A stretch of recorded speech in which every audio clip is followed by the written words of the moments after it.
In order not to spend the first third of this entire video going on about a bunch of terrible illustrations that nobody remembers, we only really care about GTA's 3D and HD universes, that is to say, every protagonist from GTA 3 onwards, as you can pretty much bundle up all the ones from the 2D era into one big ball of nothing. That's right, purists, you heard me. Look, no disrespect to Bubba and Rodney and I don't know, Terry? Was Terry one of them? But they are a collection of character portraits and little else. Character portraits that don't even alter the in-game PC beyond a simple palette swap. One thing you can say about this roster though is that all the way back in 1997, the Grand Theft Auto franchise allowed you to play as not one, not two, but 4 women in the form of Divine, Katie, Mika, and Ulrika, and given that it would take almost 30 years for the series to let a woman back into the driving seat, it's worth pointing out. The sequel, though, shelved the idea of a character select screen altogether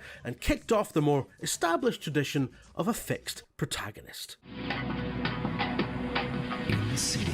Okay, we're still in the 2D universe, but GTA 2's Claude Speed is actually a fairly fleshed out character compared to his predecessors, and by that I mean he was the first GTA protagonist to have more than one facial expression. In the live action movie that precedes the game, in which he's played by a male model who looks like he sells vape liquid from a folding table. Quite how this obviously contemporary set short film relates to the dystopian future world of GTA 2 has always been subject to fan speculation, but it's generally accepted that some sort of cryogenic freezing is involved, making GTA 2 a secret homage to Demolition Man, one of the 90s greatest action movies, and I would rather watch that every night until I'm dead than play the PS1 GTA games ever again. I'm gonna love running this place. Look, sometimes things were great back in the day, but then they're best left in the past. My new man. Now, there is a widely held belief among fan circles that GTA 2's Claude Speed is the very same Claude you encounter in San Andreas, who, as you all know, goes on to be the protagonist of GTA 3, also known simply as GTA 3 Guy, also known affectionately as Fido. He's an escaped felon left for dead by his girlfriend Catalina in a bank job gone awry, which, as it is much later implied in San Andreas, was the grand finale to a long Bonnie and Clyde streak that takes place across most of the 1990s. What we actually know about Claude amounts to very little, and most of it doesn't even come from the game he's the star of, having been conceived as a blank slate for players to project themselves onto, a mere puppet avatar in what was at the time an absurdly detailed urban crime simulation. Claude doesn't even get his name until we overhear it in an obscene phone call made to Carl Johnson. Hello, Claude, baby. I thought I called to say how much I love you and how well endowed you are. Nah, Catalina, it's Carl. He does get brownie points for giving good head, but he's by far the least interesting main guy since the series fully embraced a third dimension. And that's mostly because he's just you. Boring old you. You watching this and already thinking up the comment you're gonna write if I don't put Tommy Vercetti high enough. Mr. Vercetti! Colonel. Thank you for coming. Please sit. Let's be blunt here, right? Tommy Vercetti's a wanker. No, really, he is. I know he fronts one of the best games in the series, and he's played so memorably by the late Ray Liotta, and he wears a cool shirt, but the elephant in the room here is that he's more or less a legally distinct Tony Montana from Scarface. He's in the same business, he has the same temper, he even lives in the same gaff. The main difference is that Tommy Vercetti isn't shown to be addicted to his own product, but despite this, is just as quick to anger and just as extreme in his outlook. Which means he's just a wanker, innit? And if you're not a cokehead and you're acting like a wanker, you're just a wanker, right? It's basically just maths. After all, you're a conniving, backstabbing two-bit thief, and I'm a convicted psychotic killer and drug dealer. This is Pop's capo, Tony Cipriani. Yeah, I'm Tony Cipriani. Tony Cipriani and Victor Vance both appear as minor characters in mainline GTA games and were later given centre stage in handheld spin-offs. Liberty City Stories and Vice City Stories look to give players a proper home console GTA experience on Sony's impressive PSP handheld, which was roughly equivalent to a PS2 that you could stuff in your pocket, alongside your wallet chain and, I don't know, your T-Mobile Sidekick or whatever the we were carrying around back then. The point is, mates, that these weren't compromised versions of GTA, they were full-fat renditions of GTA's Liberty City and Vice City that you could play on the bus. But aside from that, they weren't all that memorable, and their stories centred around bit part characters who bore little resemblance to how they were portrayed in earlier games that they served as prequels for. Both Vance and Cipriani undergo some fairly drastic personality transplants in order to work as protagonists. To compound this, their voice actors change, meaning Tony Cipriani is no longer played by Michael Madsen, which is frankly the entire appeal of the character. And while he looks convincingly like a younger version of the GTA 3 quest giver, we have to accept that he's done a lot of aging in the supposed 3 years between the games. Like, I know he's meant to have eaten a lot of pasta, but come on, man. Meanwhile, Victor Vance doesn't even look like the same guy, and has the polar opposite attitude to being involved in the drug trade that he's depicted to just 2 in-game years later. These things can be hand-waved away given how little screen time the original character has, but that just raises the question of why? Why are these games centred around a quest dispenser and someone whose function in the original game is to get unceremoniously assassinated in order to provide character motivation for their dipshit brother? We don't need to know what these guys were up to before they did their bit and pissed off. I'd have rather had an entire game as Ken Rosenberg, Tommy Vercetti's cokehead lawyer, who's originally from Liberty City and could have headed up several handheld games in a sort of Ace Attorney style spin-off series, and frankly, I think it's very rude of Rockstar to stop taking my calls about it.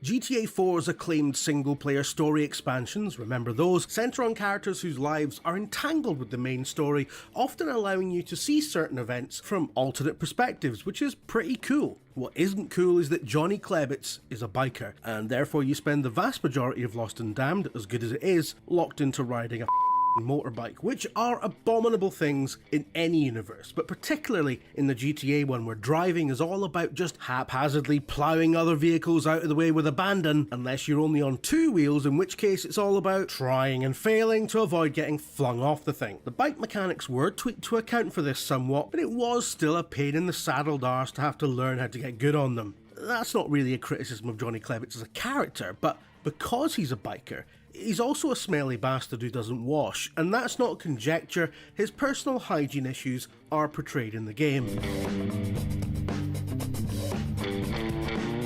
I'm not being funny, guys, but I just can't sign off on that. Have a bath, man. You wear leather all day. Ugh. Oh, hey, stick to the plan. What?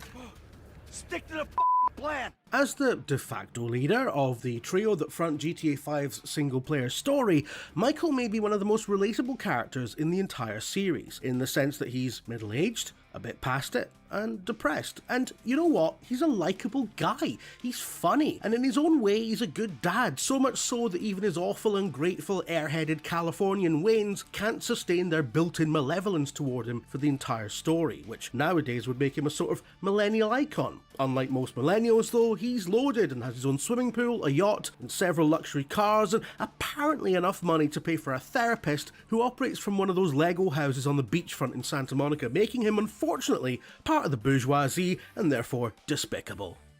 The last but most handheldy of handheld spin-offs, GTA Chinatown Wars was set in the same Liberty City as GTA 4. Seen as something of a throwback to the earlier games, it featured a top-down perspective, much simplified graphics, and a story told in a visual novel style through character artwork, a stylistic choice made to accommodate the limitations of its original host platform, the family-friendly Nintendo DS. Yeah, we all did a double take about that at the time as well.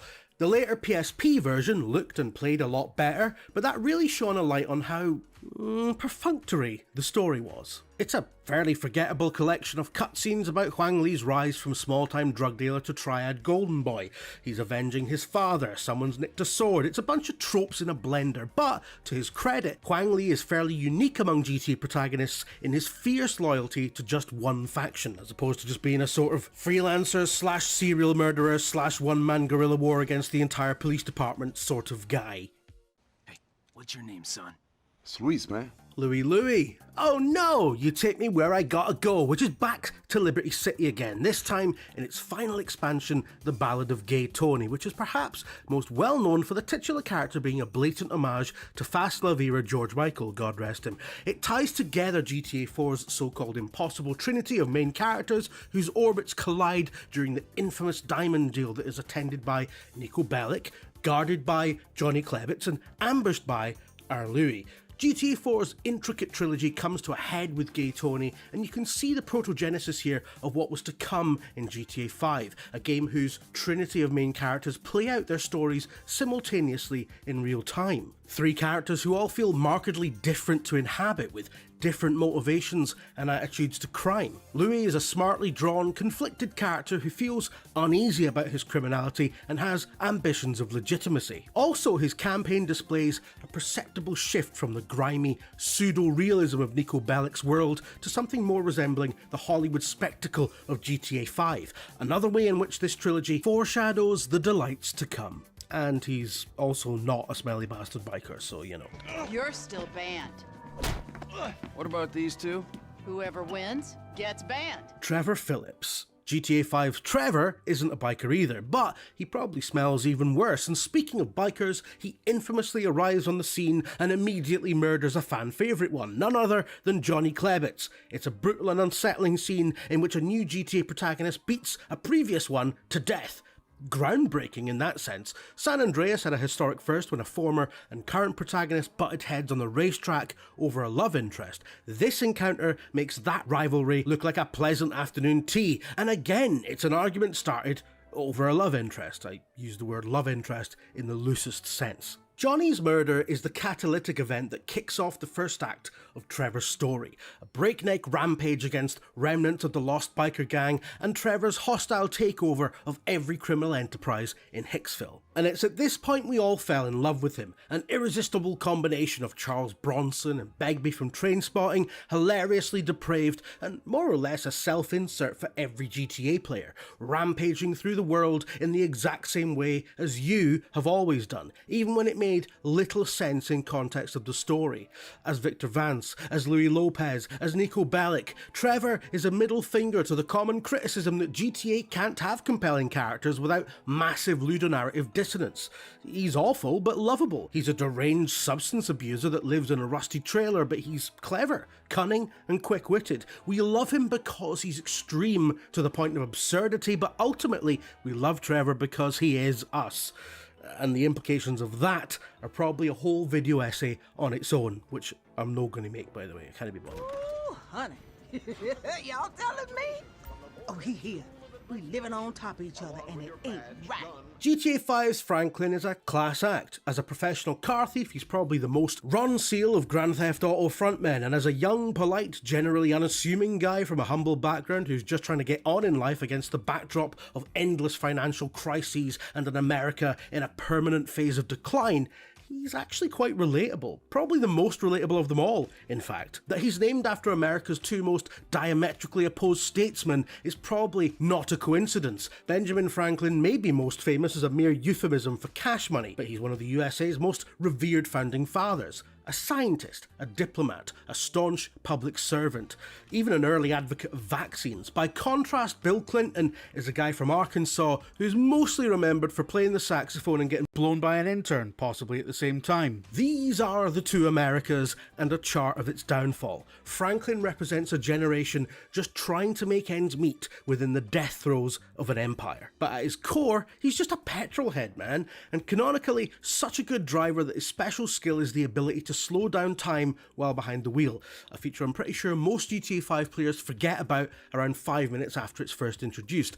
But it's cool as hell and makes him an excellent getaway driver, which aptly represents what he is as a character. A smart, capable guy who's pulled into the schemes of a pair of middle-aged reprobates in search of a better life for himself. As GTA's sole representative of the millennial generation, it's hard not to like him unless you think millennials are a bunch of simpering, avocado toast-eating, participation trophy bedwetters, in which case you probably think he should be way further up the list, but I'm writing this in your notes, so deal with it. Oh, shit. Here we go again.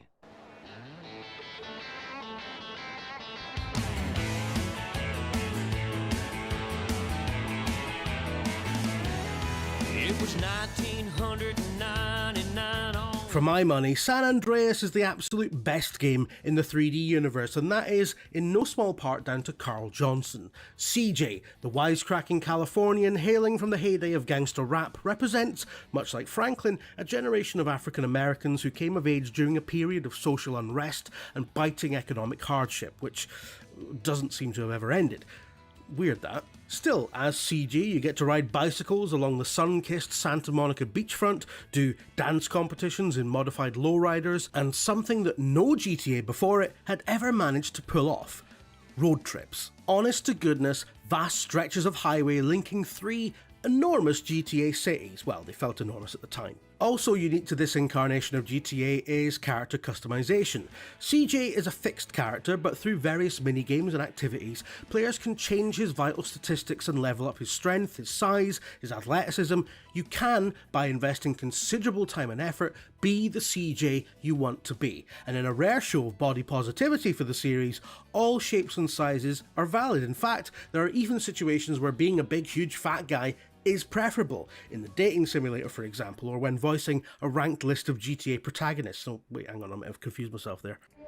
Oh yeah! There she is! Liberty City! Yeah. You ever been? No.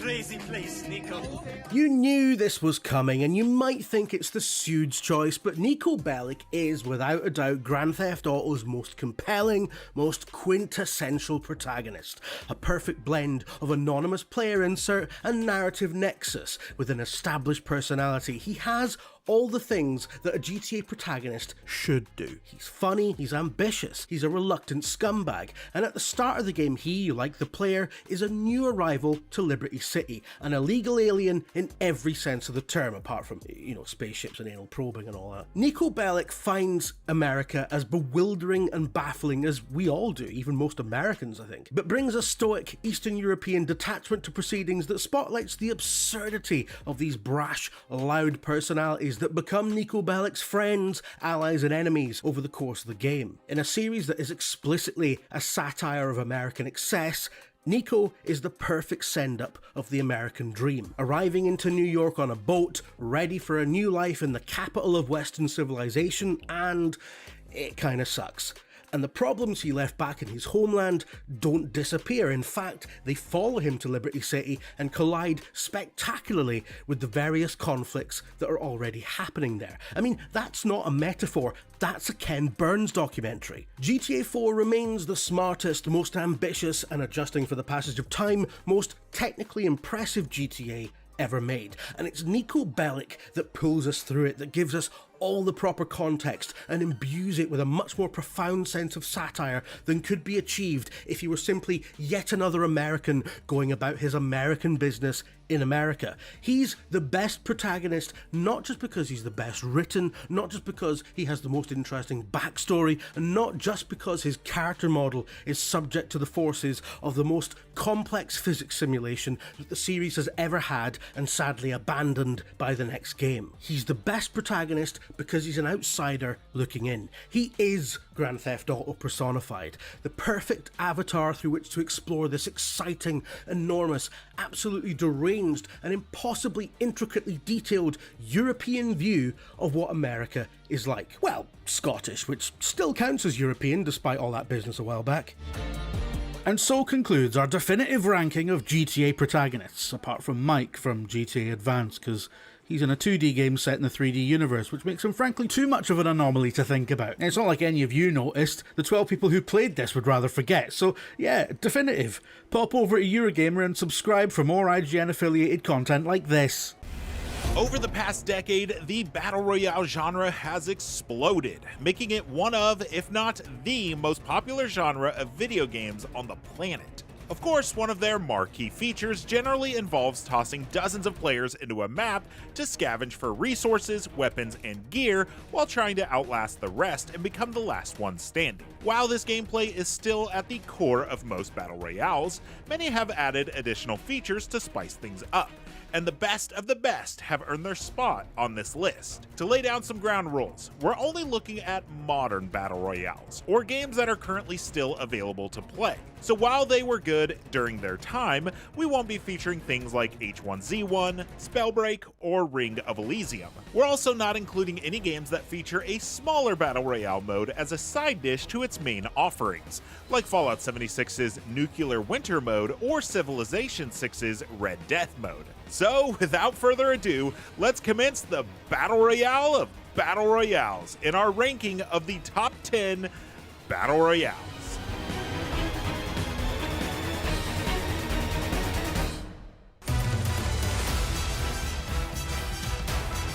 What began as a parody of PUBG has actually evolved into a fun battle royale in its own right. Made by the same team behind Totally Accurate Battle Simulator, Totally Accurate Battlegrounds is a silly physics-based deathmatch for up to 60 players. As you wobble around through its uniquely low-poly map, you'll discover 90 different weapons, ranging from stacks of cash to make it rain on enemies, to a water gun, to a literal hand cannon. Add that to the amusing ragdoll physics and deceptively good gameplay, and you've got an experience that smartly toes the line of parody and genuine fun. Battlegrounds' goofy, nonsensical humor may not be totally accurate to the other Battle Royale with Battlegrounds in its names, but that's obviously the point.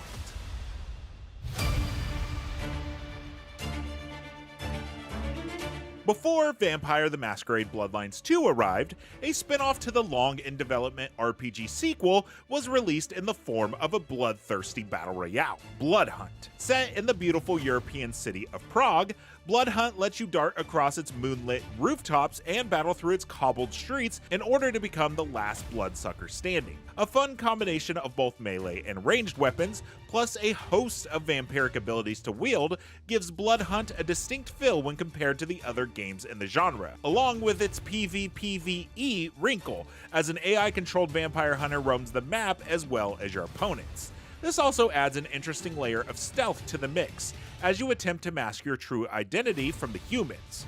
Your time to jump in is limited though, with Vampire the Masquerade Blood Hunt's server shutting down for good in April 2026. So, sorry if you're reading or watching this after that date. Tetris 99 finds new life in the perennial puzzle hit. By pitting 99 players against each other in a race to clear lines, Tetris 99 can be stressful enough, but your playfield is surrounded by 98 other players so that you can keep track of every Tetris game simultaneously. The anxiety-inducing nature of it all aside, Tetris 99 smartly lets you impact other players' games with your own Tetramino prowess, sending screen-filled junk blocks to the other players' games to hopefully knock them out and seek a win.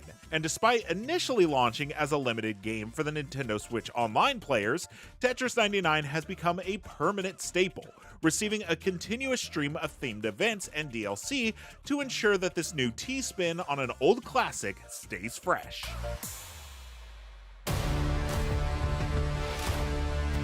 Guns, guns, guns. So many battle royales are centered around the idea of firearms. So while the idea of another battle royale was an initially tiresome thought, Naraka Blade Point ended up being the refreshing take on the genre thanks to its sharp melee action. Mastering the intricacies of its combat and movement systems is a challenge by itself.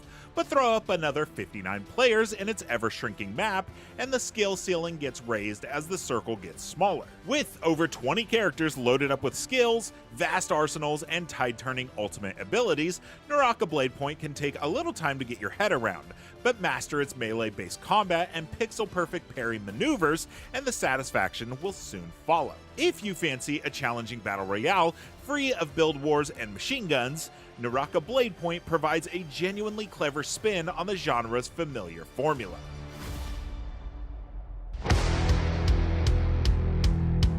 Okay, who says battle royales can't be hilarious? Fall Guys draws inspiration from shows like Takeshi's Castle and Wipeout, as 60 players, or 60 amusingly costumed beans, go head-to-head in an assortment of game show-esque minigames. Each round sees a number of players eliminated until only one player is left standing or falling and crowned the champion. Mediatonic's take on the genre was a massive hit out of the gate, but the developers haven't rested on their laurels. Each subsequent season of play brings with it new minigames, new twists on existing ones, and a host of cosmetics to unlock. Fall Guys is utter, organized chaos in the best way, and whether you've nabbed your crowns or been consistently knocked off a slime climb run, it's a consistently delightful experience unlike any other battle royale.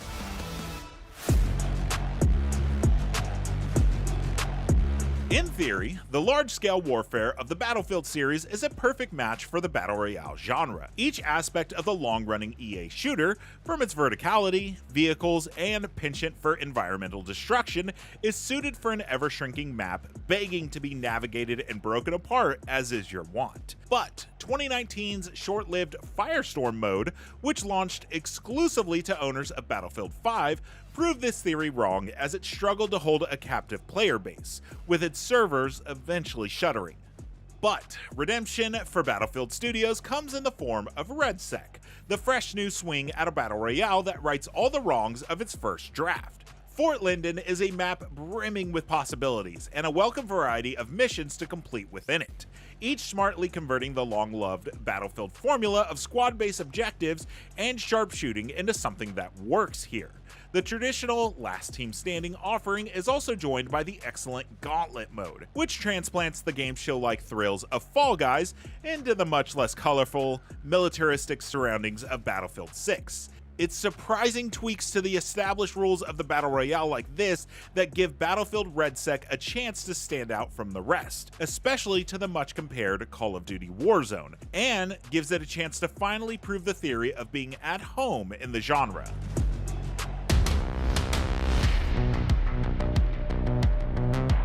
PUBG is the granddaddy of battle royales and arguably one of the most influential, as it effectively established the genre as we know it in 2017, spawning dozens of copycats over the past few years. Created by Brendan PlayerUnknown Green as a refined version of his DayZ battle royale mod in Arma 2, and later Arma 3, PUBG reached mainstream success and introduced players to many of the staple concepts of the genre. It's more realistic than many battle royales, requiring players to carefully manage their inventory and apply weapon mods and attachments manually while scouring the map for resources. While it held a reputation for being notoriously clunky and unpolished over the years, we wouldn't be here without the likes of PUBG.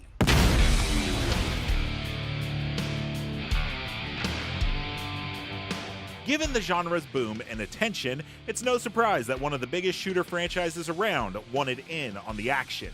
But Call of Duty's Warzone is not just a quick cash-in, it's one of the best battle royales around. Warzone builds on the foundation of Call of Duty Blackout, supporting a staggering 150 players while exploring unique and interesting gameplay changes with each new season, including a clever integration of the popular Zombies mode. Warzone is also a bit more forgiving when compared to other battle royales, as you're not necessarily sent back to the lobby upon death. Instead, players are sent to the Gulag, a grimy prison area where they face off against other dead players in one-on-one combat for a chance to return to the match. Another feature unique to Warzone is the ability to purchase and use a custom loadout, allowing players to regularly access and utilize their preferred guns and perks as they fight for supremacy in Verdansk and its other maps, which, let's face it, we just don't love as much. Add all this to the plenty of vertical combat thanks to the massive skyscrapers and vehicular combat, and Warzone delivers one of the most varied battle royales out there.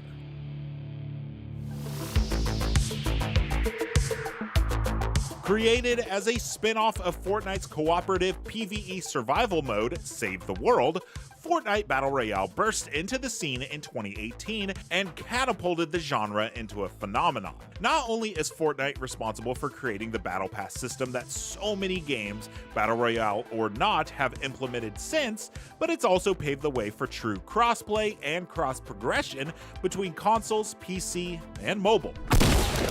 It's hosted massive in-game virtual concerts for Travis Scott, Marshmellos, Steve Aoki, and more, becoming as much of a social experience as a competitive one. But Fortnite's biggest, Victory Royale, has become its unique storytelling approach. It's established a narrative for its island that quickly resulted in each new season being a moment. Points of interest appeared and disappeared as events demanded it, with many seasons culminating in massive events that eventually led to the entire in-game island being sucked into a black hole, putting the game on pause for a few real-world days.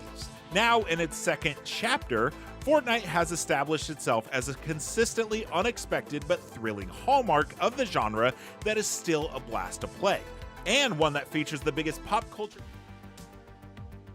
The official product partner of IGN is Lenovo Legion. Reach your impossible.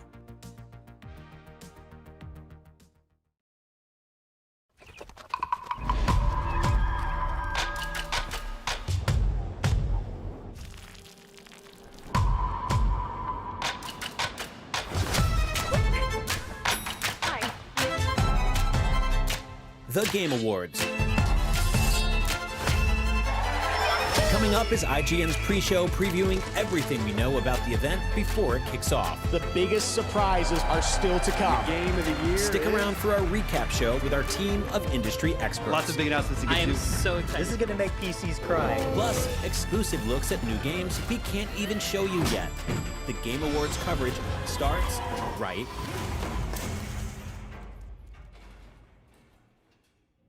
Oops.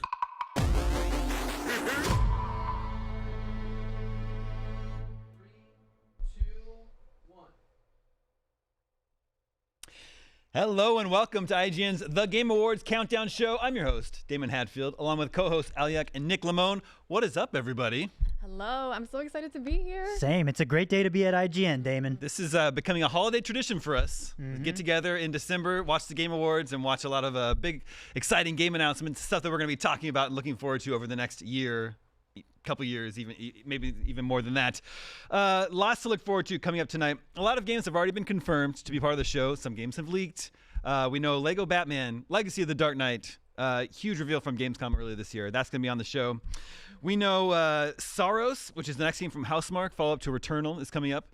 In just a few minutes, we are going to check out these Game Awards, Geoff Keighley's big event that not only looks back at some of the best games of the year, but also always manages to pack a ton of new surprise trailers, game reveals, celebrity cameos, and more. Luckily for you, we already know about a few games of the show. Plus, there's a bunch of things we suspect will also be there. So, before we get started, if you want to bring home some awesome stuff celebrating several of the Game Awards nominees like Expedition 33, Kingdom Come Deliverance 2, and more, head to store.ign.com and get yourself a t-shirt, a collectible, or one of the amazing Yoshitaka Amano art prints for your walls. Go ahead. You deserve it. You know, you've been very good this year. All right, let's talk about what we know and what we think we know will be at the Game Awards tonight. One game we know is going to be there is Phantom Blade Zero, a game that Nick has played. Yes. Give us a crash course on Phantom Blade Zero. Phantom Blade Zero, people are going to think, oh, is that a Soulsborne? Not quite. It's more of an action RPG in the vein of something like Devil May Cry, but the TLDR is you play as an assassin who gets poisoned, and he's fighting for a cure to save his life, and there's multiple weapon sets you can swap between. I know that the game is very inspired by wuxia, kung fu style combat, so it's just very fluid, very elegant. This is going to be from Chinese developer S Game, I believe, And every time I see this game, I just cannot believe that it exists. I think for the longest time, I thought every single bit of footage we've seen from this game was all bull shots, but I can confirm the game does look as good as it feels to play, and it feels real good to play. I hope we get a release date. This game has been a long time in the oven cooking, and it's safe to say they've been cooking. The game looks beautiful, and I know I talked a little bit about it not being a Souls-like. I do think it feels more evocative of something like Ninja Gaiden or Devil May Cry in terms of its combat style and difficulty. I remember our previewer recently talked about how if you were to skip a boss by navigating through the environment, it would only make a later boss fight even more difficult by that boss that you skipped joining in on the fight. So you would have to deal with like a healer while you're also dealing with the fight. So I just love games that want to challenge the player, and this looks to be right up my alley. So I really hope we get a release date for this. This looks nuts. So like more Devil May Cry than like Black Myth. Yeah, I think those are all pretty apt comparisons. I would liken all of those to a very traditional, almost PS2 style. We've had the fine folks over at S Game in our studio over the past couple of years, and they talked directly about we want our game to feel like a PS2 game in terms of its action roots. And when you say stuff like that, the Nick Lamone brain starts clicking, and I'm like, Papa wants some. Give it to me right now. Ali, is this the sort of game you could get into? Yeah, so I'm mainly a first-person shooter. I love really good story games and I love horror games, but I did play Elden Ring when it first came out, and I think that was my first time diving into melee-like games, and the blades in that game are absolutely incredible. So when I saw Phantom Blade Zero, I was like, hold up a minute, I think this could be something that could challenge, because I mean, if you love Elden Ring, you love challenging games, and this looks like a really challenging game. So yes, this would be a game that I would definitely pick up. Yeah, I dabble in these games. Like I play a little bit of Black Myth, Stellar Blade, this sort of thing. I think is it Wolong, Fallen? Yes. That one is Fallen on Dynasty. That one's on PlayStation Plus this month. So it just seems to be we're seeing more and more of these types of games sprouting up here and there. I mean, it's beautiful. It's a rising tide raises all ships kind of thing. Like the beauty of something like Elden Ring hitting the mainstream is that it's kind of become like people are fine with games being difficult and challenging, and I love that. That's so exciting from a person who wants to play games that are challenging and just difficult. I think like the low point for me was the Wii era, where I was like, oh, these games are so easy. They're all baby mode. But now it's just the public wants more. They want a challenge, and this is the kind of stuff that is going to meet them on the level that they expect, and I cannot wait for it. Yeah. This has been a long time coming. It's Phantom Blade Zero.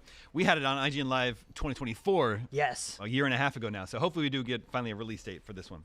Packed room at IGN Live, by the way. It was nuts. Nice. Okay, another confirmation of tonight that we're going to see is something new Divinity. Some new Divinity game. Geoff Keighley tweeted out there was some sort of a statue or a sculpture out in the wilderness somewhere. It has since been confirmed, thanks to some copyrights, that's going to be a Divinity something. Yes. That's Larian Studios, who just did Baldur's Gate 3 a couple years ago. Huge D&D RPG hit. But before that, they were doing Divinity games, Original Sin 1 and 2. And then I think there are like 4 other Divinity games. There's other Divinity games. There's like an RTS one. There's one called Divine Divinity. So this is a storied franchise, and I do think that I remember seeing, I think it was on Twitter, one of the developers over at Larian responded to this saying, okay, guys, we're not working on Divinity Original Sin 3, which only makes my brain go, so you're working on Divinity 3 or Divine Divinity 3, some sort of CRPG. We do know that they are no longer, they licensed the Dungeons and Dragons IP from Wizards of the Coast for Baldur's Gate 3. They are, that was just a one and done thing. So we know that they are working on something that's their own, and what better thing to work on, like taking all the learnings that they got from Baldur's Gate 3 in terms of the cinematic presentation and how the player choice really affects the overall arc of the game, and applying that to their own original universe in Divine Divinity or Divinity Original Sin. And I think it's a match made in heaven. I'm currently in the middle of another Baldur's Gate 3 playthrough right now. So when I saw all this news, I was like, oh, please put it in my veins right now. I need it. And again, Divinity Original Sin 2 is outstanding. I do know that I think we saw another like Wario 64 trademark thing or something hit ESRB of Divinity Original Sin 2 Definitive Edition for PS5. So I feel like that's going to be a 1-2 punch announcement of here's this game for more people to experience, get familiar with this own custom fantasy universe, and then here's the new one.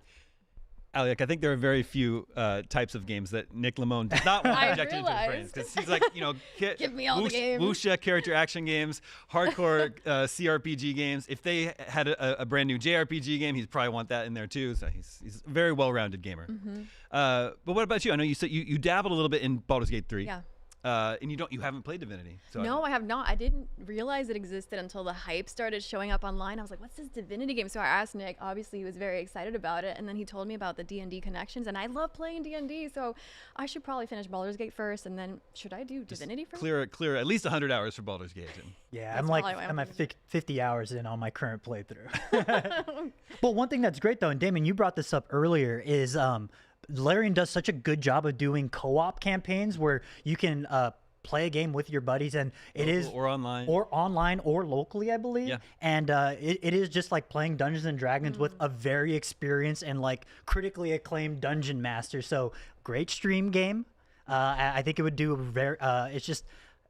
I'm just very excited for this level of CRPG to be back. Planescape Torment and Fallout 1 and 2 are some of my favorite games of all time, and I feel like those were relics of the past. They didn't really fit into modern sensibilities, and I think, again, like the Elden Ring comparison from earlier, Larian, I would argue they single-handedly brought back the CRPG and made it mainstream for people, because like Elden Ring, people know Baldur's Gate 3, which is wild. So I'm just very stoked for more people to get to enjoy something that is truly one of a kind. Okay, another game confirmed we will be seeing tonight is Exodus. And you may have forgotten about this one. This is a game that was revealed at the Game Awards 2023. So it's been a couple years. It's a sci-fi RPG made from a team of ex-BioWare developers. So if you look at it and you get Mass Effect vibes, there's a good reason for that. It stars Matthew McConaughey.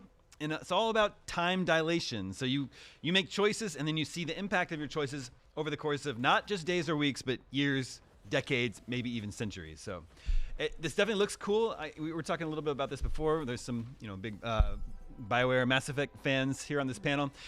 I think this is like sort of fulfilling a niche that no one else is really serving right now. Yeah. Right now I'm playing Outer Worlds 2, a sci-fi RPG, but very different from Mass Effect, much less serious. I feel like we're missing that sort of like sci-fi RPG opera that has a lot of weight and gravity to it. What do you think?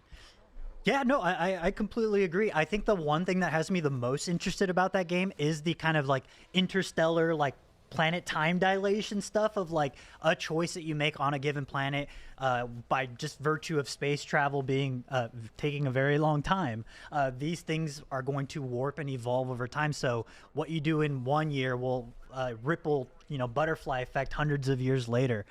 It does look a lot more Mass Effect 1 to me, which is very exciting for me because I kind of, and I'm not trying to be a hipster here, but I do prefer the Mass Effect 1 gameplay style of like, it's very Knights of the Old Republic where you kind of send out your squad mates. It feels very XCOM tactical, and the radial menus pop up, you choose abilities, and then you unleash them all at the same time. I really like the slow and methodical pace of the original Mass Effect, so I'm hoping this does a little bit more of that, along with, again, it seems like they're bringing the performances to match the caliber of development talent behind this. Matthew McConaughey, all right. I mean, he was there at the Game Awards 2023. I don't know if he's going to come back. He's going to come back Maybe with that's his, how they'll announce it. his viral TikTok, what is it, tuna casserole recipe or something like that? I don't know, man. I'm a huge fan of actors in games. Like that combination and just raising the performance of what you can see in a story campaign in any video game. I want to see more actors in video games, and I want them to help make video games, like, guys, this is top tier entertainment trust. How do you feel about musicians in video games? Because we heard about... Go on. Did you hear, okay. Wait, did you hear about this one? This is the leak for 007 First Light. Oh. Wait, am I going to tell you this right now? Am I breaking this? Yes, yes. What is it? Okay, this leaked today. Right? Okay. So, sorry if you don't want any spoilers about 007. We got to talk about the leaks. They leaked who the villain is for 007 First Light. Should I just wait for the Game Awards? Okay, so this is a main character in 007. The villain. This is the villain. The villain. You will never guess it. I mean, you will never guess it. Uh-oh. It's great. I think it's great. All right. I think it's great. Everyone want to know? Does the world want to know? Should we? Okay. They all said yes. Yes. It's Lenny Kravitz. You're right. I never would have guessed it. But I think it's great. I think it's great. I could, you know what? I do think he fits into the overall James Bond aesthetic. I can see him being a Bond villain. That makes sense to me. Is he gonna sing? Because I think they're. Want to get away. I mean, great song. But I think Lana Del Rey is doing the theme for it. So. That's very exciting. Yeah. Again, that's a perfect match. Yeah. Her voice feels right for an opening Bond theme. Very Adele-like, you know. I mean, she's her own thing entirely, but you know what I mean. I'm really excited for this game. I am too. It's one of the most anticipated games for me. I love the Bond movies, and I even went back and played the Nintendo 64 GoldenEye 007, and I just loved immersing myself in the world. And I think it's time for a 007, a GoldenEye game to be back, in 2026, and this is the perfect way to do it. Yeah, I mean, the caliber of the studio, IOI, they know what they're doing. I love me Hitman World of Assassination. Yep.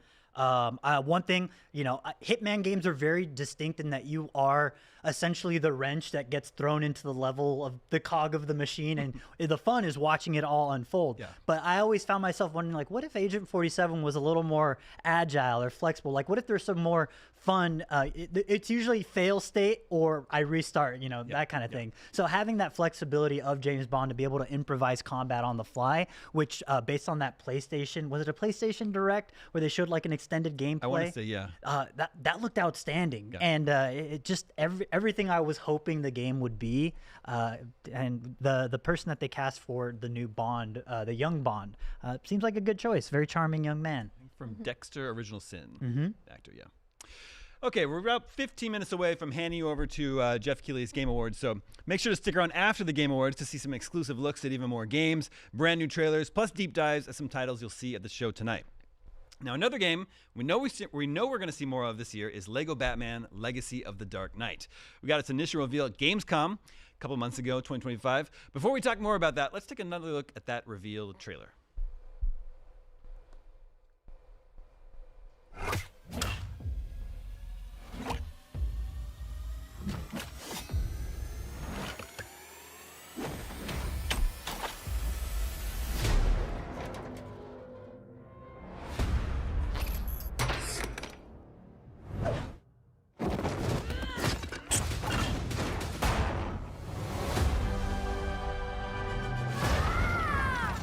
I need to become more than a man.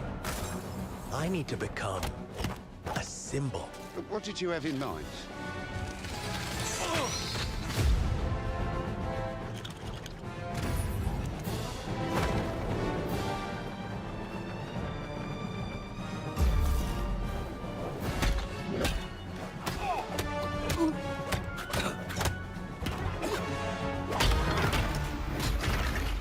Who are you?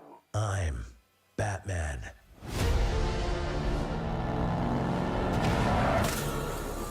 Why so serious? You want to get nuts? Let's get nuts. I'm allergic to nuts. Who's the man behind the mask?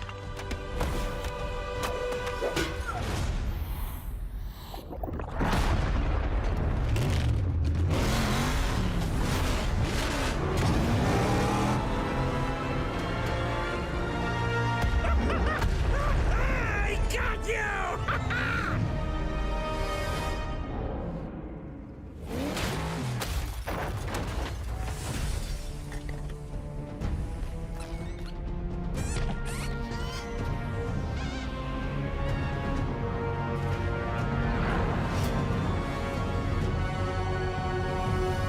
Oh, you think darkness is your ally.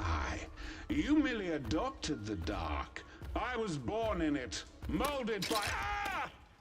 Who put that there? I could have really hurt myself.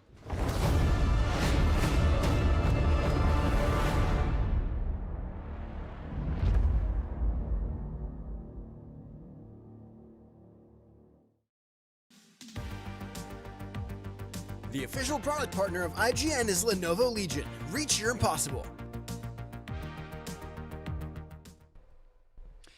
And we're back, counting down the moments until we hand you over to the 2025 Game Awards. We were just talking about the big leak of 007 First Light today.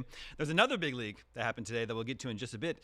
But Nick, I think there's some official news. Yeah, we got was some just announced. Official news over on the Compulsion Games Twitter account, where it looks like South of Midnight, a Microsoft exclusive, is yet another in the line of games getting ported over to PlayStation 5. South of Midnight is coming to PlayStation 5 in spring of next year. Cool. So I suspect that this is just yet another, I would assume we're going to see a lot more Xbox games coming to PlayStation 5. We've already had Yeah, but Halo. what's left? Yeah, I mean, you're not wrong there. But just interesting news to see on the cusp of the Game Awards, But interesting. I mean, it's a beautiful looking game, and I'm very excited for more people to get a chance to play it. Yeah, I thought it looked really cool. I didn't play it when it came out earlier this year. Not any particular reason. I just never got to it. So maybe I will on PlayStation. Solid narrative action game, just beautiful art with style. a very cool, very cool Spider-Verse style. Yeah. Okay, another big leak. The Game Awards announced they were going to be revealing the future of Tomb Raider. Now they didn't say it's like the next game, just the future of Tomb Raider, which is a little nebulous. We know that Crystal Dynamics has been working on a new Tomb Raider in Unreal Engine 5. We also know there's this live action series coming from Amazon, so it could be like multiple announcements, but.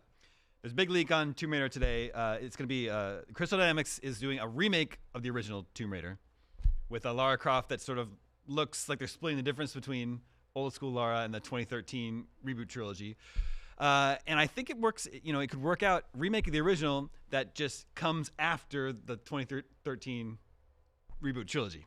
Right, so that was like her origin story anyway. She survives like what the Mayan apocalypse or something at the end of the third one. I like Shadow, but the end of that is a little bit. I don't what did she just become a goddess for like a moment and now she's normal again? It's interesting because I believe that like there's like 4 or 5 PlayStation 1 era Tomb Raider games, something like that, and they just got a port, I believe, on Nintendo Switch where you can just play all of them. That's exciting. I do think that the 2013 reboot was a great game. Yes. Granted, I kind of fell off on the sequels just because I feel like, I think I got what I needed from this franchise. But I'm excited for a remake of the original as long as I get to lock the butler in the freezer in Unreal Engine 5. High fidelity locking him in the freezer is what I need. Yeah. I'm excited for the remake of the original because I never had a chance to play the original. And the original's, it's a little clunky. The jumping is very tough. So I get to see, OG Lara Croft mixed with the modern one. I did get to play the sequels. Yeah. So we need that female protagonist back. Like she's like one of the icons of female video game. She's the OG. She's the OG. She's the most famous one. Maybe Samus. I don't know. Well, if you beat the game fast enough. Right. In Crystal Dynamics, I don't think they've shipped a new game since Marvel's Avengers. Oh wow, the Square Enix one, right? That was back when they were a part of Square Enix, I believe. Yeah, now they're no longer. Embracer. Wow. So yeah. Curious to see what they're up to, but I'm more people should experience Tomb Raider. Yeah. Yes. I'm all for that. And then another leak. I think this was from earlier this week. Resident Evil Requiem is coming in February. And we know that it was going to be at the Game Awards. This leak is, just spoiling the worst kept secret in the industry, right? He's not in the game. He's not in the game. How many times do we have to tell you he's not in the game? I have refused. Plot twist. He's in the game. I have refused to look at Twitter all day today because I just don't want to see anything coming from, I just don't want the leak. I want to see it at the Game Awards, but I'm sure we can talk about it. Well, I mean, so even if we don't say it, surely you know what they're talking about. Yeah. Right? Yeah. Okay. Yeah. So we don't even need to say the name. Should we though? And everyone knows. Should we though? I mean, it's not like correlation leads to causation, but he is in all the best Resident Evil games. Yeah. RE2, RE4, and he's the best part of RE6. So that means I think that just bodes well for Requiem, right? It's got a great track record so far. I love. There's some people out there, surely, who haven't been following this, and they're trying. Who is it? Who are they talking about? Just tell me. It's Mr. X. He's back. Mr. X. Yeah. He's one of my favorite characters from Resident Evil. If this is true, which is probably true because everybody's saying it is, I just love the connection of this character to like bringing back, one of the original characters with a new character, Alyssa Ashcroft and her story. It almost feels like it's blending the new Resident Evil era with the old Resident Evil era, and I think that's the opportunity this game has. Yeah, I'm excited to see our friend, our familiar face in action, because I really like what Capcom's been doing with modern Resident Evils. Yes. I love 7 and Village. I've been having a hard time getting excited for Requiem, just because like this, I don't know these characters. I don't know. I never played the game that they're from, and it's just kind of like a samey, they're back to Raccoon City setting. So I just haven't seen like a hook. Yeah, I mean, they've been playing it very close to the chest, not really showing much footage outside of what I would assume is the beginning of the game with this Ashcroft character, where it feels more survival horror as opposed to the action horror that we're used to, which is totally great. The one thing that did get me hyped was, I believe, Japan News had like they just pointed a camera at footage we've never seen of Resident Evil before, and there was like footage of a villain attacking Ashcroft in third person. I was like, yeah, this looks fantastic, and it's just shaky over the shoulder off-screen footage, and it looked great. So yeah, I mean, Capcom hasn't missed in a while. They haven't. They really so honestly, I'm excited. I feel like even though we didn't know the characters on my end, just seeing it was such a great start to a game, like the extreme circumstances that this character goes through outside of just, you know, the zombie apocalypse starting, if we call them zombies in this game. I thought they were great, and I think it's a great start to a horror game. I just love when you start strong like this and you just get attached to the character and you just want to see, okay, what's going to happen now? I don't know. Yeah. You guys should see this trailer if you haven't. And you know, the one thing that Capcom has already talked about is that this game is a requiem for everything that's come before. It feels like they are trying to do some sort of soft reset for Resident Evil with this game, paying homage to the past. So I expect to see a lot of familiar faces. You know, with our guest appearance, that only begs the question of when we will see his. Are we going to see Ada in this game? Yeah, we're probably going to see Ada. I hope my boy Wesker's in there with his sunglasses. How's he looking in 2025 or whenever this? I think it's set in like 2027. So I'm excited for this. Capcom released a really cool art with all of the RE protagonists on it, and it feels like they're really celebrating RE. Which is Ada in any other game except 4? She's in 2, 4, 6. Yeah, she's okay. And I never played 6. Yeah. It's all right. You don't need to. No, I wasn't planning on playing 6. Okay, excited to see more about Resident Evil Requiem. Another game that they're going to follow up with is Saros, the next game from Housemarque, follow-up to Returnal. I think maybe this was at the Game Awards last year, or maybe it's at Summer Game Fest. It was earlier this year. They had like a whole PlayStation Direct as well. Well, it's the follow-up to Returnal, and I will now read the official description for Saros. Fight your way through mysterious, dreamlike landscapes littered with ancient ruins and alien technology. You'll need to master electrifying bullet ballet combat as you overcome ferocious enemies and spectacular boss fights. Could just be Returnal. Yeah. That description could just be Returnal. Yeah, and it looks like Returnal at a glance, just more yellow instead of blue. This isn't confirmed, but you think maybe it's same universe. Yeah, I think it's the same universe. And again, Returnal was very much channeling its cosmic horror combined with just bullet hell action arcade video game. And this looks very much in the same vein. Returnal was H.P. Lovecraft, and this is Robert Chambers, the King in Yellow. And I love me some cosmic horror, and I love me some shoot 'em ups and bullet hells. Yeah, same. I liked Returnal a lot. Man, that game felt good. Yes, felt good to play, and really fun, interesting storytelling that makes that really takes advantage of the medium of video games. It makes the roguelike genre more accessible. Like Hades did something similar, right? Yes. Whereas you make replaying it over and over again a way to experience the story in a really smart way. You get to learn something new. Yeah, exactly. Aliak, I know you like first-person shooters. I do. You play any Returnal? You looking forward to Saros? I'm looking forward to it. I didn't get a chance to play Returnal for some reason, but I watched a lot of it because it looked incredibly addictive. Everything that you have to do in this game, it appears to be so unique and so different to other shooters, just the movement and the way you have to, shoot your gun. And it almost feels like an arcade sometimes, like the way you're just dodging bullets, and it just looks really cool in the boss fights. So this is a game that I should have played when it came out and somehow missed it, but now seeing this one again, I gotta catch up. Dude, when I see that shield, I'm like, dude, that's Ikaruga right there. Like, just like you put a shield that absorbs bullets. Like, give it to me now. Come on. It's also wild to just think of Housemarque's history with Super Stardust HD, which are great games. Yeah, fantastic. So much smaller in scope, more arcade-like, and now they're doing this, huge 3D games just with absolutely gorgeous graphics. I mean, this for me is my reason to own a PS5. There you go.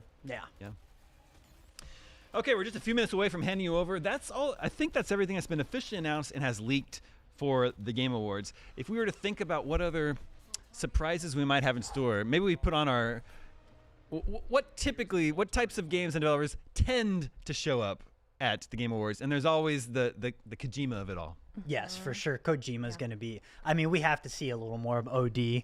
I don't think we're going to see Fizzant, sadly. I really want to see Fizzant, but I think we're going to see for sure something from OD, especially given the unfortunate recent passing of Udo Kier, one of the stars in the game. That was they showed a little gameplay demo of that at TGS. Yes, and it looked gorgeous and very scary. Yeah. Yeah. No, that's something you're looking forward to, right? Yeah, I love horror games, and I saw the trailer for what they showed for OD, and it just looked like the old PT demo, and Yes. I just need a game to terrify me. I need somebody sitting next to me as I go through it, and this is a type of game that just it seems to be using just audio, visuals. It's just the way they craft this whole game, the way it looked in the trailer. It just looked like the perfect game to just, not be able to go to sleep afterwards. So I really need OD to show up for the Game Awards. This is one of those things that is pure speculation, but I of course was delving into the OD subreddit because I was curious what other people were talking about. And the ongoing theory is that the premise of the game, given Kojima has kind of been made famous for scanning real people into the game, I think a lot of people's idea, this is again speculation, the concept of the game is that he scanned a apartment building that was haunted, and you are now experiencing a haunted video game all at once, which I'm like, it's like evoking The Ring. I love and I'm like, this is the coolest setup for a video game. I don't know if that's what the game's about, but if not, Well, now it has to be. That's a very sexy idea for a video game. Yeah, that sounds good. I'd love to see more of OD. And then also, sticking with Kojima, Death Stranding 2 PC? Yeah, I think we're going to see a PC port, and I wouldn't be surprised if we also got a multi-plat coming to Xbox as well, because years after its launch, Death Stranding 1 Director's Cut did get a port over to Xbox, and I imagine that exclusivity window has shrunk, given it seems like he's ready to already do a PC port, so I suppose we'll see. Okay, 1 minute to the Game Awards. Keighley also has a history of bringing on FromSoft games, and we know that FromSoft has Duskbloods, which is a Nintendo Switch 2 exclusive. That'd be a big get. That's one thing that I woke up in the middle of the night. I was like, the Duskbloods. I mean, they've already proven that they can do this PvE extraction style action game. Elden Ring Night Rain rules. Give me Duskbloods now, please. Yeah. Next year. Yeah, coming next year. They also have, Elden Ring's still coming to Switch 2 as well. Mm-hmm. There's one game we haven't mentioned. Well, you can have 10 seconds. Okay, we haven't said Half-Life 3. And it's the Game Awards. Yeah. I don't think it's going to happen. I want it to happen. Okay. Well, the 2025 Game Awards are about to begin. You can watch them right here without doing a thing. Just stay where you are. And then stick around afterwards for our recap post-show featuring expert breakdowns of everything we saw, brand new trailers from some of the biggest games heading your way. Here come the Game Awards. We'll see you on the other side.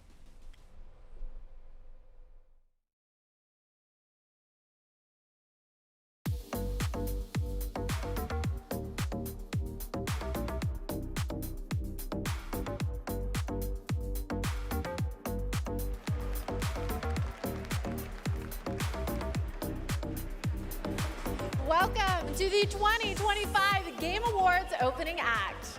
I'm Sydney Goodman, here to start us off on gaming's biggest night, streaming all around the world. We are coming to you live from the Peacock Theater in Los Angeles to celebrate the year in games, with special performances including from the Game Awards Orchestra and Evanescence, surprise guests, and world premieres like Resident Evil Requiem, Phantom Blade Zero, Lego Batman Legacy of the Dark Knight, and many more. Plus, over 20 brand new games you haven't heard about yet. It will make you believe the universe is conspiring for you. And you know what? I don't think I can wait any longer. Let's just get started right now.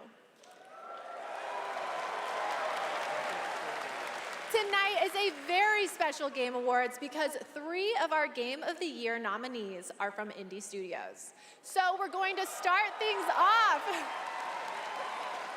with the announcement of a beautiful new game from the Burlington, Vermont-based Frame Interactive Studios. This is the Free Shepherd.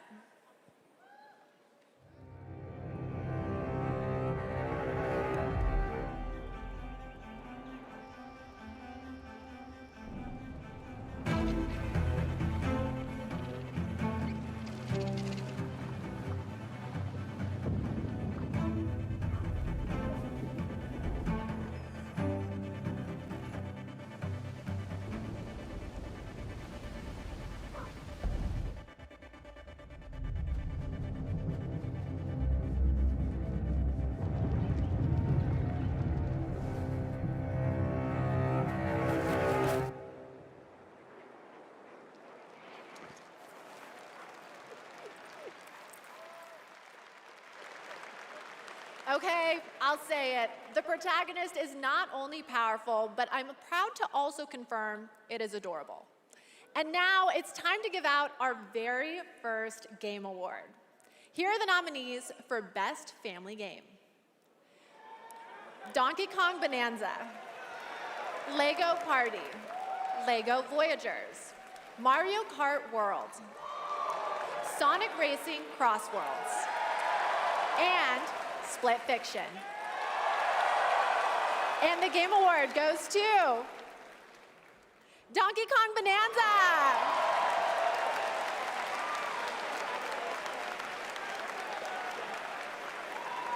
On behalf of all of us at Nintendo, and especially the Donkey Kong Bonanza development team, thank you.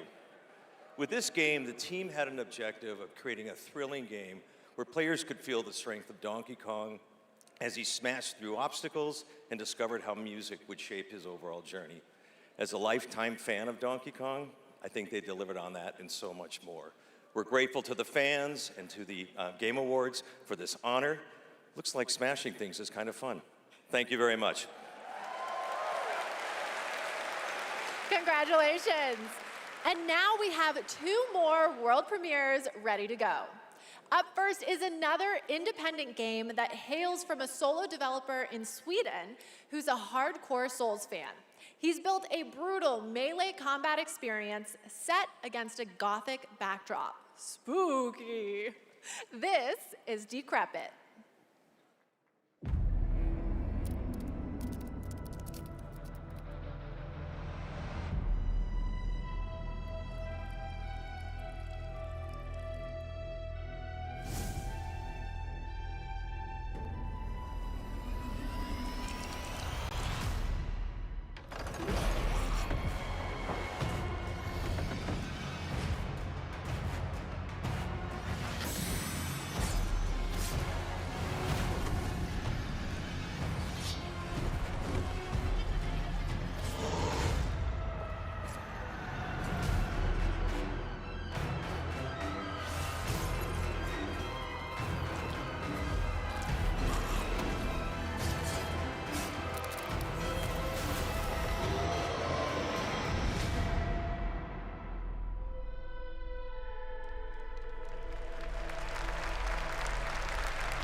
That That was Audio Mech, the new game from Dylan Fitterer, the creator of Audio Surf.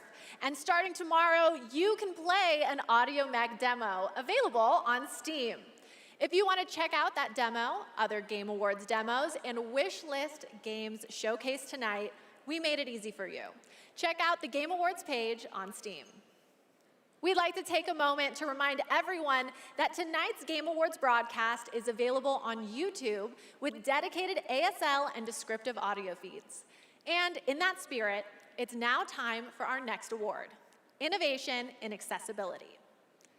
This year's nominees have all demonstrated their commitment to making games that are as playable as possible by as many players as possible, and they are Assassin's Creed Shadows, Atomfall, Doom: The Dark Ages, EA Sports FC 26, and South of Midnight.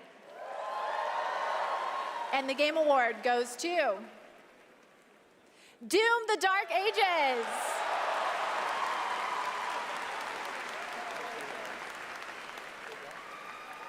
Thank you so much. This is such an honor. You know, Hugo set the vision for this with the idea of creating Doom for all Slayers, a Doom for all Slayers, and we couldn't be more proud of the team for executing on that. It takes such commitment.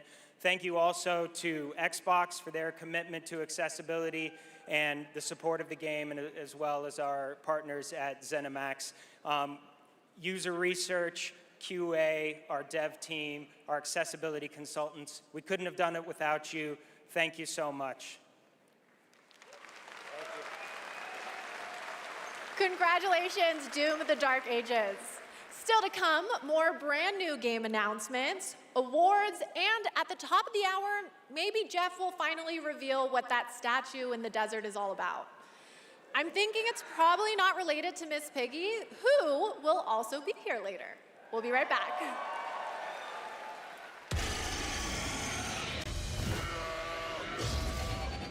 The best time for you to play Guild Wars 2 is now. Immerse yourself in a realm of magic, mystery, and boundless adventure. Heed the clarion call as you join a community of millions.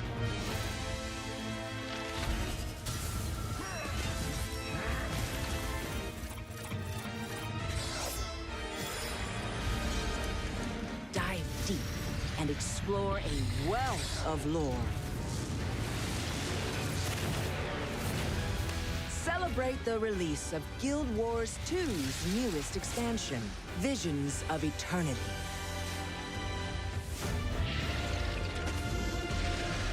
Download and play now.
Welcome back to the Game Awards opening act.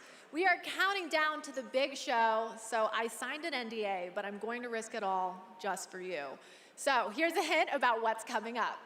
There will be lots of new game announcements, including Lara Croft's return in the next Tomb Raider, a deeper look at Resident Evil Requiem, the announcement of the release date for Phantom Blade Zero, and the Game Awards Orchestra, conducted by Lorne Bouth, will pay tribute to our 6 Game of the Year nominees. And rest easy, I'm able to confirm Flute Guy will be back. But for now, it's time for our 3 esports awards. The first up is Best Esports Game, presented by Game. And the nominees are Counter-Strike 2, Dota 2, League of Legends, Mobile Legends Bang Bang, and Valorant. And the Game Award goes to Counter-Strike 2. The nominees for Best Esports Athlete are Brock, Chovy, Forsaken, Kakaru, Mena RD, and Zaiwu. And the Game Award goes to Chovy. The nominees for Best Esports Team are Gen G, NRG, Team Falcons, Team Liquid PH, and Team Vitality. And the Game Award goes to Team Vitality. Congratulations to all our winners. Okay, I want to take a minute to remind everyone that we are streaming live around the world on more than 30 platforms, including for the first time on Prime Video. While you're watching, you can head on over to TikTok to share your favorite moments using #TheGameAwards. We can't wait to see your videos. And now I have yet another world premiere and new look for all you real ones. Here's some important news about Capcom's Pragmata.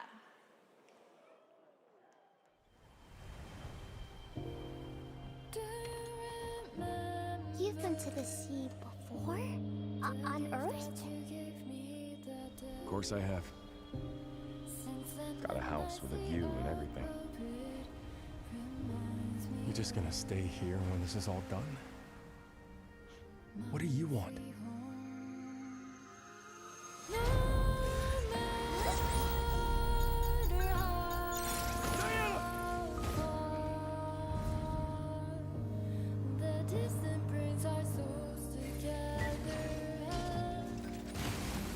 Man, need us again. I can't do anything.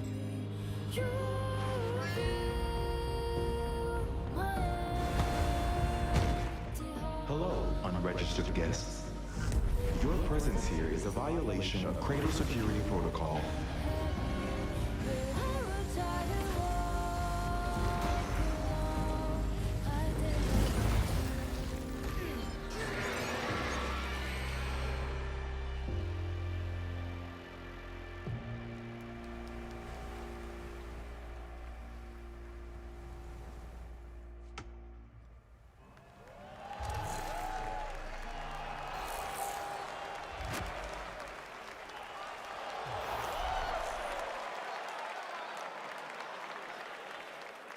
Stunning! I have the same beach in my research station back home. And surprise, you can play a demo of Pragmata on Steam right now. See, we're giving you lots of goodies tonight, and trust me, there's more to come. And now I have another award. These nominees are games that never leave you because they're on your phone. Here are the nominees for Best Mobile Game. Destiny Rising, Persona 5 The Phantom X, Sonic Rumble, Umamasume Pretty Derby, and Wuthering Waves. And the Game Award goes to Umamasume Pretty Derby!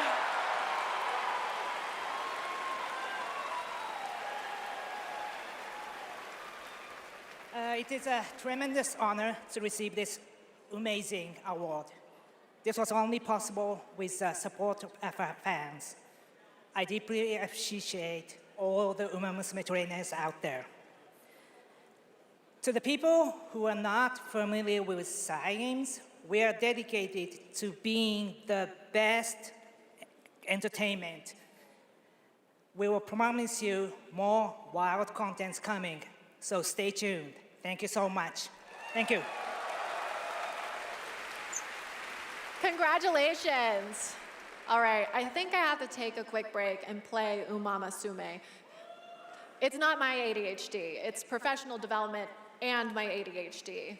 But there's so much more to come, including 2 brand new game announcements from 2 brand new game studios right after this.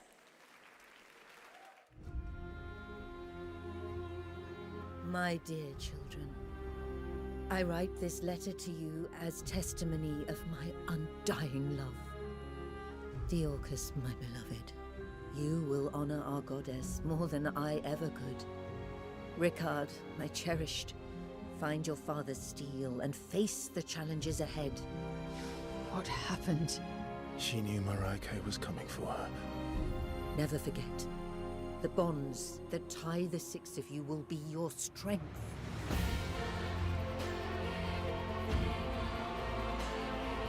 Lies. You should have saved her. She deserves the peace of death. What an interesting family you must have.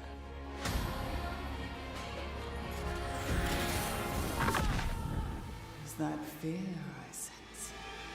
Good. Stay in the light.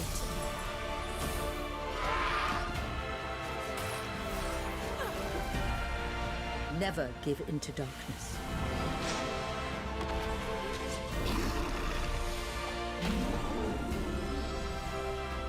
Your loving mother, Mahin.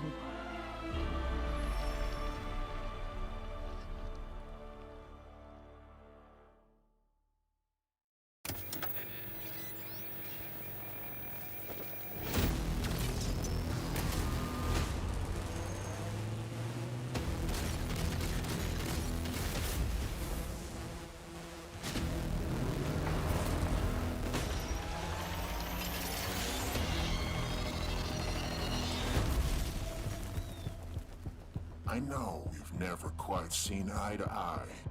Believe it or not, Whitaker, we want the same thing. It's all out there in the zone.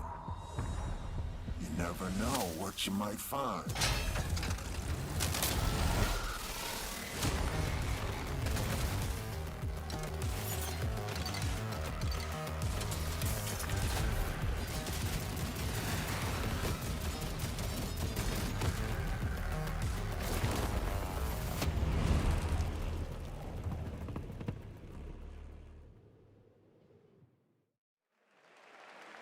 Welcome back. We are oh so close to the top of the hour. Everybody, go tell your friends to tune in and get ready for a night of awards, world premieres, musical performances, and lots of surprise guests we haven't told you about, because then they wouldn't be surprises. But now it's time to honor another game studio with an award, and it's one of my favorite categories, Best Independent Game. This year, there have been so many incredible independent titles from studios around the world, and our global jury of media selected these 6 as the best. Absolum, Ball Pit, Blueprints, Clair Obscur Expedition 33, Hades 2, and Hollow Knight Silksong. And the Game Award goes to Clair Obscur Expedition 33.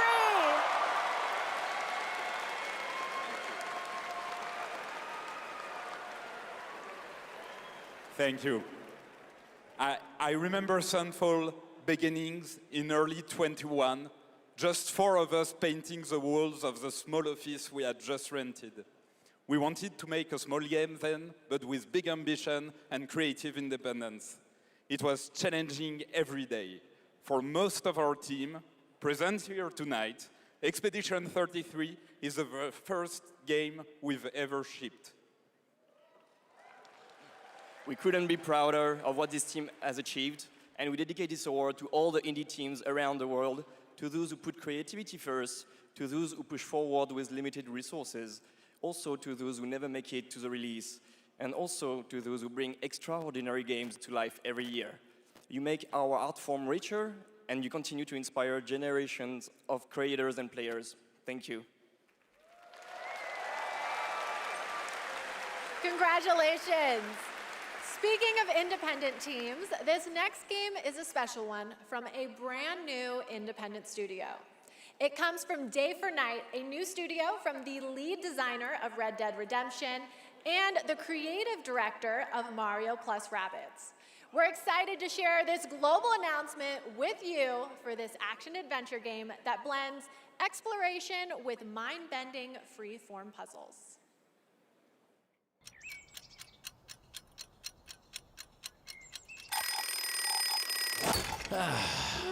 I love the new game.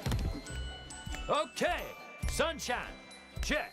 Map, check. Time for a new platforming adventure.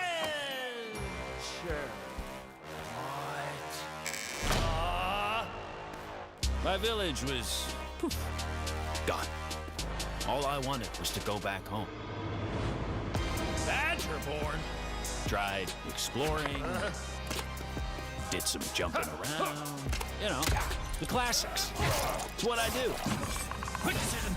Everywhere I went looked strange and weirdly unfinished. And that's when I found it. And everything changed. Literally. Oh yeah! Make your own platform game, baby! Now we're talking! I had a new grasp on things. I learned tricks that blew my mind. I really transformed myself. This thing is amazing! Made a bunch of new friends. Picked up new wheels. Figured out how to think big and small. I had it all. And then the code broke down.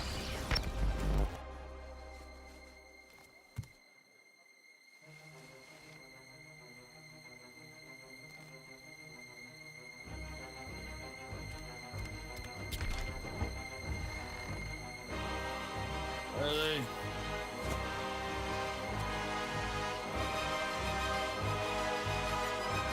And that's when I found you.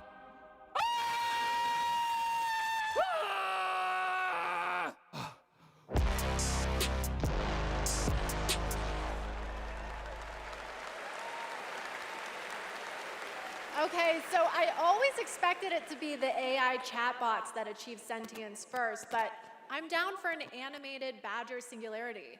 And yes, that is actor Evan Peters playing the role of Bradley the Badger. I have one more world premiere for you. It comes from an incredible brand new studio in Osaka, Japan. This is a wholly original new world coming in 2026. And we're excited to share the announcement and the first look at gameplay with you.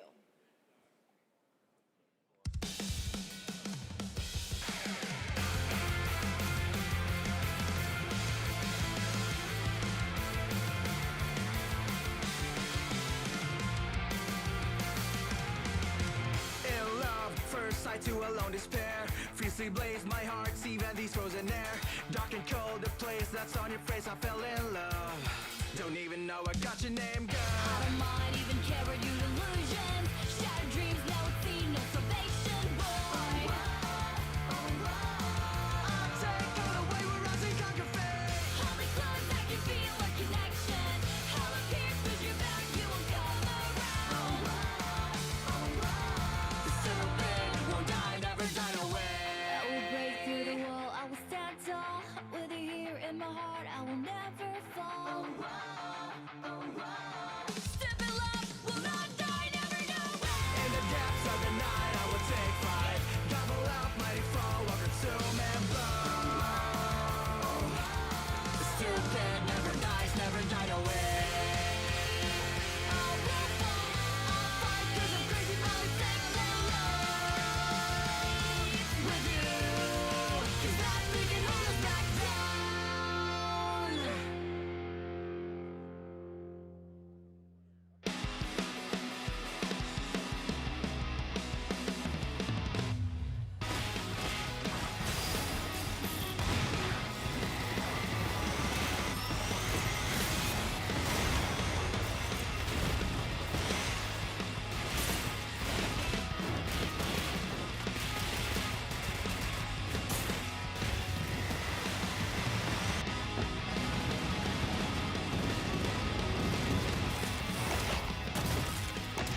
I don't eat humans.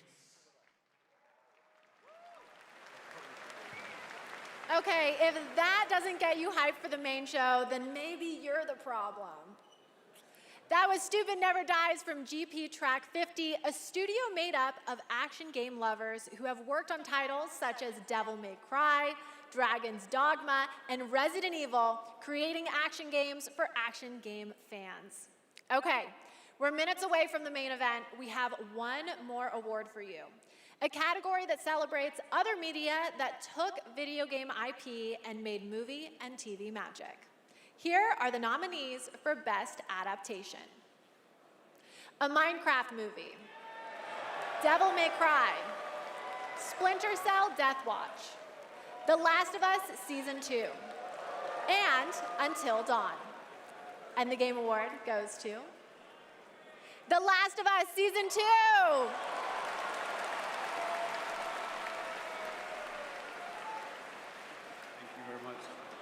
Gabe.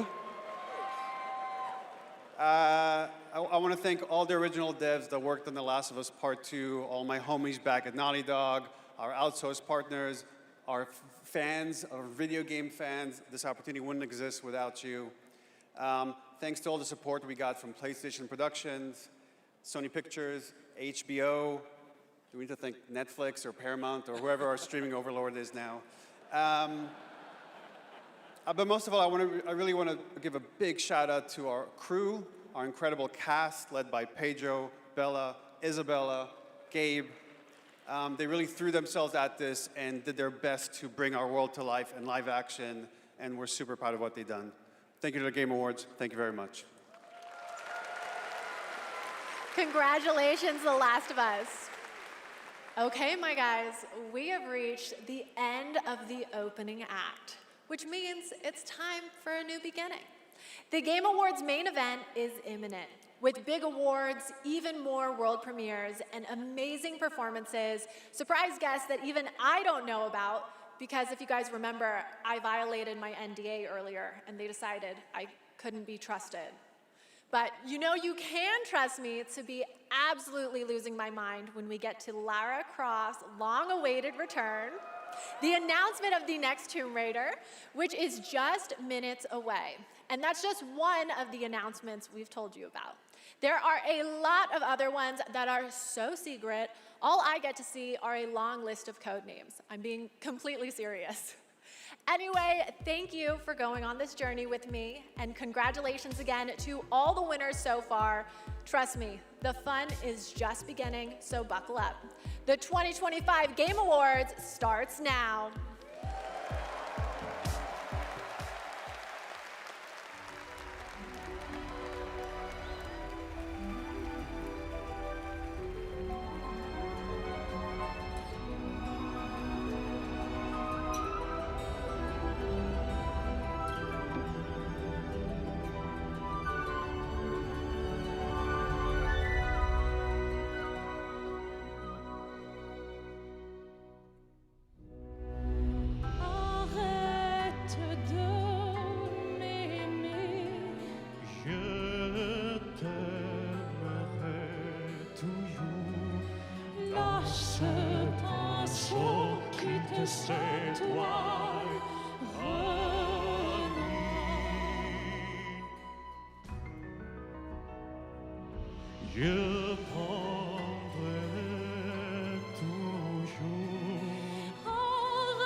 Lâche pinceau qui te s'étoile.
Living things can't help but change, you see.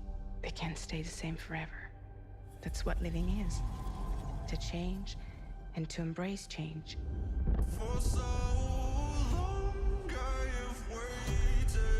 Sometimes we paint the bars of our own prison.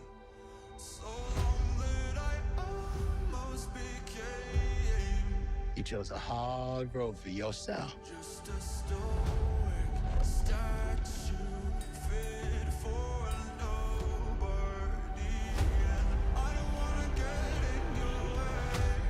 Seven people changed the world.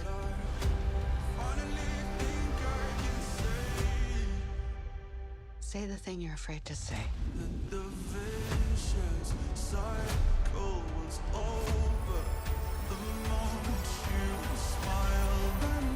We can work with this. To new beginnings. Ring the bell! Shots, baby! You want to get nuts? Let's get nuts. You know me, headmistress.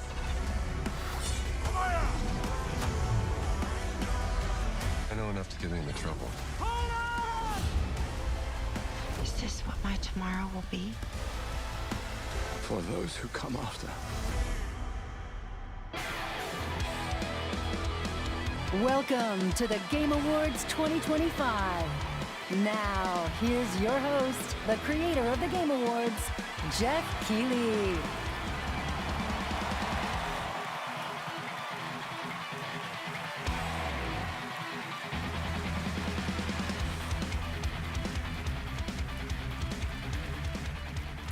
Good evening, everyone. Welcome to the Game Awards, a night to celebrate the best and discover what's next in video games. Tonight, we are connected through our love of games. Thousands of us here at Peacock Theater and millions more watching around the world in places like China, India, Brazil, in the middle of the night in Europe. I know it's late. I see you guys. Thank you for showing up for this show. And first of all, thank you to Elise Duport-Percier, Lorian Testard, and the music of Claire Obscure. Expedition 33 kicked off the show. An amazing performance. And of course, that is the most nominated game in the history of the Game Awards. And many members of the team from Sandfall Interactive are here with us tonight. I think you can identify them based on their attire tonight. Welcome, guys. It's great to have you here. You know, every year this show reminds us why video games matter. They are worlds we share, stories we live, communities we build, and experiences that challenge, inspire, and connect us like nothing else, especially when life gets hard. I don't usually open up about personal things on stage, but 2025 tested me in ways I didn't expect. In January, my home burned down to nothing but ashes here in the Los Angeles fires. And just a few months ago, I lost my dad, who quietly sat in this audience every single year, proud, supportive, always cheering us on. My mom's here tonight, and we've left an empty seat beside her in his honor. Miss you, Dad. But in the middle of all that loss and rebuilding, this show and all of you became a source of strength for me. I think about this night, this moment, and this community, and it gave me something to look forward to. It reminded me how important it is to celebrate games.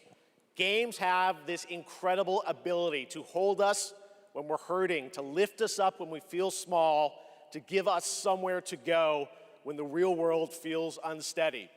I know I'm not alone in knowing that. All of you watching tonight, you've felt that power too, and that's why we're all connected in this moment. We're here to celebrate the artists, technicians, and storytellers who help this medium soar to new heights.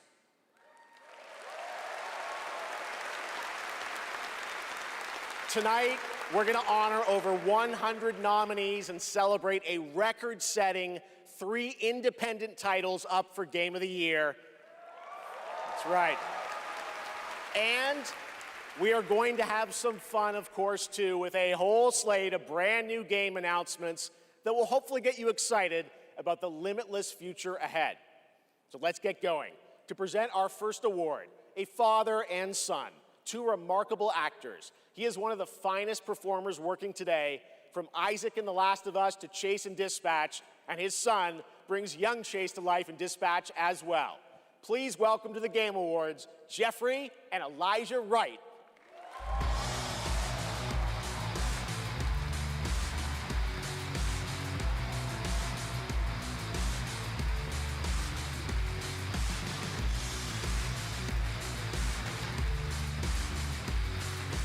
Wow, this is incredible. I'm so excited to be here tonight in the company of so many incredible artists and gaming fans. Particularly as games increasingly explore new frontiers of storytelling. But the reason I'm here really is standing next to me, my son Elijah. It was Elijah who brought me into the world of modern games, emphatically encouraging me to join the cast of The Last of Us Part 2.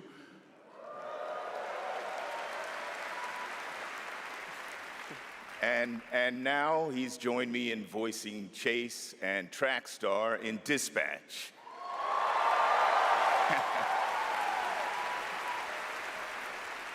Some Dispatch fans out there, I think. Yeah, cool. If it weren't for Elijah, I'd still be playing Pong on an Atari. That's right. Keep up.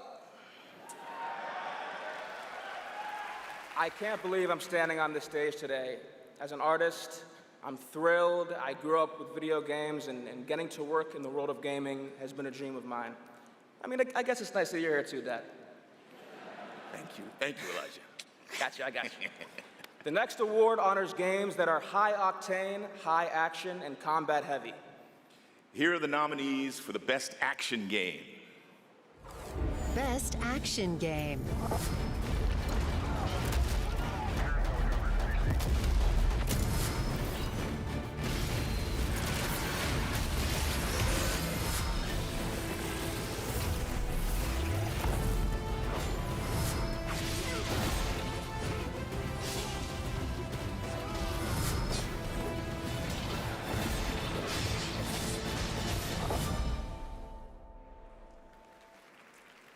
And the winner is... Hades 2.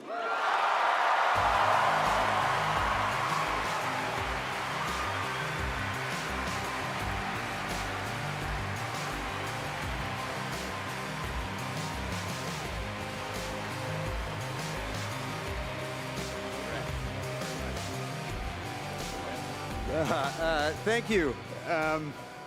The 7 of us who worked on our first action game, Bastion, all still work together at Supergiant Games.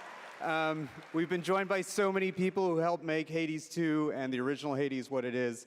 On behalf of the entire group of us who worked on the game, we just want to express our gratitude to the other teams who make such incredible work in this industry and inspire us. And we want to say thank you to our players who literally helped make this game what it is through its early access. Thank you so much. Thank you.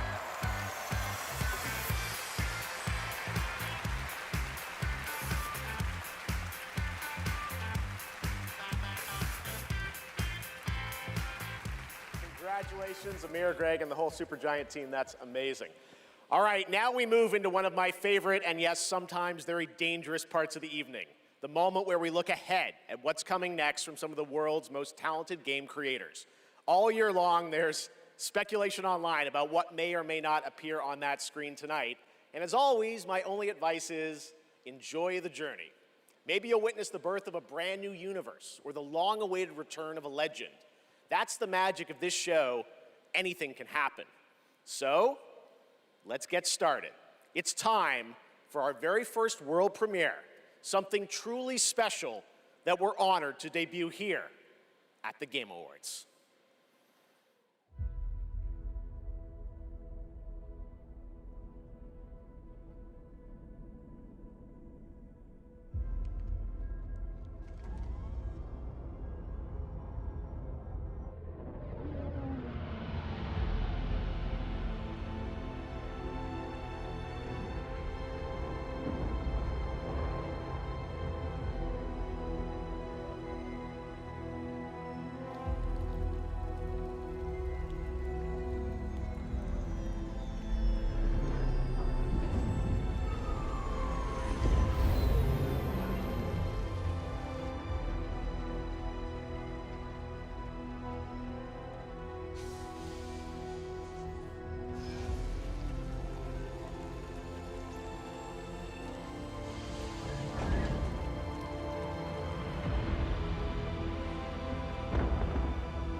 Boom!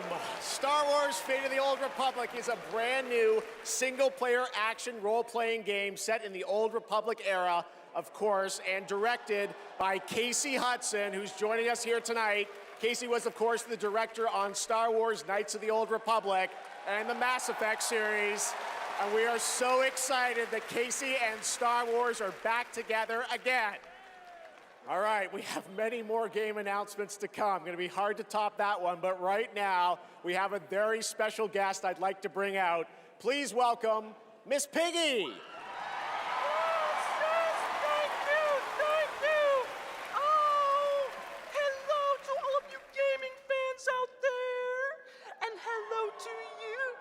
Little Jeffy Poo.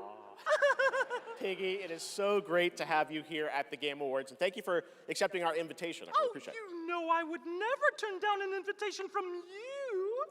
Not after Bora Bora. Which, by the way, was certainly not a bore, a Bora. Piggy, come on. This is a public event. Oh, someone's being shy. Miss Piggy, I said in the open, my mom is right there. I mean, more importantly, let's move on to what you're going to do something later. You got a really special moment later in the show. You're going to be doing something, right? Yes, that's right. Especially poor Vu. And Vu, Jeffy Poo.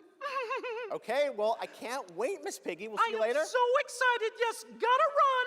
Want to make sure this performance is just perfect. Kissy, kissy, everybody!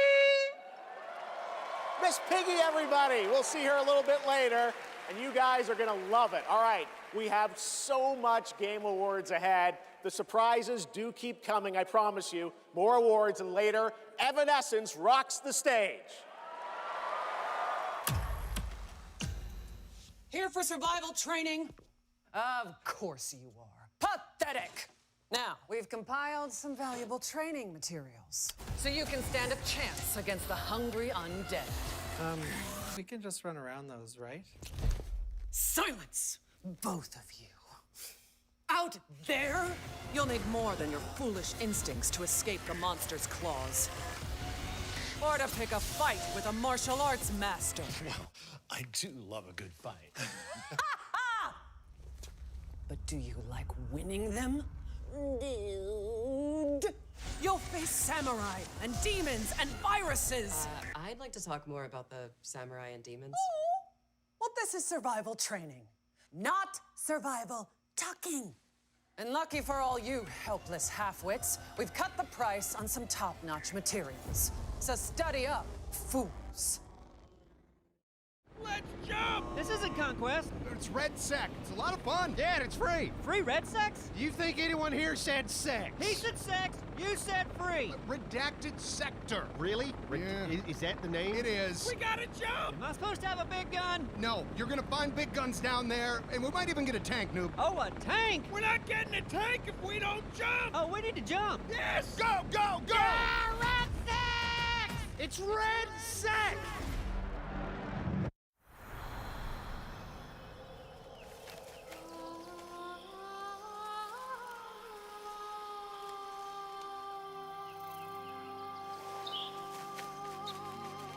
Find me. Fawn. Betray me again.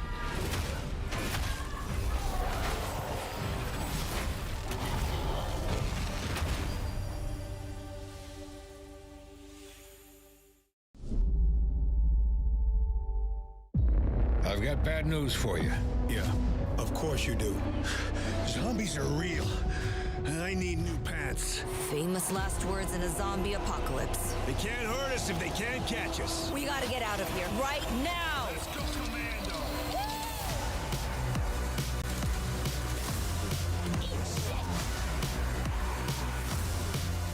Zombie is redundant. I prefer Homo Mortis. We're gonna have to tone this shit down for the movie.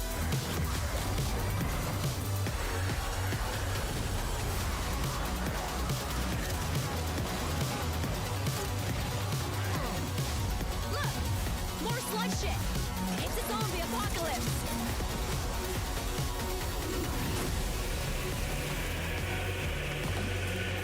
Fuck that.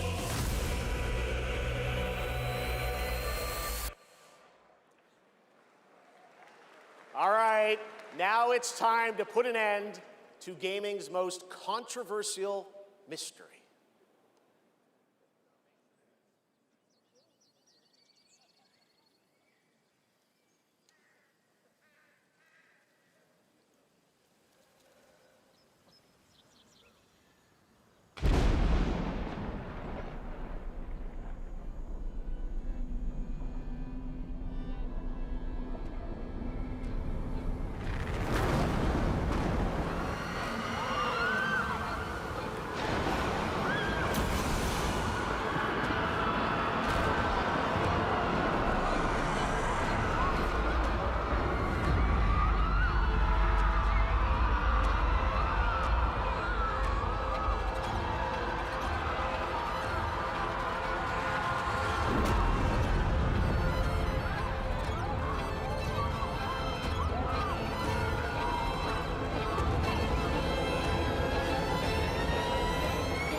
What a moment. That statue or monument that has fascinated the internet now has a name, the Hellstone. And yes, Larian, winners of Game of the Year in 2023 for Baldur's Gate 3, are hard at work on their next role-playing game, a continuation of the Divinity saga. Divinity is their biggest game ever. That's right, even larger than Baldur's Gate 3, promising more breadth and depth than ever before, and we cannot wait to tell you more in the future. To present our next award, please welcome two previous winners of Best Performance here at the Game Awards, Maggie Robertson and Neil Newbon.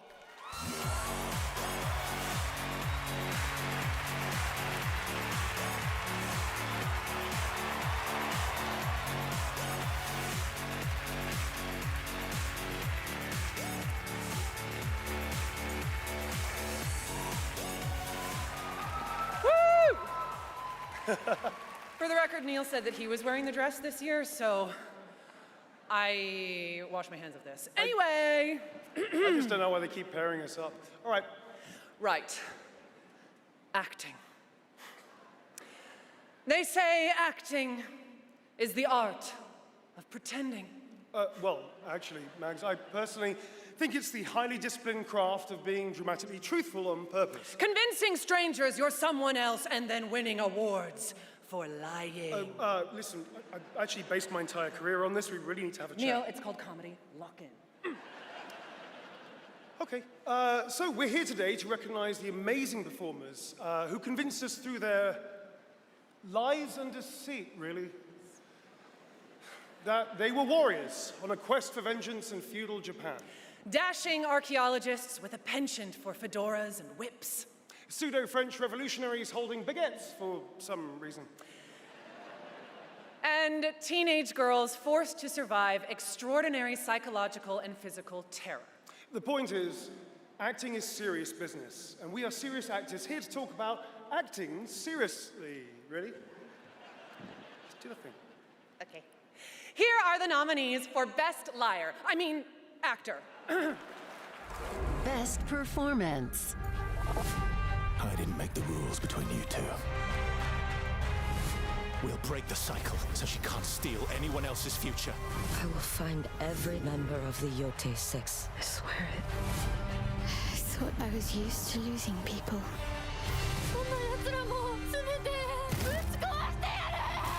These relics hold a force that could change the course of history.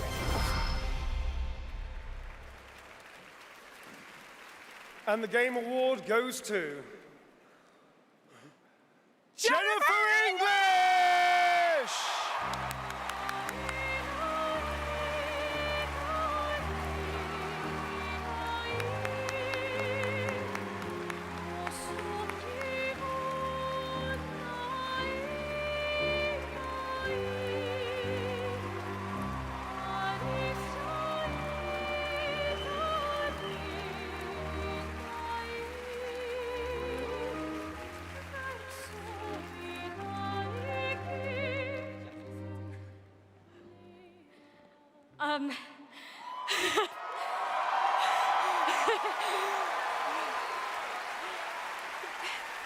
Thank you to everyone who voted.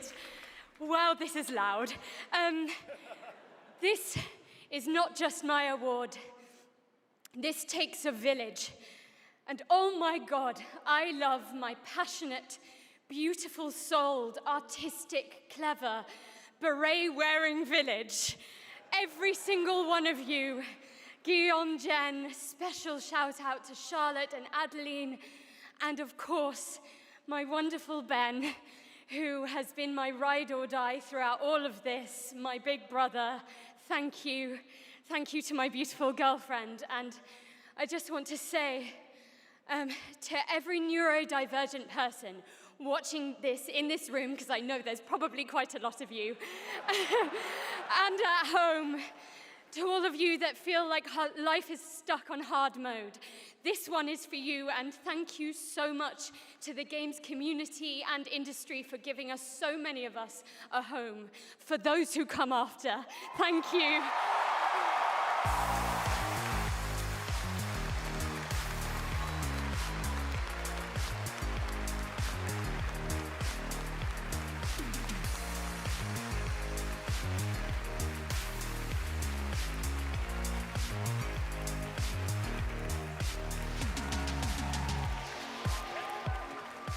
Incredible. Congratulations, Jennifer. From Bad Robot Games, please welcome J.J. Abrams and the creator of Left 4 Dead, Mike Booth.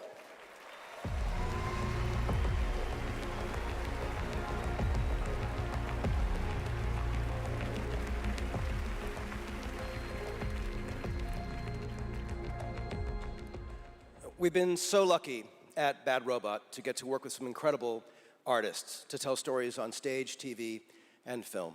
And it's been an absolute thrill and honor to have spent the last few years working with the brilliant Mike Booth on an original universe that brings our passion for great storytelling to the PlayStation and PC.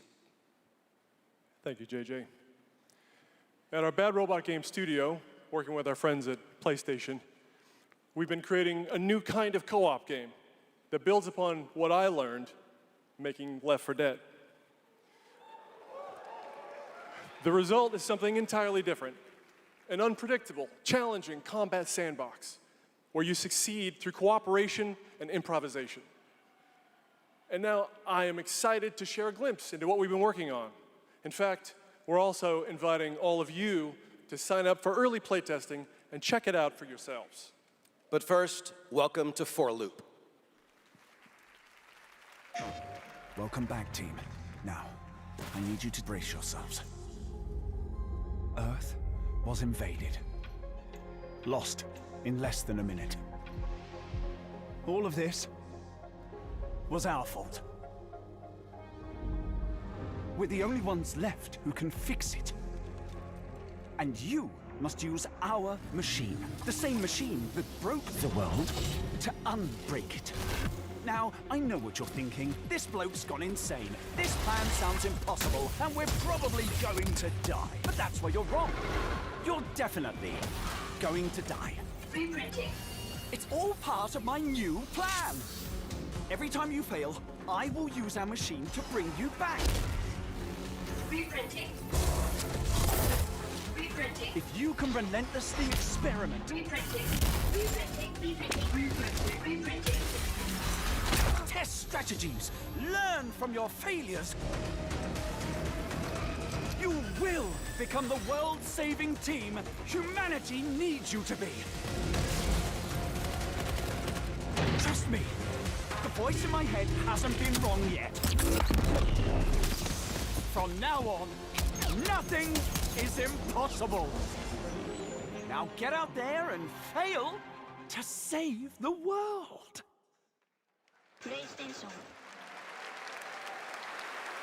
Up next, we have a new game announcement from some of the developers who helped put The Last of Us and Uncharted into our hands. This new, small, independent studio is charting its own course, focused on crafting uniquely styled, artful games that are pushing the evolution of companion characters. Enjoy.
talk to me first.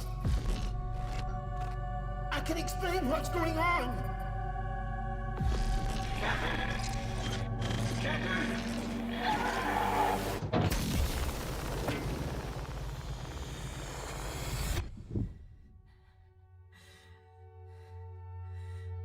What is existence, really?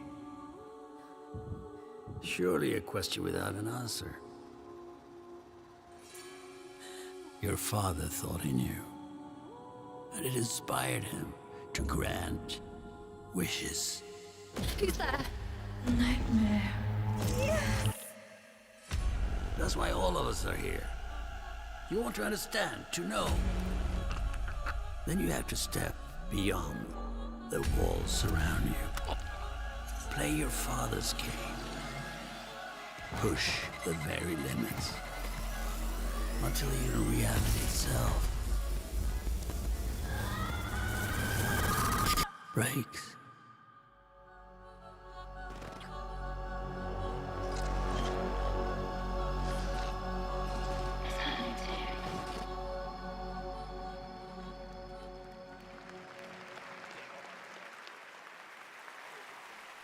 That was Ontos from Fractional Games, a sci-fi mystery and spiritual successor to Soma, set on a repurposed hotel on the moon. And yes, the unmistakable Stellan Skarsgård will star in the game. All right, there's more Game Awards ahead, but right now, it's time to reveal a new forceful Void Hunter in Hoyoverse's hit urban fantasy ARPG, Zenless Zone Zero. Meet Ye Shuangguan, the first ever dual-form agent.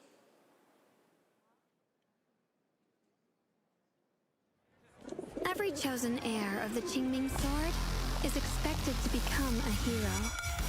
Tread carefully. One step further and you may shed your mortal sins. But the gate to the final domain does not open without refinement. The strongest bond between people is always value, isn't it? I give you what you want, and you give me what I want.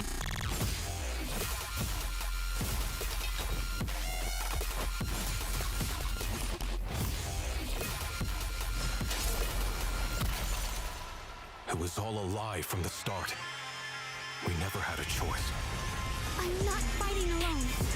From within this sword, many others are fighting beside me.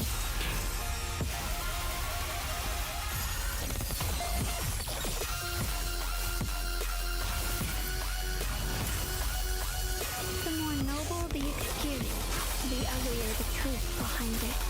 One instant, 1,000 visions!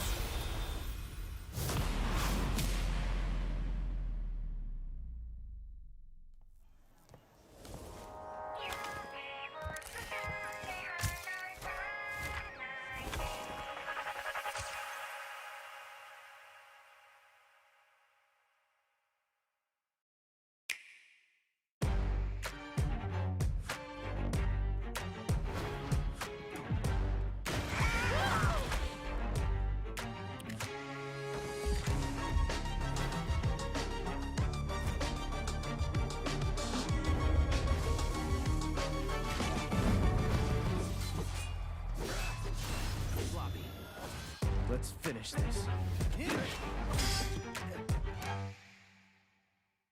Welcome to 2XKO.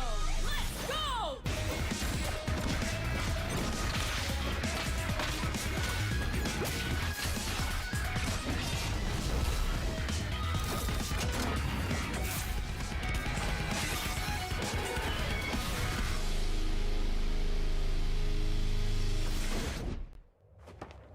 Sheriff Kiriman, sighting target.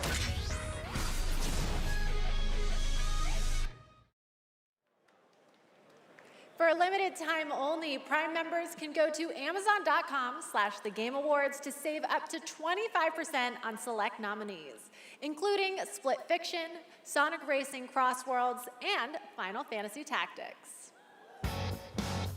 From the award-winning games Journey and Sky, Children of the Light, please welcome That Game Company's CEO and Creative Director, Genova Chen.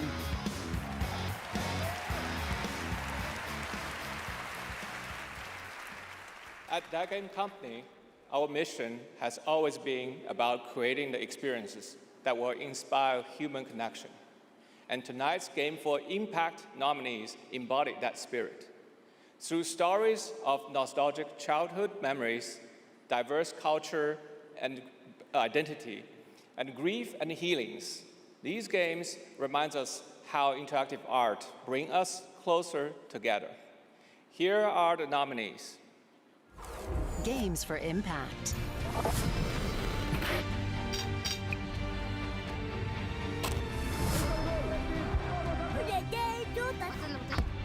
Julian! I've never had any friends like you. We forgot for a reason. It's not safe out there, Hazel. If I was the one missing, she wouldn't stop looking.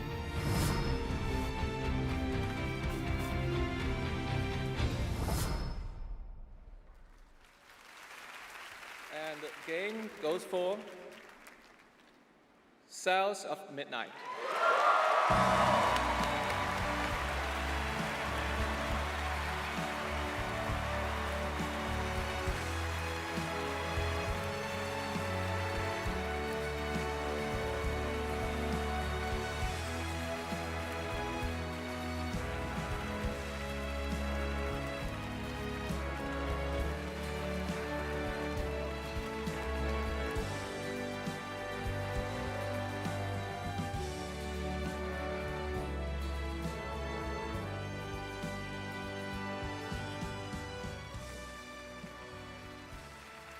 Thank you so much to all the nominees.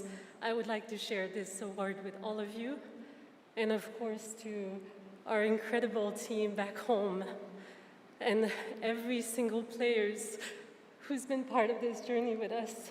And from the start, we listened to stories passed down porch to porch, kitchen to kitchen, to build a world that would feel as warm and as rich as the South. A world that would be filled with compassion, kindness, and courage.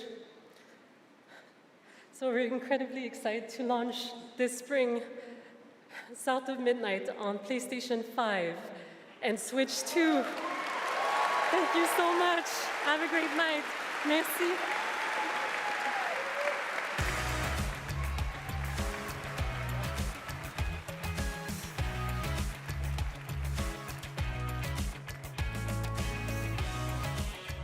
Tonight, one of the most iconic survival horror franchises returns to the Game Awards stage. For nearly 3 decades, Resident Evil has defined what it means to face the unknown, to survive against impossible odds. This next installment, Resident Evil Requiem, is a nominee for Most Anticipated Game, and tonight, we're excited to dive deeper into the game and some of the surprises that await.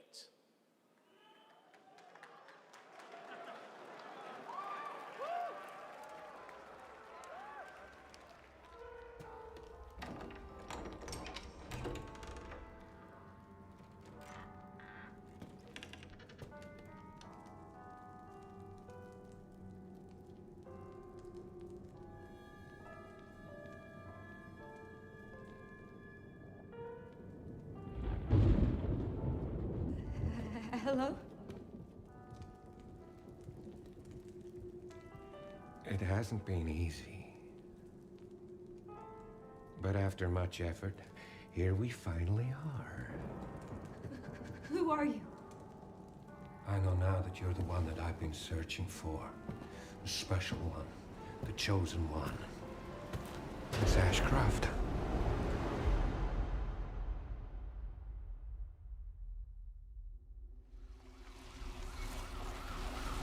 Talk to me. Is this one like the others? And it's not post-mortem lividity.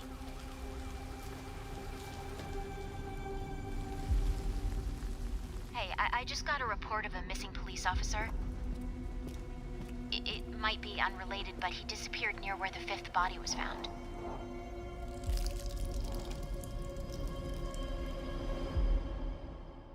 Through you, Elpis can finally be set free.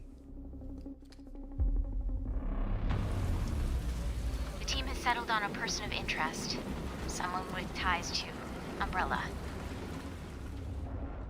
Victor Gideon.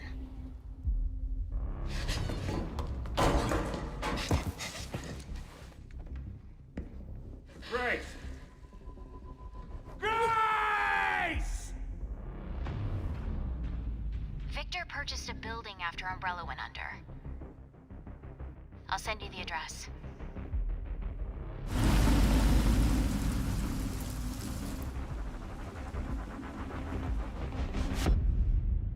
Welcome. Dr. Gideon has been expecting you.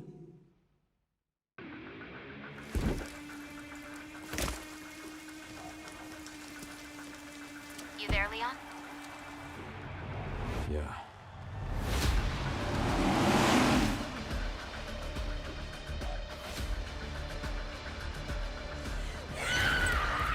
Hey, over here. FBI, what are you doing here? Would you like to see what's hidden under the hood? Don't do anything stupid. Me? Never.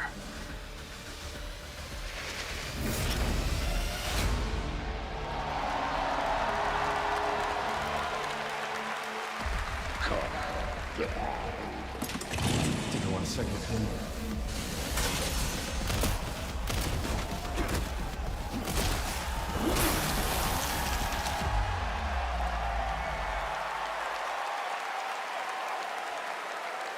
Yes, the internet was right. Leon Kennedy, one of gaming's most iconic characters, is back for Resident Evil Requiem. The story in Requiem will intertwine the fate of two playable characters. Grace's storyline takes players through a unique survival horror experience, while Leon delivers explosive action to the game. It's going to be exciting. It's coming out in February. All right. This year has been an incredible one for independent games, as we've been talking about all night. Bold, original titles created outside the traditional big publisher system. So we felt it was important to spotlight those visionary projects tonight, right alongside the big franchises. This next game is a good example. It comes from a legendary name in the independent scene, someone I first met back in 2007, and it's a project that has been 10 years in the making. Let us begin. Template 4 Combiner. North. A world of heroes. Can you charm that goblin? It's too far. I'll swap him out. East. The Mirror Isles. Will the mirrors repair my soul? Will I pass the test? West. Endless caverns. Beams of light. Nobody else could get this old mine suit working, so all the rewards go to me.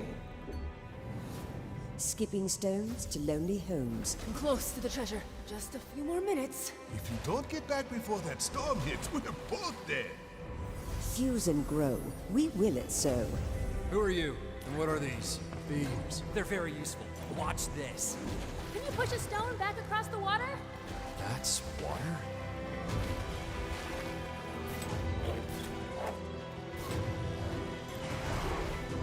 When the portal appeared and I stepped into this overworld, I had never imagined such a device that could fuse realities.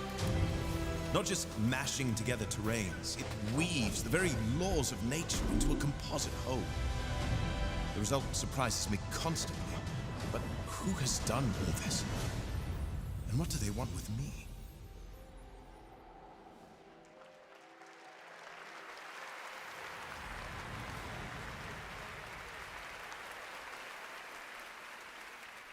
Order of the Sinking Star is an amazing puzzle adventure with over 1,400 puzzles and a big story wrapped all around it. We're very excited to play it. All right, next up, we're traveling 40,000 years into the future for a brand new look at Exodus, the upcoming sci-fi action RPG from Wizards of the Coast and Archetype Entertainment. For decades, Wizards has built worlds where players define their own legacies. Exodus carries that tradition into the stars. It's time to step forward.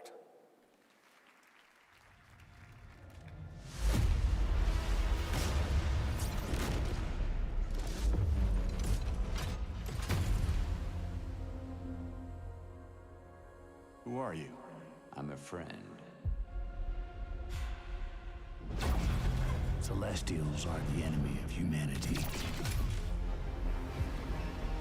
A relentless threat to our very survival. can't do this anymore. Salvaging scraps just to get by.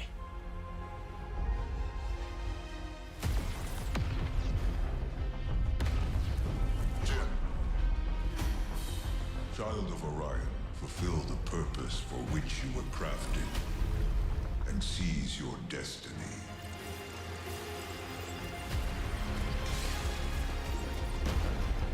Our world is dying. You are the only one who can wield celestial tech and find a cure. Well, that's fucking terrifying.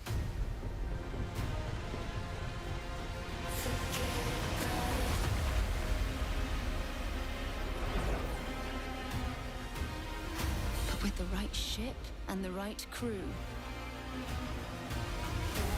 you could save all of us. I was on an alien world. Felt like I was finally doing what I was made for. Thank you, June. We are the defenders of Leiden's future. And we will fight to protect it. The fight for survival has consequences. How far are you willing to venture? How much are you willing to sacrifice to save your world? Damn, kid. No pressure there.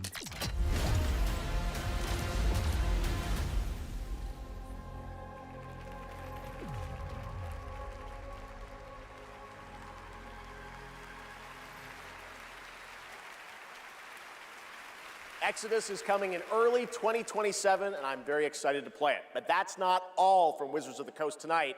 Now to share something brand new, please welcome Trisha Helfer.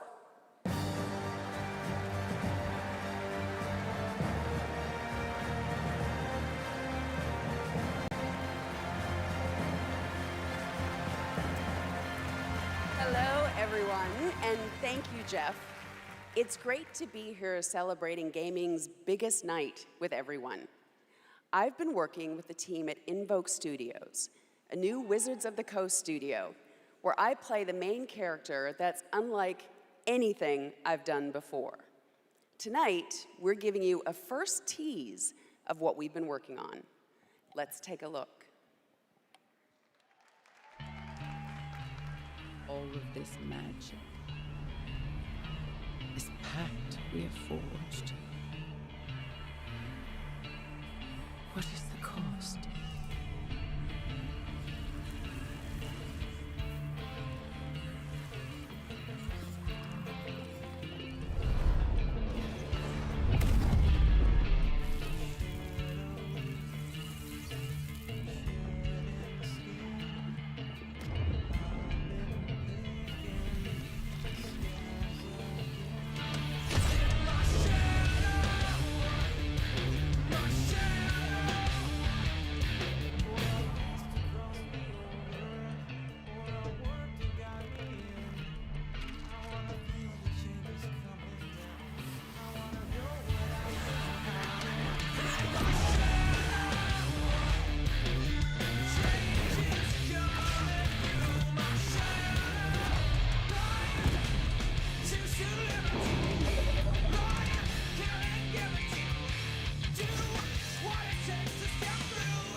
More on Warlock coming in summer 2026.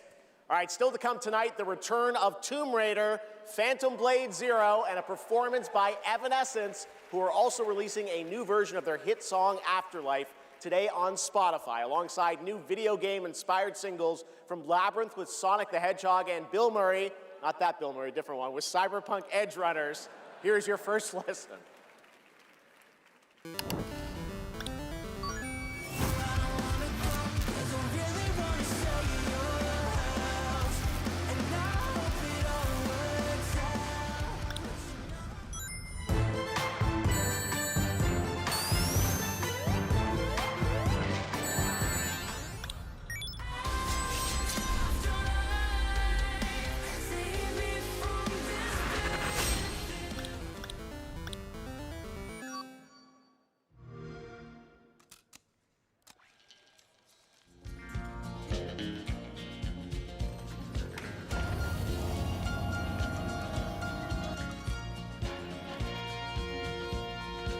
old cowboy went riding out one dark and windy day. Up on a ridge he rested as he went along his way. When all at once a mighty herd of red-eyed cows he saw plowing through the ragged skies and up a cloudy draw. Their brands were still on fire and their hooves were made of steel. Their horns were black and shiny and their hot breath he could feel. A bolt of fear went through him as they thundered through the sky, for he saw the riders coming hard and he heard their mournful cry. Yippee-i-oh,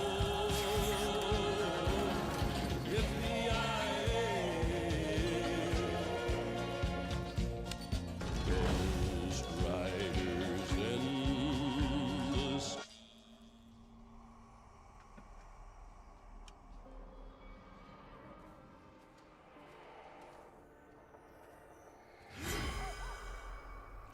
Hi, Susan.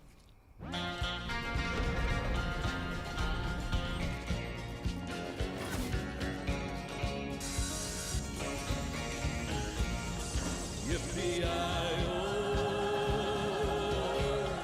yippee-i-ay.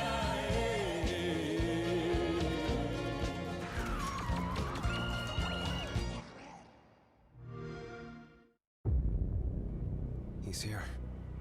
It's him. It's Gabrielle.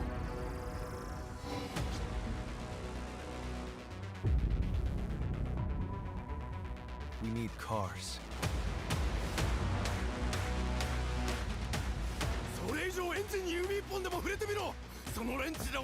Behold, the echo.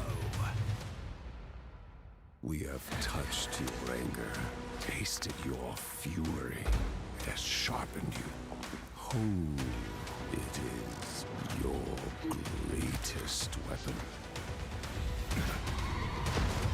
リツコも言いたいことある？リツコ？ A Screamer tournament is about to be announced, held by a Mr. A. Consider this your personal invitation. Burn alive, you piece of shit!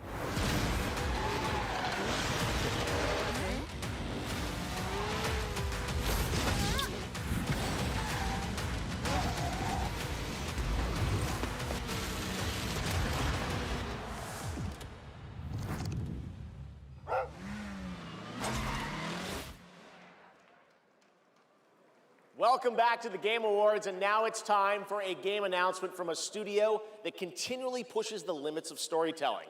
They captivate us with worlds that bend reality and stories that blur the line between ordinary and the impossible.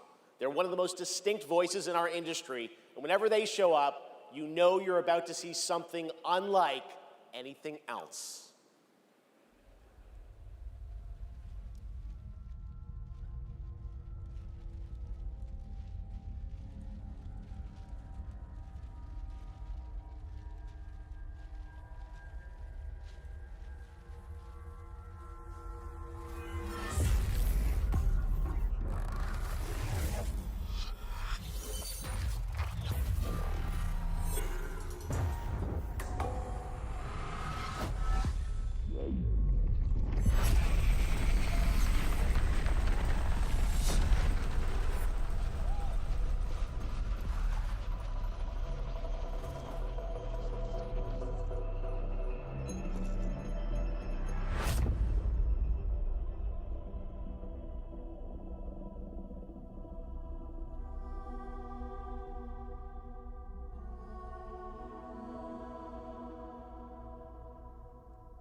Do you feel it?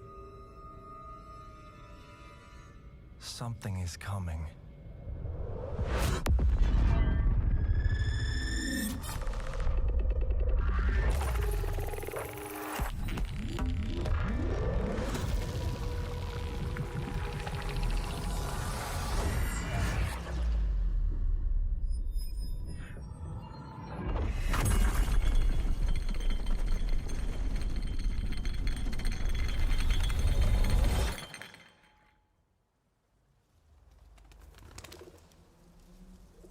intrusive pattern.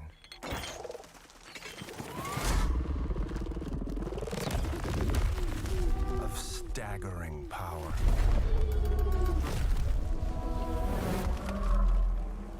Reshaping reality as we know it. Everything we tried to keep inside eventually worms its way out.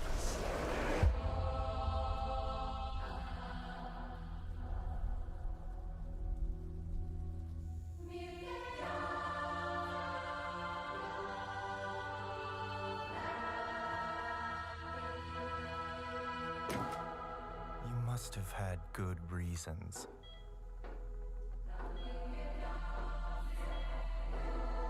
But we were not prepared.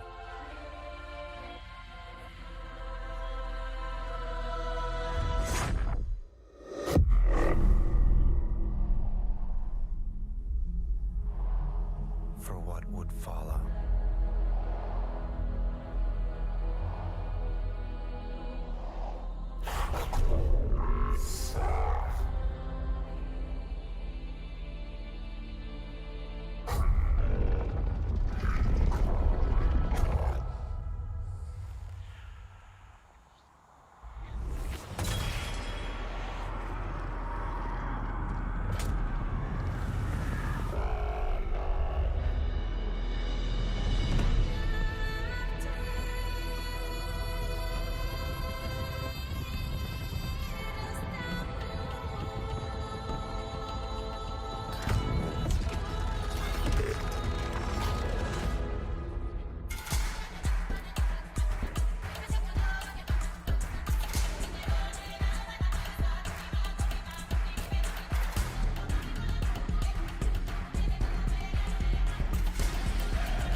Pace yourself. It's gonna get weirder.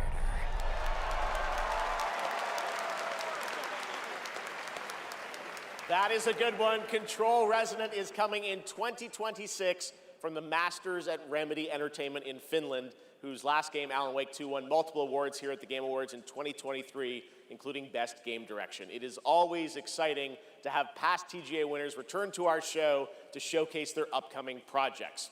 Still to come tonight, we'll have a performance from Evanescence, plus awards including Best Score in Music, Best Narrative, Best Game Direction, and Game of the Year. Plus, we'll introduce you to this year's TGA Game Changer recipient. And of course, there are more new game announcements ahead as well from studios big and small, including an extended new look at Phantom Blade Zero and Lara Croft's return in Tomb Raider. But right now, we've got a brand new original game to share with you. This global announcement comes all the way from Tokyo, Japan, and a legendary game developer. He's working on an ambitious new project, and we are honored he chose TGA as the place to share the first details and in-engine footage with the world.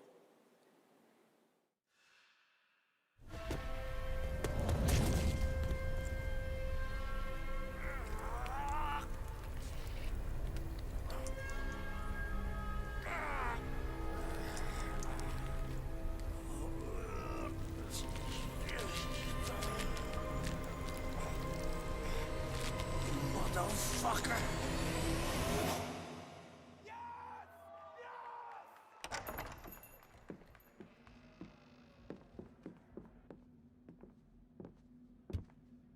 Shinji-san, yeah? Time to settle up.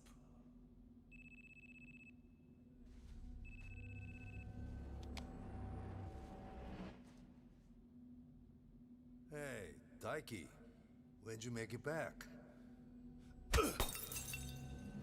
Excuse me, sir. Shut your mouth. All right. Talk soon.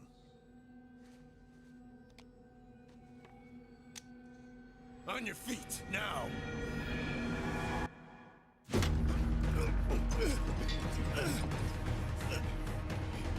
Son of a...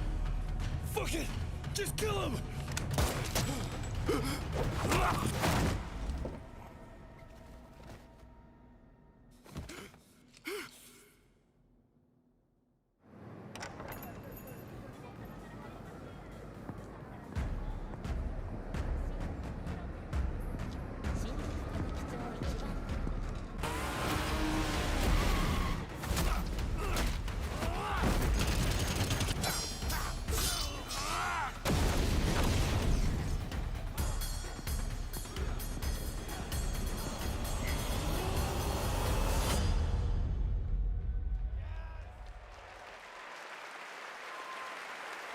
Gang of Dragon is deep into development. Nagoshi-san, thank you for that announcement. All right, next up is something very cool and very unexpected. Get your quarters ready because one of the most iconic game series of all time is coming to the big screen. We're taking it back to the 90s when the ultimate rivalries were settled in the arcade. Right now, we have a special sneak peek of Street Fighter. Let's take a look.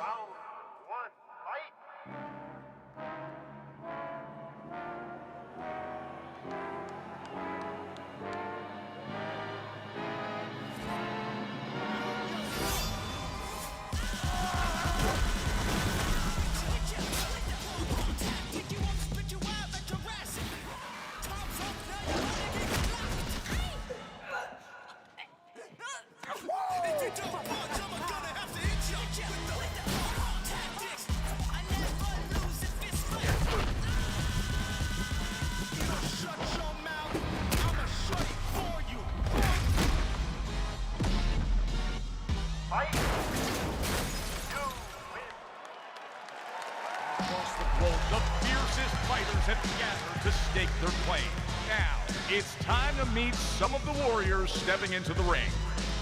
Please welcome to the arena, Noah Centineo as Ken.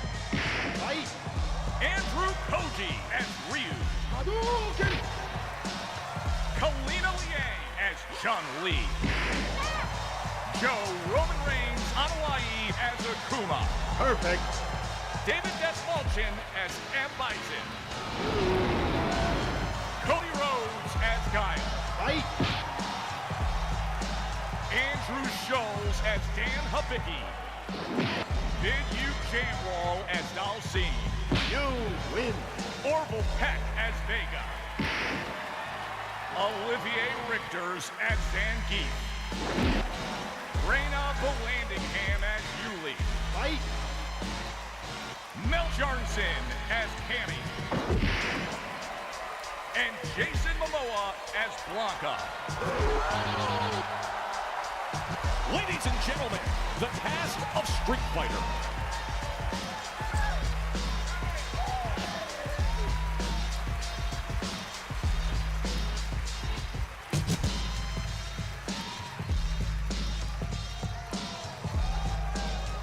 What a Game Award!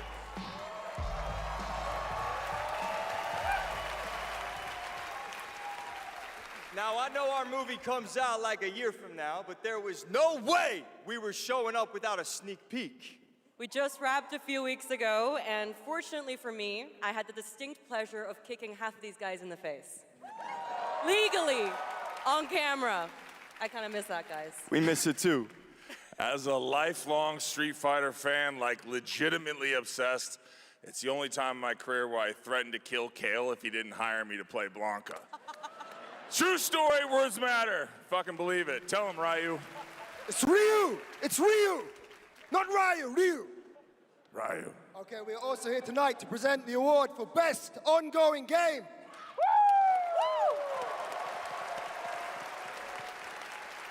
The games in this category are the ones that never quit delivering all year long. They keep us looking forward to what's next. Cody, I told you, the dedication, the passion, the resilience. We need more presenters. This ain't enough, you know what I'm saying? David, guys, it's so important that we appreciate you all here for being great patrons of Street Fighter, okay? If you played the game, make some noise in your life. Come on! This movie is not possible without you guys. We are so grateful, and we're not the only game that appreciates your patronage.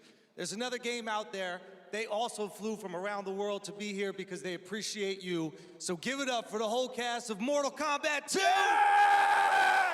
Come on out! Yes! Yeah. I'm just kidding. They didn't come. They don't care about you. They only care about money. Okay? We care about money and you. Street Fighter forever! Schultz cannot be Forever, joking. baby, forever! Kidding. He's joking. All right, okay, so these are the nominees for Best Ongoing Game. Best ongoing game. I'll protect my people's happiness to the last.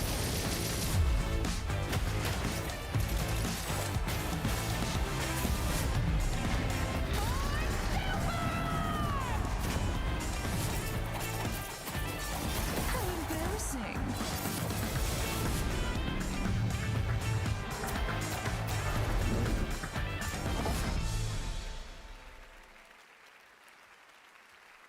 Bum, bum, bum. Oh, the mic's not coming out of the floor. I thought it was coming out of the floor. And the game award goes to No Man's Sky!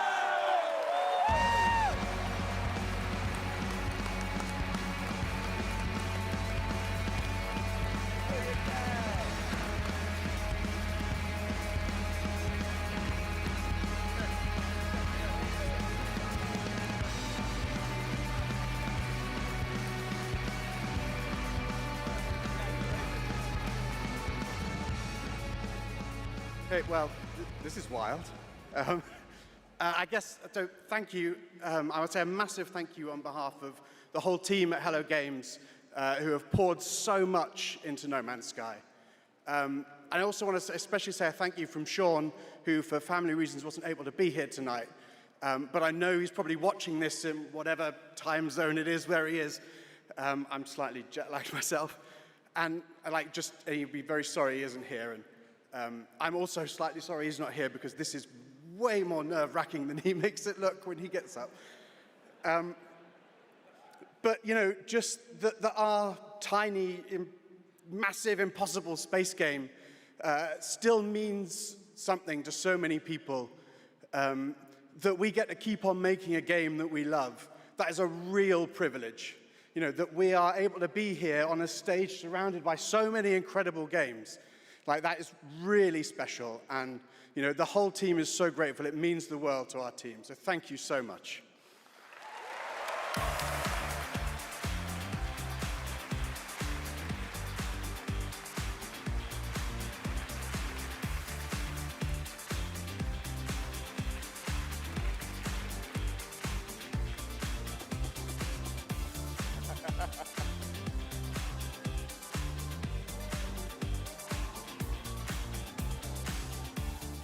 A lot of handshakes. Congratulations, No Man's Sky. And how about the Street Fighter cast? That was absolutely wild. All right. There's lots more Game Awards ahead, including a very special announcement. Wow, okay. Well, we'll pick it up, I guess. Hello? Hello? Oh, live from the Batcave, all the way from Gotham City, Batman, welcome to the show. How you doing, buddy? It's great to see you tonight. You having a good time? Commissioner Keighley, sorry I couldn't make it in person. I've been trying to decide what batsuit to wear. Abs or no abs? Anyway, great show so far, but it's about to get even better, because it's time for a new look at my upcoming game, Lego Batman, Legacy of the Dark Knight. Batman out.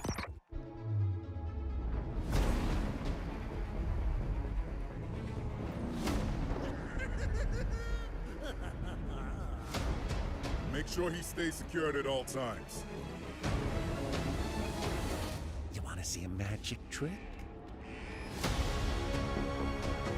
The city has become a breeding ground for suffering and injustice.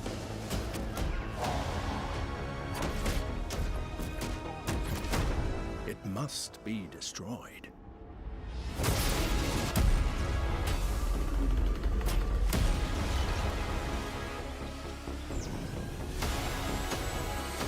Let's get to work. Who are you? think we can help each other. This town deserves a better class of criminal. Good evening, Gotham. Join us in a celebration of absolute chaos! Someone's gotta step up!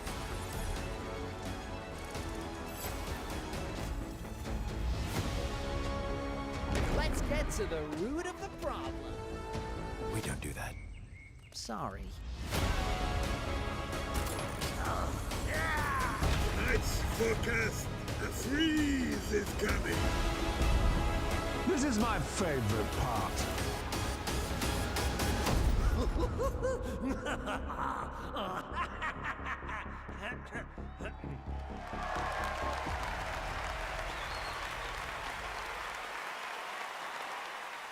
Lego Batman Legacy of the Dark Knight launches on May 29th, 2026.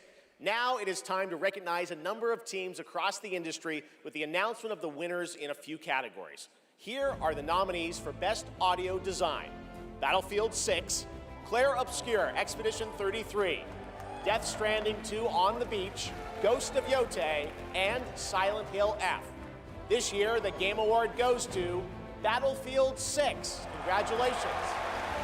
Here are the nominees for Content Creator of the Year: Cadril, Kai Sanat, Moist Critical, Sakura Miko, and The Burnt Peanut.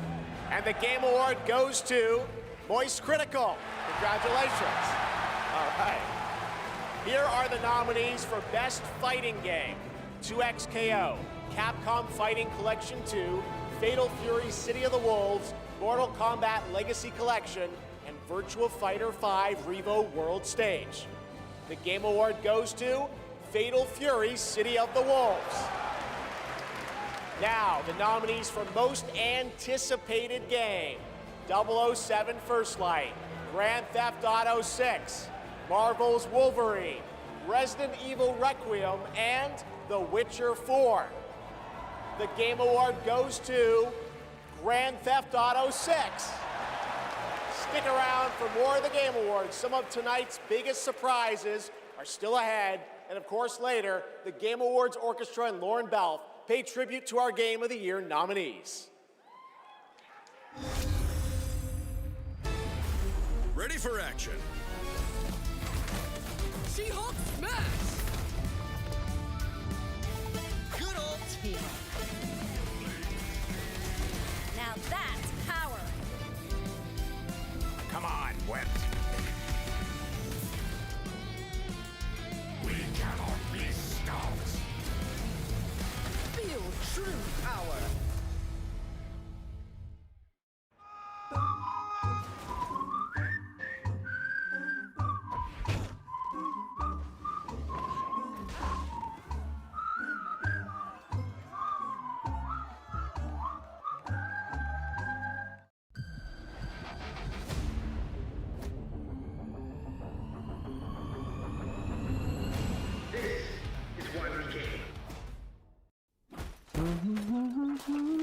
Nothing beats a Bota holiday. And now you can play Rust Mobile for free. 100 strapped off to the oil rig.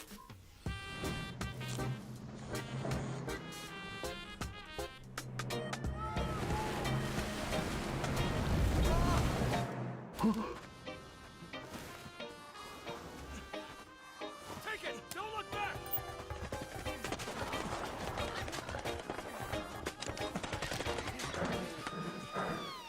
I just felt like... Enough talk! Move! Here's my loot!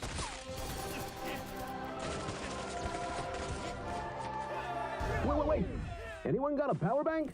Rust Mobile first global test begins now.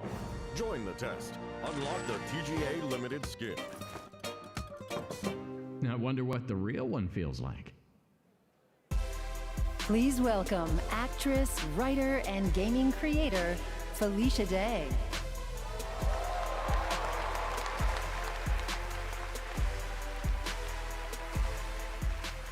Hi, friends. I am thrilled to be here tonight to present the TGA Game Changer Award, an award that recognizes an individual or organization that has demonstrated positive social progress in the gaming industry. And I'm even more thrilled that tonight's honoree is one of the most impactful organizations uplifting girls today, and one that I'm honored to represent as an ambassador, Girls Make Games. Over the past 12 years, Girls Make Games has empowered over 8,000 girls aged 8 to 18 from all around the world to create and share their own video games through summer camps, workshops, and game jams. In 2022, GMG established a college scholarship to bridge the gap for young women as they entered college and careers in the games industry. True to their mission statement, the founders of this incredible organization chose 2 inspiring members of their community to accept the award on behalf of Girls Make Games. And I'd like to invite them to the stage and hear how GMG truly has been a game changer in their lives. Please welcome Ellie Friedman and Monica Paredes.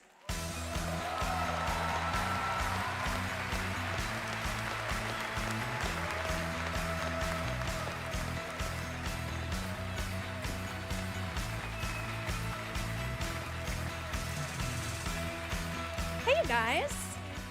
Hi, so Ellie, you've been going to GMG summer camps for several years now, and this past summer, you and 3 friends created a game that won the grand prize, is that right? Yeah, our game is called Paper Trail, and the premise is you're a kid who's stuck in the hospital with a broken arm. You draw when you're bored, and your drawings that you've made have now come to life and start attacking you.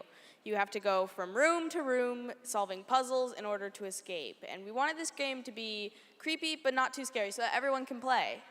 I love it. And what is next for Paper Trail? Soon we're going to start working with professionals to fully publish our game on Steam and PlayStation. Very impressive.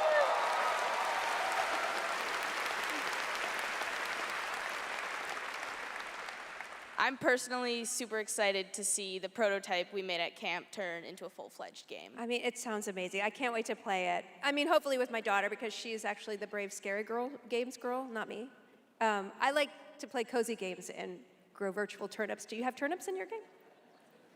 Okay, you can work on that. So Monica, your journey is a little bit different with GMG. You never went to the camp, but you actually were one of the first recipients of the college scholarship back in 2022, is that right? Yeah, so I grew up loving video games, love all that you do. And then my high school robotics teacher actually encouraged me to apply for the scholarship. He knew I was interested in game development. Then I got it. Now I'm attending USC, and I've been doing some game development. And now I've actually had some game development experience with our club there, Open Alpha at USC. Yeah. That's amazing. It sounds like it's really helped you, set you up for success.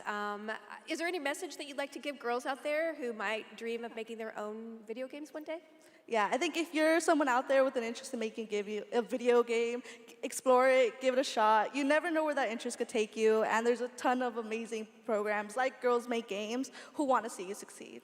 Yeah, well, obviously, I really wish that there had been an organization like this when I was a kid, but I'm very excited that starting next year, my 8-year-old daughter can go to GMG and express her love of gaming. You guys are very inspirational. Thank you.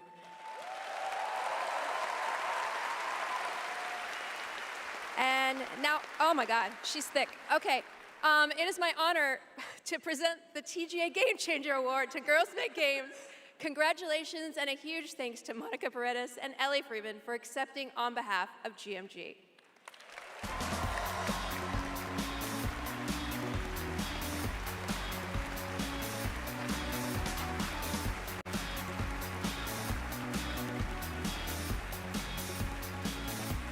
Thank you so much, Felicia, and congratulations to Girls Make Games. It's an incredible program. I've had the chance to visit their summer camps in the past, and it is truly inspiring to see the passion and the creativity that these young developers bring to the medium. Initiatives like that don't just open doors, they shape the future of our industry in a positive way. And I have no doubt that some of the girls in that program today will be on this stage in the years ahead accepting awards for the games they help create. Now, it's time to move on to our next announcement here at Game Awards.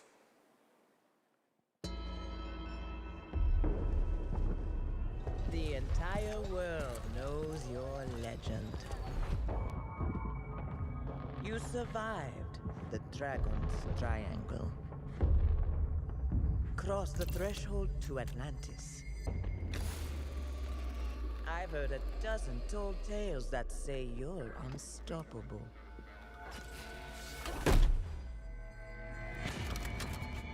But I say, all legends must come to an end.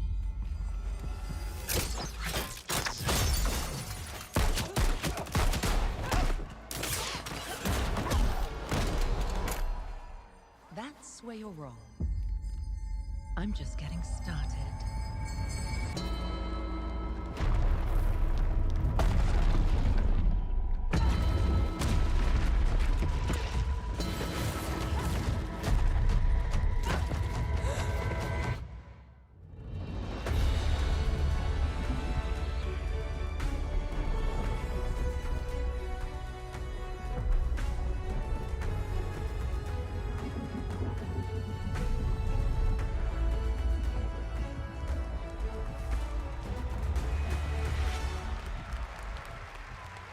As I looked out at an ancient world reawakening, my mind traveled back to where this story began. And everything changed.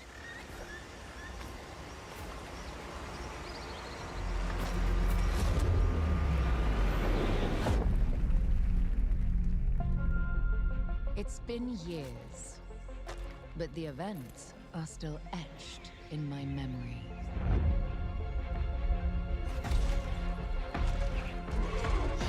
Lost worlds, frozen in time. New discoveries, waiting behind every door. Across every chasm.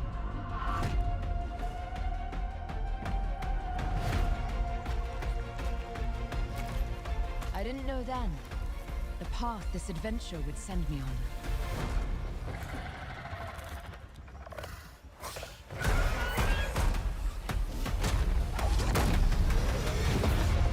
But it lit a fire that still burns.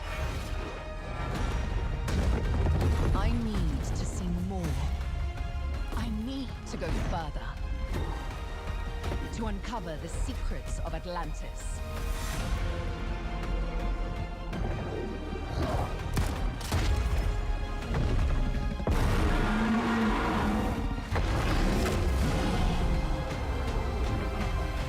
Some legends are destined to be retold.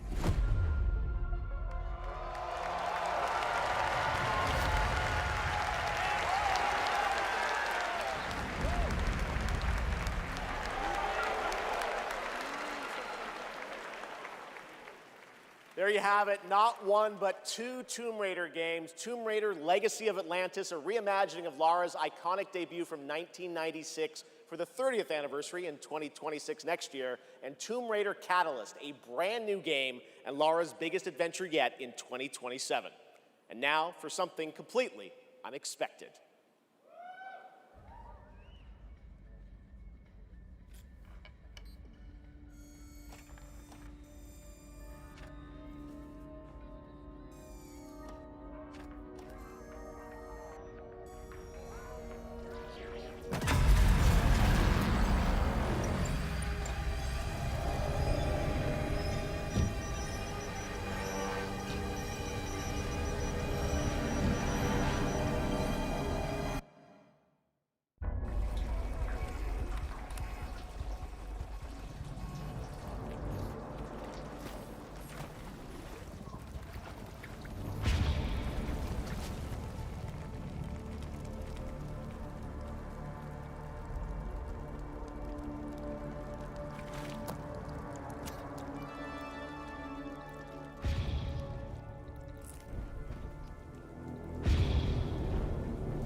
Hi, I'm Robert Kirkman, co-creator of Invincible, and I'm here to introduce a brand new character to... Hey, Game Awards! Sorry, Robbie K. I got this. I see you, Keighley. Love what you've done with the place. Rex, I was just here to introduce a world premiere. Yeah, look, I am the world premiere. Cue the lights, cue the orchestra, cue the seething jealousy, and meet the second best character in our 3v3 fighter, Invincible Versus. Roll it, Kirky. What the f? I said roll it, Kirkman. Roll it.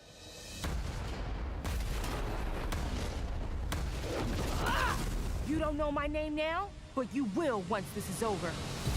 I never been to jail. Tell niggas that I'm in here with jail. Who is she? She may be some minor Earth hero. My name is Elemental. You seem pretty cool. But that won't stop me from kicking your ass. You call this minor? Here's a solution. That shit all away. Let me show you what the elements can do.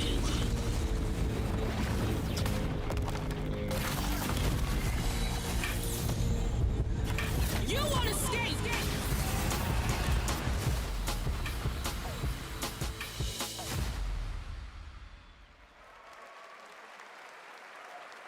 All right, next we're excited to share the global announcement of an upcoming game coming exclusively to Nintendo Switch 2.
Doesn't that look fun? A two-player co-op game starring Maki and Omura with a retro anime universe aesthetic. Orbitals is coming in 2026.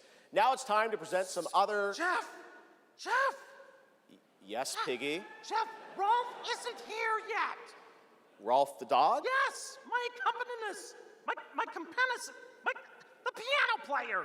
Yeah, I thought you guys were rehearsing for later. You know, we're actually live in the middle of the show. He's not here yet. We're not rehearsed. He doesn't know the song. What am I going to do? Piggy, we have awards, we have announcements. You know what? Go with this guy. He's going to help you. Get you ready for later in the show, okay? Gonna help me. Yeah, exactly. Right there, Piggy. And scene. All right, well, I'm sure that's going to work out. Ralph's probably just stuck in traffic. It's okay, Piggy. It's okay. All right, more of that later.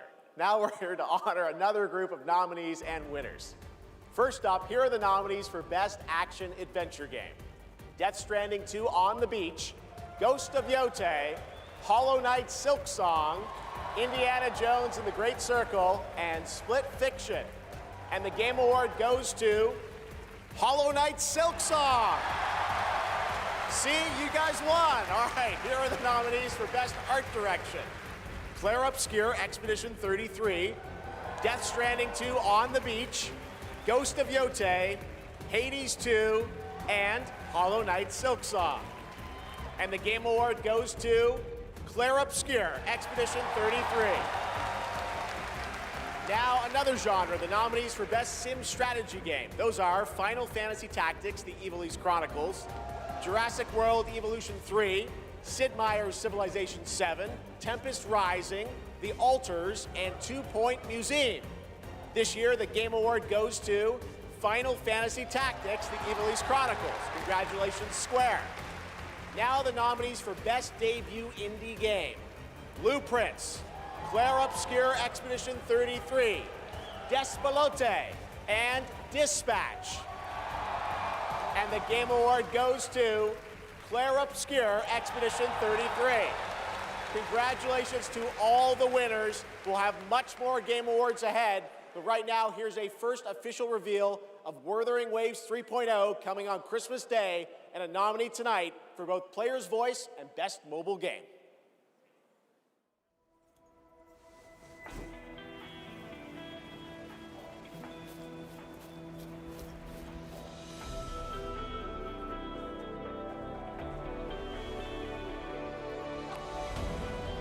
All I did was add a turbocharger, tweak the suspension, and upgrade the brakes. Hardly a violation, wouldn't you say?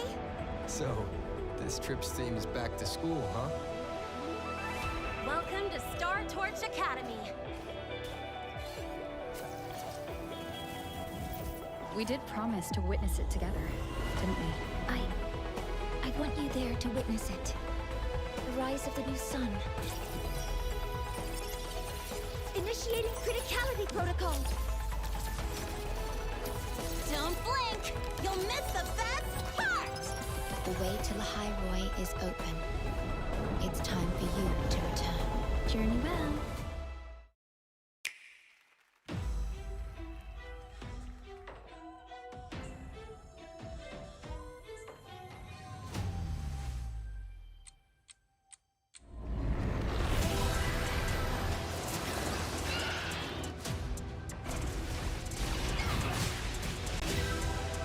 Samus! I've been waiting for this.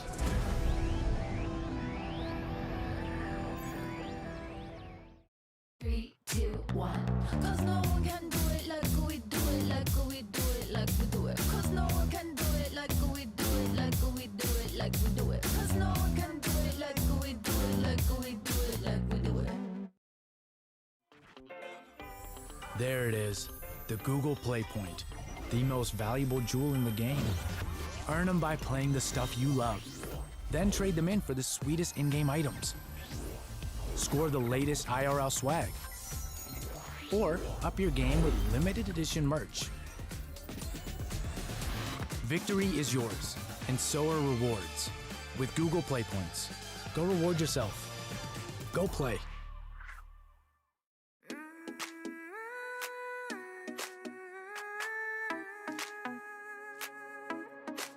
Step into the sunrise now. If a dreams of us, are you walk mountains high and oceans wide. There's a fire I feel inside. Every star is a star that lights my way. Even when I fall, I find a day. I'll shine beyond the sky, round we build, we let them overfly. Fight for the light, my heart's alive in this world, unlearn and try.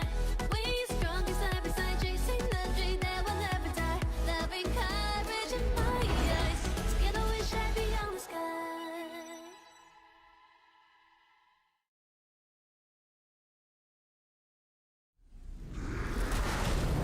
Enough! With every celebration of hubris, your hatred grows. Look around to would-be heroes, influencers, executives. You! How far would you go for that trophy? Death? Decapitation? And you streamers are no better. Riker, Shroud, you've corrupted more minds than even I can imagine. Ah, if it isn't Geoff Keighley, creator of this crucible of jealousy. Impressive. As for the rest of you, who of you is worthy of facing me? For I am Mephisto, Lord of Hatred, and you are nothing.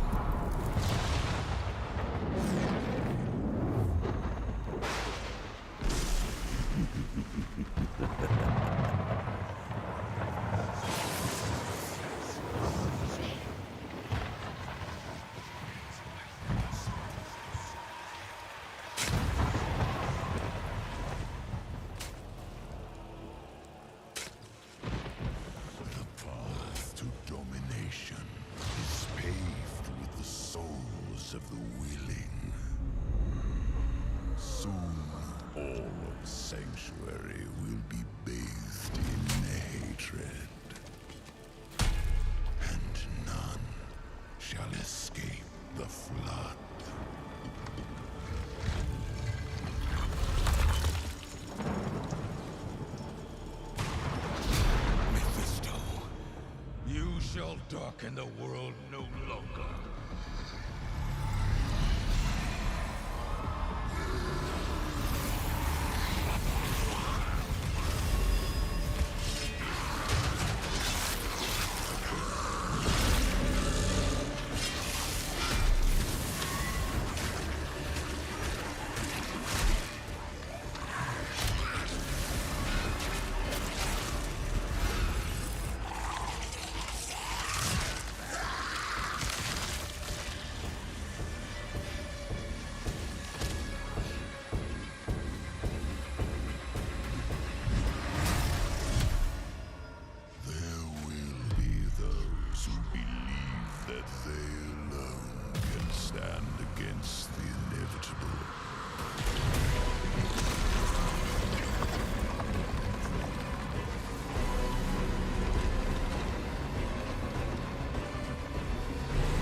Diablo players, your wait is over. Get in the fight and play as Paladin today, and get ready for Lord of Hatred coming in April. It is great to have Blizzard here at the Game Awards.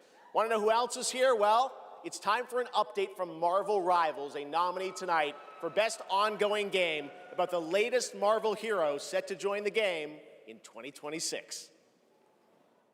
Yeah! What's up, Game Awards? It's about time I made Marvel Rivals the most hero-packed shooter ever. But first, some hot redhead is trying to blast my ass a few new holes. And I got a surprise for her! Hit it! Woo! Boy, this is gonna be fun! Whoa! Easy now, fellas! I'm the one who set you free! Oh, hey, this was not the plan!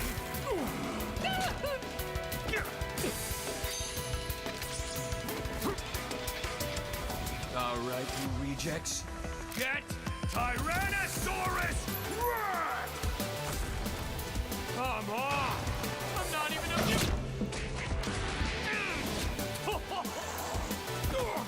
What's this game's tagline? Ignite the battle!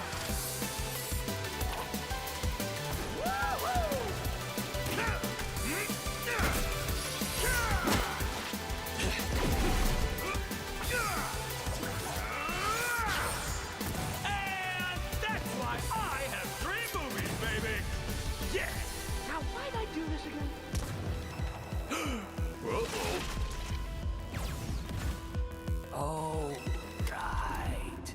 She's my rival.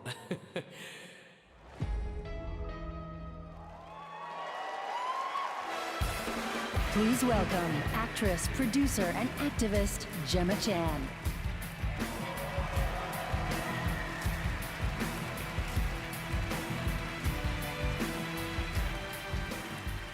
Hello, Game Awards. I have the pleasure of playing Dr. Selena Tan, head of the tactical simulations for QLab in 007 First Light. James Bond has long had the fortuitous, some might say daring habit, of crossing paths with rather dashing antagonists. And this one is undoubtedly unforgettable. Take a look.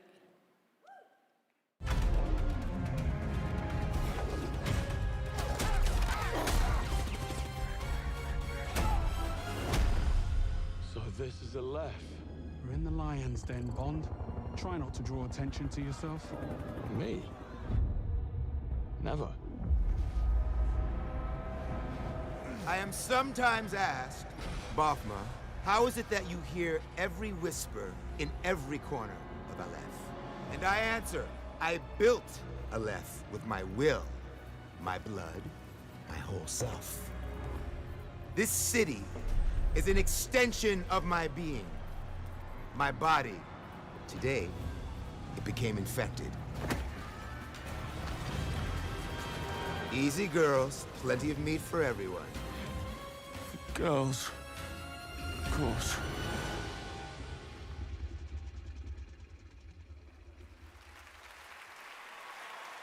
Please welcome Obama himself, four-time Grammy winner, Lenny Kravitz.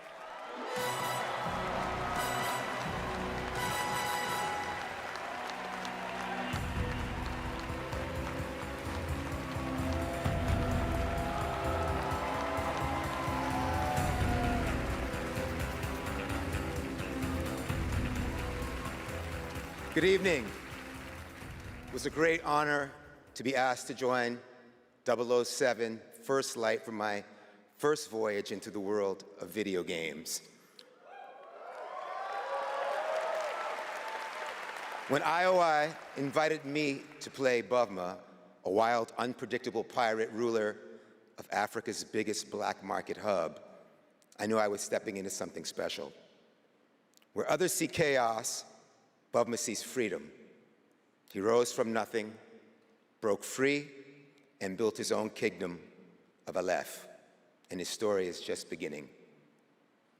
Every world we build needs the power of rhythm through music. These musicians can turn violence into beauty and silence into tension. Here are the nominees for Best Score and Music. Best Score in Music, leveled up by Spotify.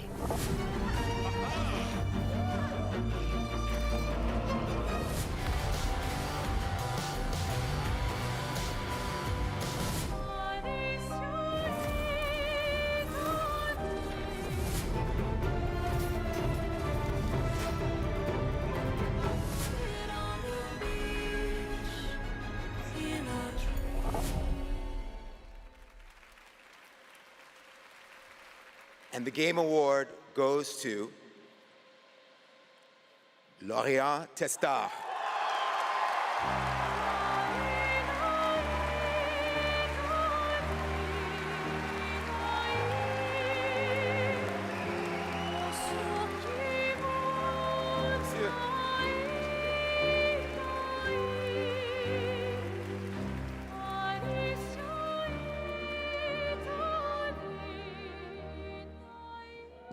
Thank you so much. We're so happy to be here tonight.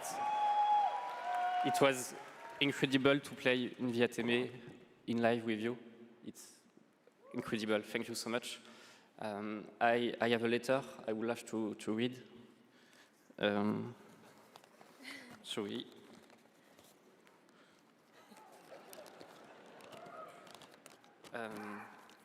I would really love to start by thanking all the musicians who work on the soundtrack with us, who give their soul and their hand and their voice to the sound of the music. I also want to thank you, Alice, to standing by my side. It's an immense gift to share this journey with you. Thank you for carrying each note within you and for letting Alicia's lost voices resonate in the world of Clarobscur. Thank you, Guillaume, for lingering on one of my songs on that night when our story was aligned. And thank you to all my loved ones for their love and their support during all these years. And to all our players, thank you for letting Clarobscur and our music find a place inside you. You are the lumière that makes us want to keep painting, keep loving, and keep dreaming. Thank you for reaching out your hands to us.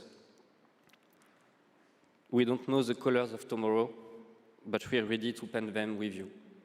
Thank you. To the Enchanted Tomorrows.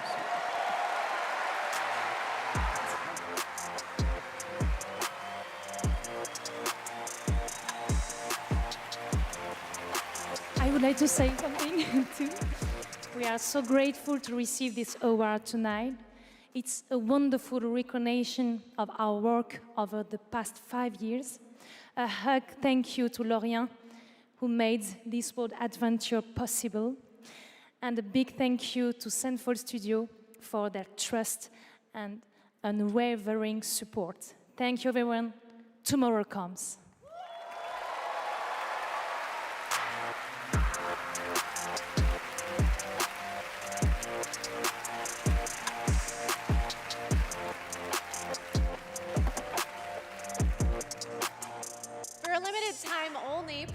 Members can go to amazon.com/thegameawards to save up to 25% on select gaming hardware and accessories from brand Turtle Beach, Lenovo, Samsung, and more.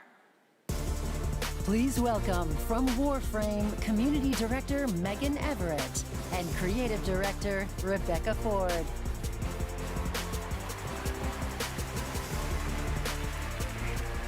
Hello, Game Awards! Hello! Reb, how many registered users is Warframe at? Nah, that's an inside joke for Warframe Twitch chat, Megan. All right, hi Twitch chat, hi Game Awards. We're here for Warframe. We launched our biggest update of the year, the old piece, just yesterday, and all things considered, the update went smooth. So we're not here to finally announce that we're coming out of open beta 12 years later. No, we're still in beta, 12 years, and you know, in those 12 years, all we have learned is that Ben Starr will do anything for money. But in all seriousness, we have an amazing community of Tenno and Warframe, and now Envoys with Soulframe, and we truly wouldn't be here without them. So Reb, why are we actually here? We are here to outsource the question of what is Warframe. We have completely given up answering it ourselves. Warframe was once ninjas in space, which it still is, and we clung to the tagline, ninjas play free. But it's time to let a legend tell you what is Warframe.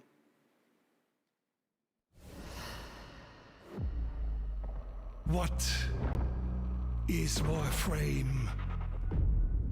Cursed to walk through this senseless universe in living metal. Haunted by dreams. Excalibur. Mag. Volt. Names that echo an ancient purpose now lost to them. The war they were created to fight is long forgotten. And yet, they wake. They stir. What drives them? Their residual instinct or some separate conscious force? We may not know, but there's one who does. They hear her voice, a blanket against the horror. They insist blindly upon humanity and its worth, even in the face of ultimate indifference, but with so little understanding of what they have taken, what they still owe to me.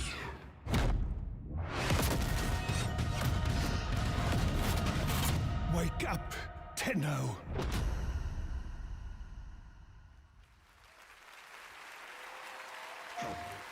After a 1,000-year-long epic battle ended, the world finally regained peace. However, the Book of Stars disrupted the flow of time, and a new darkness awakens. この不思議なアイテムがね、なんだかトリトリに懐いているみたいなんだ。この魔物って一体何なんだろう。言ったでしょ。これはただの冒険ではないと。Now, a new destiny calls to us. For the new tale we are about to create. Together we run, bound by destiny. A co-op open-world RPG for everyone. The 7 Deadly Sins Origin. PlayStation.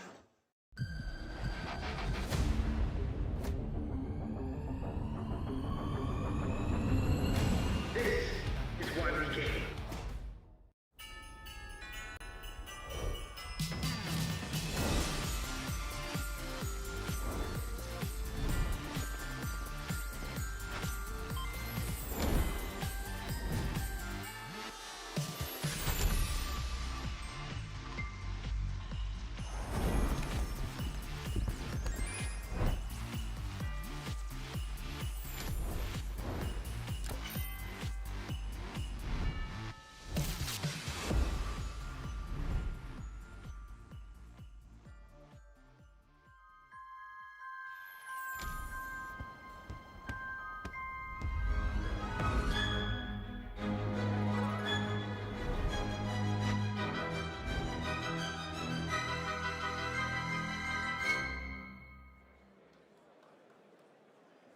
That's right, Hogwarts Legacy is free on the Epic Games Store right now, and there's even more Harry Potter fun coming later this month to Fortnite with customizable Hogwarts house outfits. Play Hogwarts Legacy on EGS before December 18th and unlock a Harry Potter chocolate frog back bling in Fortnite.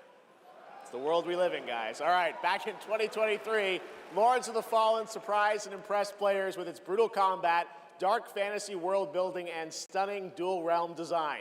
Tonight we have your first ever look at the gameplay of the sequel. Lamp bearer. One must travel many paths on the road to salvation. Paths through light. Paths through shadow. I will walk them with you, wherever they may lead, no matter the cost. It's a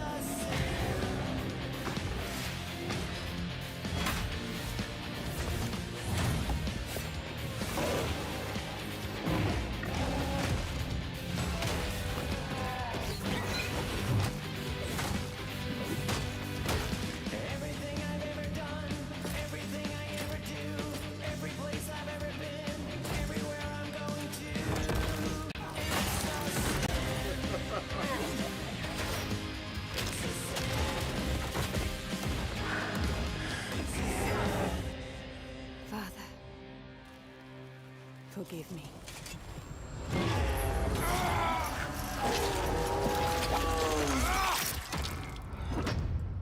Wishlist now. Lords of the Fallen version 2.5 with new veteran mode out today.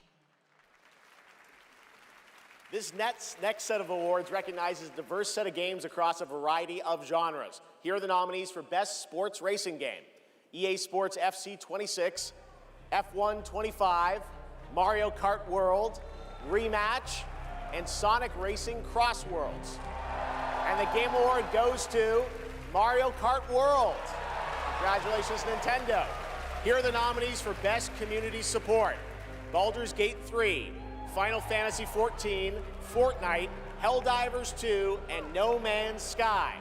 This year, the Game Award goes to Baldur's Gate 3. I think they won that last year. All right, here are the nominees for Best VR AR Game: Alien Rogue Incursion, Arcane Age, Ghost Town, Marvel's Deadpool VR, and The Midnight Walk. The Game Award goes to The Midnight Walk. Congratulations. Now, the nominees for Best Role-Playing Game: Avowed, Claire Obscure Expedition 33, Kingdom Come Deliverance 2, Monster Hunter Wilds, and The Outer Worlds 2. This year, the Game Award for RPG goes to Claire Obscure Expedition 33.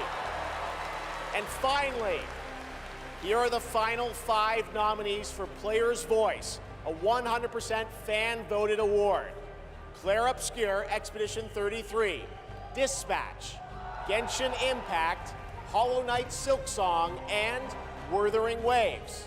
This year, the fans selected Wuthering Waves as the winner. Congratulations. All right, and now we've got something great for you. Please welcome actor Rahul Kohli.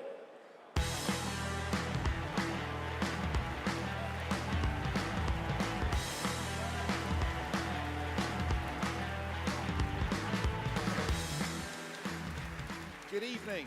I play Arjun Devraj in the upcoming Saros from the amazing teams at Housemarque and PlayStation. For the last 30 years, the Housemarque name has been synonymous with thrilling action, satisfying gameplay, and of course, bullet hell. It's been an honor working with them, not just as an actor, but as a fan of Stardust, Returnal, and literally everything in between. We cannot wait for you all to play when Saros lands next year. And here's the debut of our new story trailer.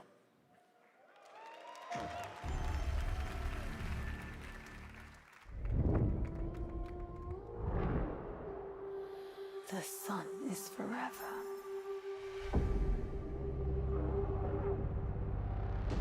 We promised we'd never be a part.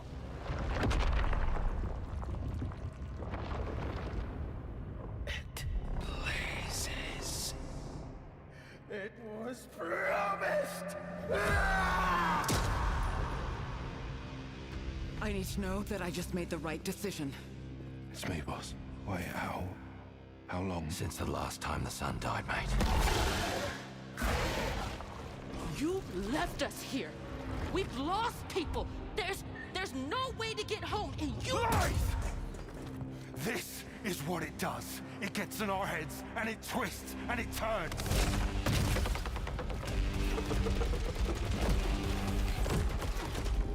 I won't break our promise. I will make everything perfect again. I know you're here, and I will find you.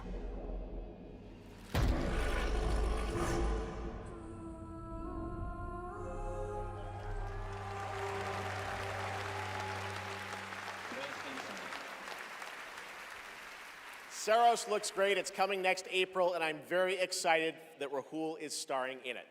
To present our next award, I am honored to welcome a previous TGA winner. He's the writer and director of some of the biggest and most critically acclaimed video games of all time. Grand Theft Auto 3, 4, 5, Vice City, San Andreas, Red Dead Redemption 1 and 2, and Bully. He's the co-founder of Rockstar Games and now the founder of a new studio, Absurd Ventures, where he is busy writing and creating novels, comic books, animated series, and yes, 2 big upcoming unannounced open world games. It is my honor to welcome to the TGA stage for the first time an industry icon, Dan Houser.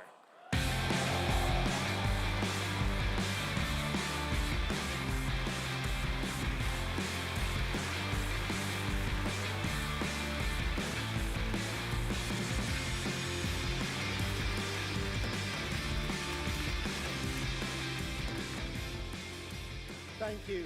Good evening. It's a real pleasure to be here. In the 29 years I've been doing this, we've seen games emerge as the premier art form of the 21st century. More than any other medium, video games have the power to take the audience on a journey, both physically and emotionally. Games don't just tell us a story, they let us live it. The story becomes the experience, driven and shared by the player's choices. It's a level of shared authorship that's unique to video games.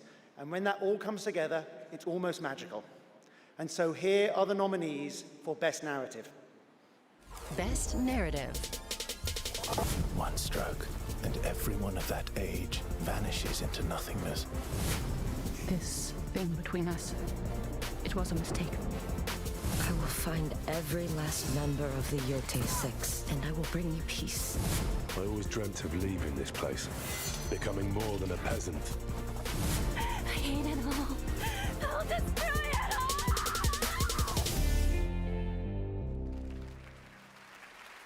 And the Game Award goes to Claire Obscure, Expedition 33.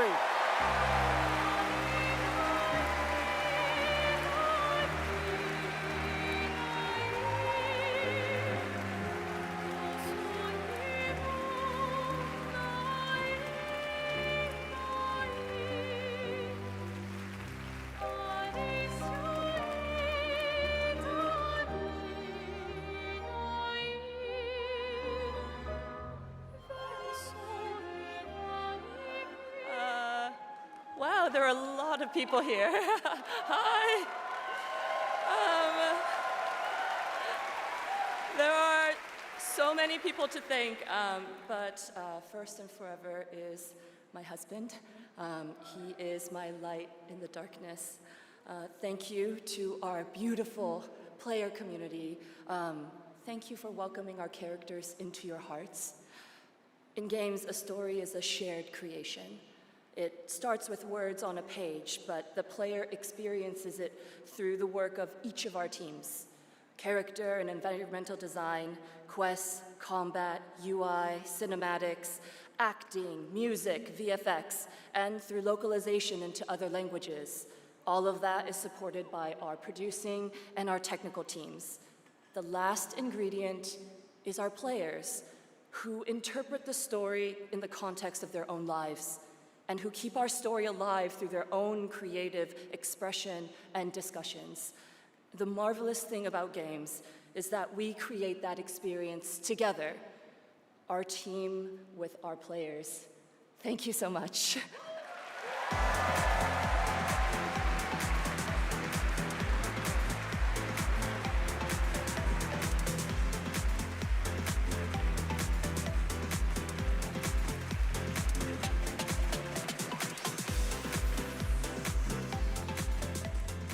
For a limited time only, Prime members can go to Amazon.com/thegameawards to save 20% on the new active play system, Next Playground, bundled with a 12-month play pass and travel case. Next, I have the honor of announcing a world premiere. The next game from a small studio in Uppsala, Sweden, Neon Giant, known for The Ascent. This is No Law.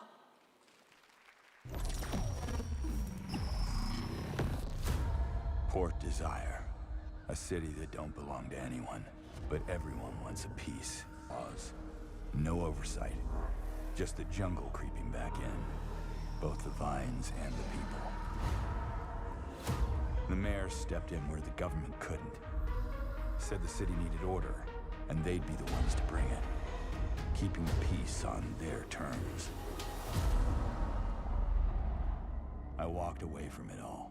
Kept my hands in dirt instead of blood. But desire is a fickle mistress. The city won't let me go. It won't forget my name. I asked for nothing, and they still came and took everything.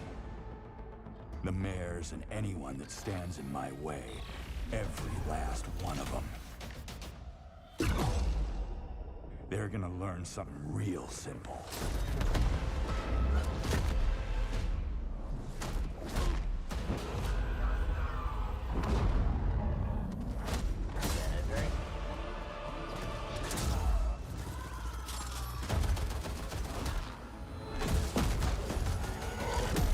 You reap what you sow.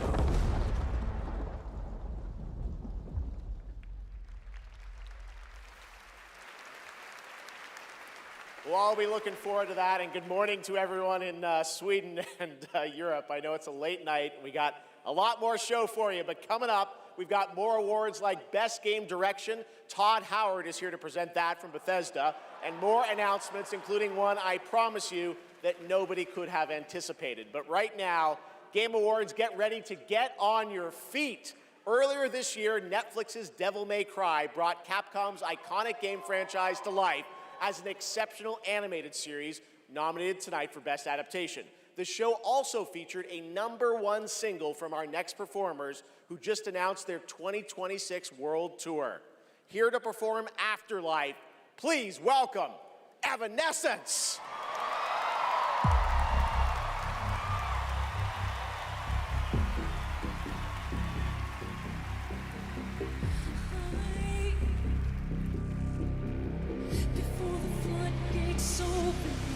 Just like here, shooting so over. I get a violence coming to it's like you build your walls, but can't forget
so good. Talk about a performance. Devil May Cry Season 2 will premiere on May 12th, 2026, only on Netflix. Give it up one more time for Amy and Evanescence. That was incredible. All right, there is more Game Awards ahead, including more new game announcements and, of course, Game of the Year, presented by last year's winner. Which game will take home the trophy this year? Stick around to find out. Lauren Balfe and the Game Awards Orchestra are tuning up.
If you give a gamer a game, they're gonna want to play it. If they play it, they might love it. If they love it, they'll want to play other games they love too. So you'll build them a place to discover more cool games. More than that. Perfect. But then they'll want to play those games anywhere and everywhere. Like here, here, or even on this beast. And if they can play everywhere, they're gonna want to keep tabs on those games and everything else they love in one place. So you'll give them a U-tab, a home base that tracks all their play, no matter how they play, with one souped-up profile to rule them all. Whoa. So, if you give a gamer all the games, the freedom to play anywhere and everywhere, and a U-tab to keep it all in one place, they're definitely gonna wanna go play. 47. An urgent threat has emerged in Dartmoor. One that can have catastrophic consequences on a global scale. Careful. One touch can be deadly. Please welcome the actress behind Hitman's next elusive target, Milla Jovovich.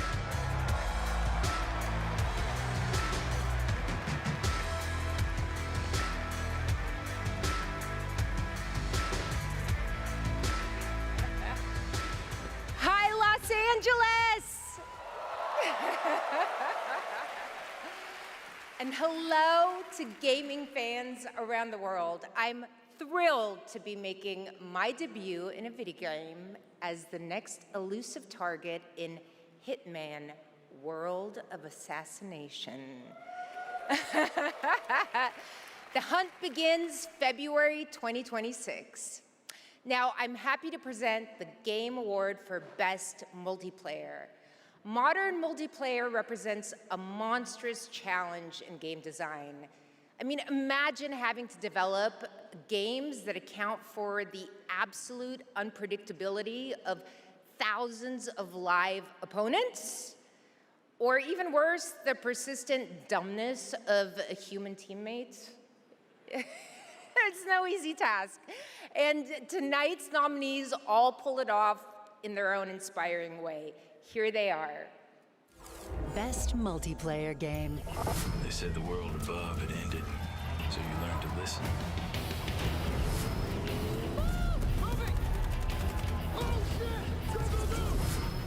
Tragedy must be averted. I need your help. You have to do a sprint jump. Careful, Kirsten. We sure cause a lot of explosions. Wow. I see people have a lot of favorites out here. Who do you want? All right. I got it right here. And the game award goes to Arc Raiders! Woo!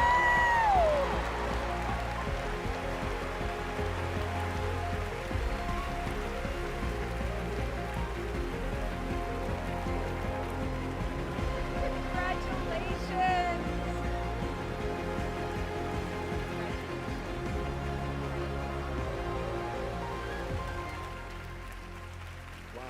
Incredible with this list of nominees.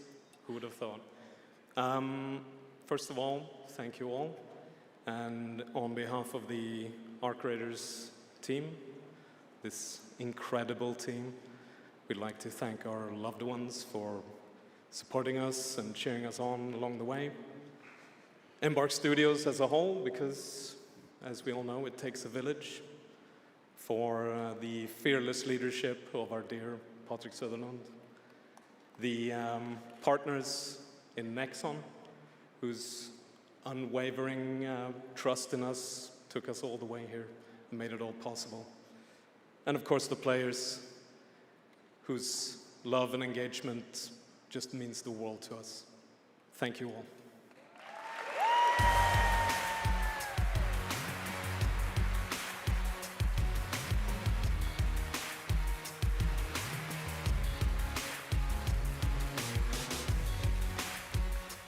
Congratulations, Arc Raiders. You know him from the Marvel Cinematic Universe and Stranger Things. Please welcome to the Game Awards, David Harbour.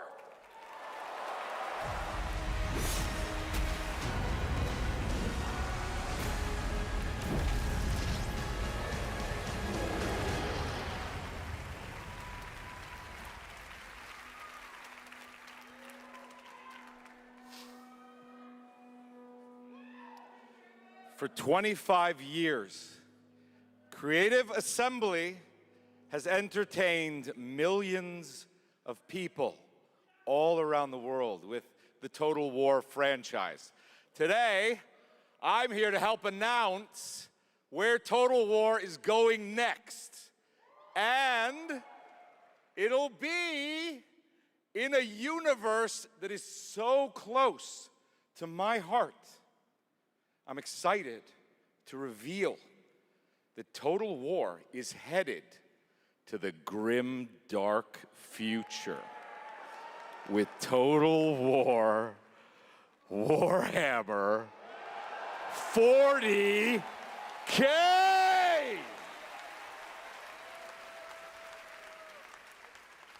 Some of you may know this, but some of you may not know this, but I am a huge fan of tabletop gaming. I've painted endless miniatures, spent a crazy amount of time dropping dice under a table. Of course, as you might expect, I'll be in the game. It connects to some of my favorite aspects of the universe, but more details on that later. Let's take a first look at Total War Warhammer 40K.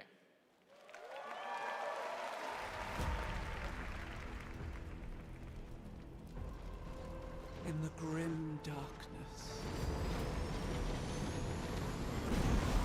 of the far future, every soul's survival hangs by a thread.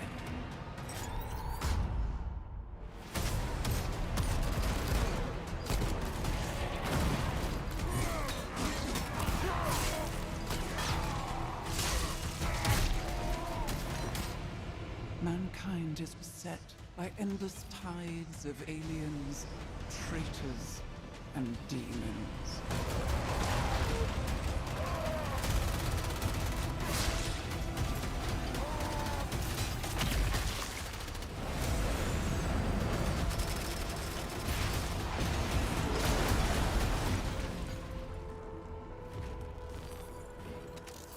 Across countless worlds, battles rage.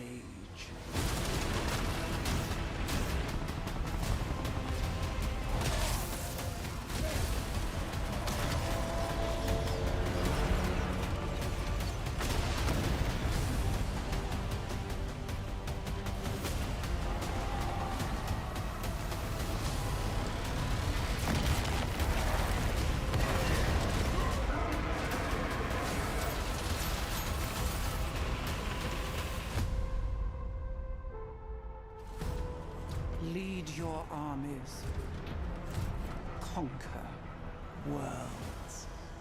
Fight on as the galaxy burns.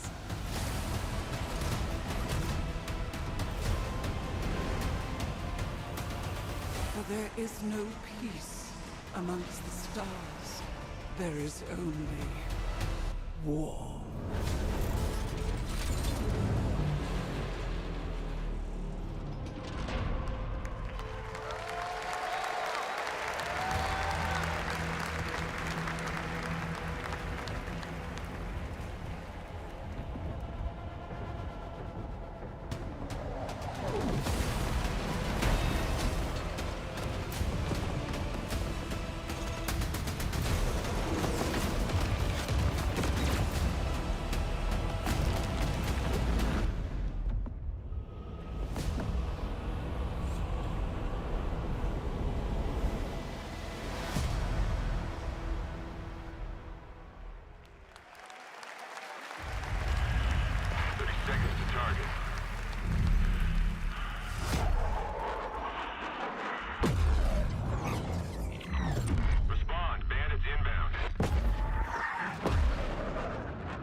What a sight to behold.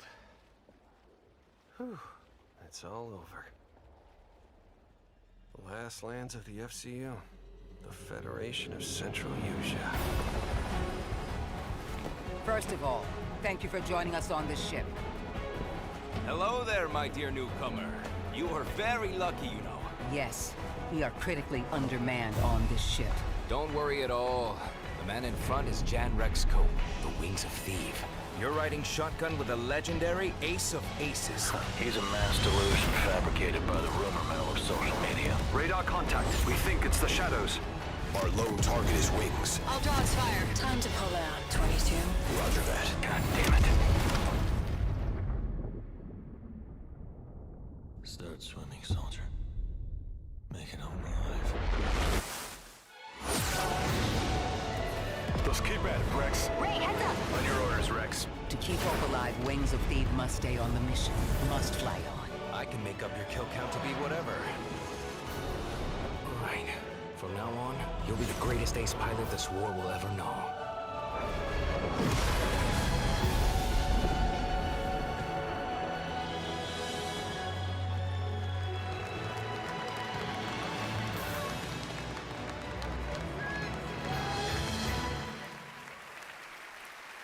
Yes, that's right. Ace Combat is back in 2026. Thanks to Bandai Namco for that. Over the past few weeks, fans have been visiting the Game Awards vote in Fortnite to help us select the best creator-made island of the year, and Genesis Squid Game came out on top. Congrats to that team, and head over to the Game Awards island now live in Fortnite to play all the nominees with the island code that you're seeing below. All right, next, from the creative minds at Fuse Games, some of the key folks behind Burnout and Need for Speed, comes an all-new racing experience. I want it back. The way it was before the Empire shut it down. Massive engines. Lightning fast. Lives on the line. The pilots were incredible. Best of the best.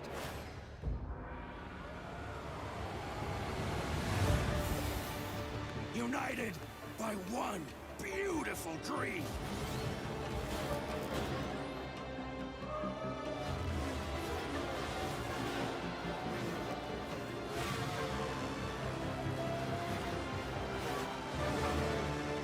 The galaxy needs racing.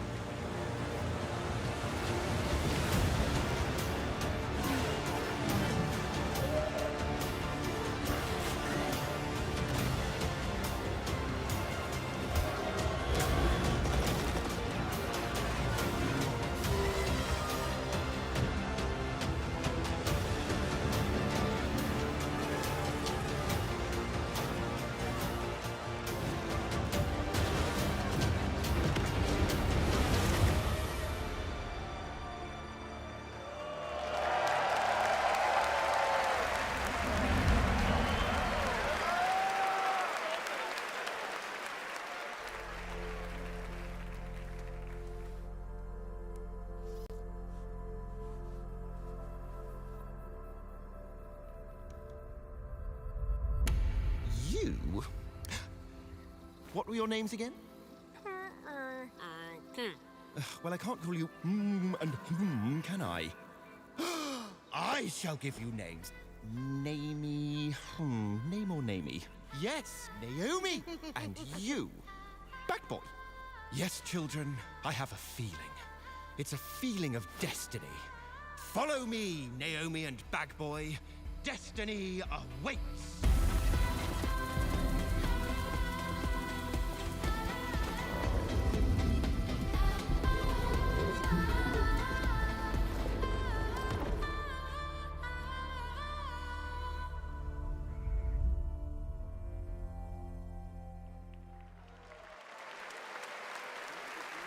Such a beautiful game. That was Out of Words, a stop-motion co-op game being developed over in Denmark, and it's a great game coming next year.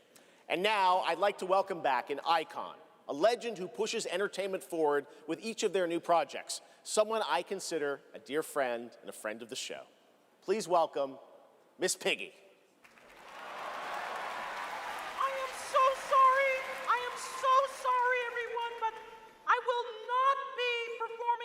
This evening. No, so sorry. It's all because of my accompanist. This dog was late, as usual. Hey, sorry, I lost track of time. I was out taking myself for a walk. Oh, ha. Same old excuses and jokes. Hey, they liked it. Let's go. It's time for you to sing, Pig. Sing? Sing what? We haven't rehearsed anything. And where's the grand piano, huh? Yeah, wouldn't fit in my hatchback. Listen, what are you worried about? You know, we'll just, we'll wing it. Wing it? Sure.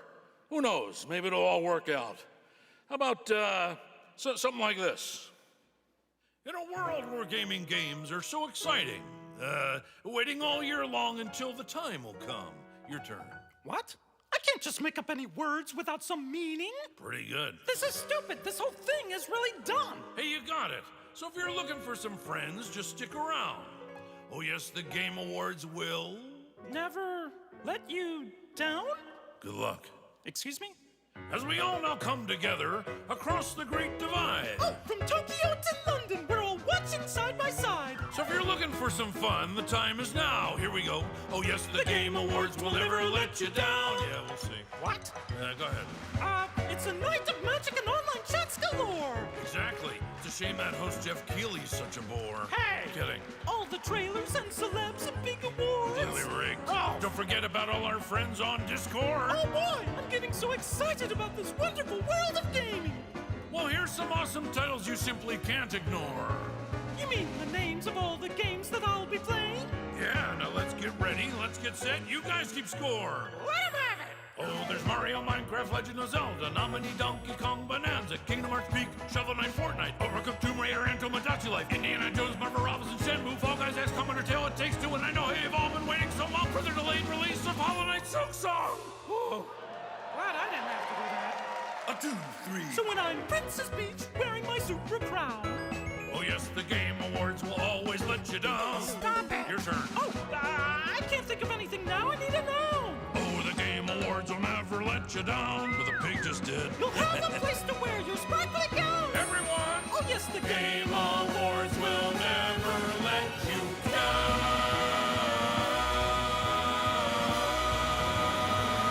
The Game Awards!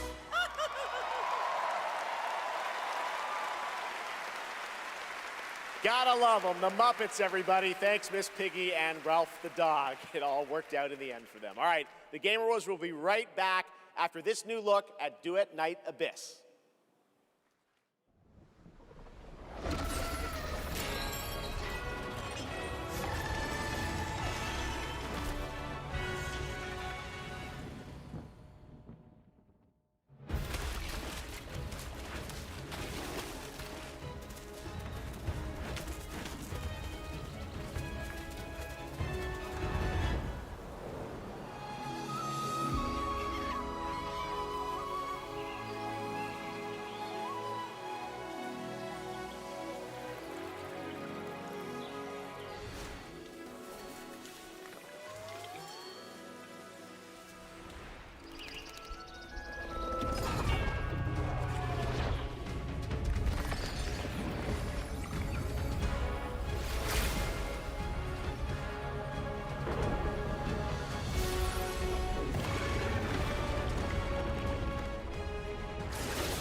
Switch the light, crack the door, started wishing, found a mission. Break a glass, ring the bell, superstition. But I've been wishing for someone that I can see with my humanity in the mirror, just a little clearer. So sick of the warning signs, I see the good eye, yes, nearer. I won't shed a tear. I look for gold, then it turned to rust. I'll look for faith, if it leads to us. Give me something, somewhere to go, somewhere that I know. I'm chasing the glow. Give me something, someone to love, someone to count these stars above.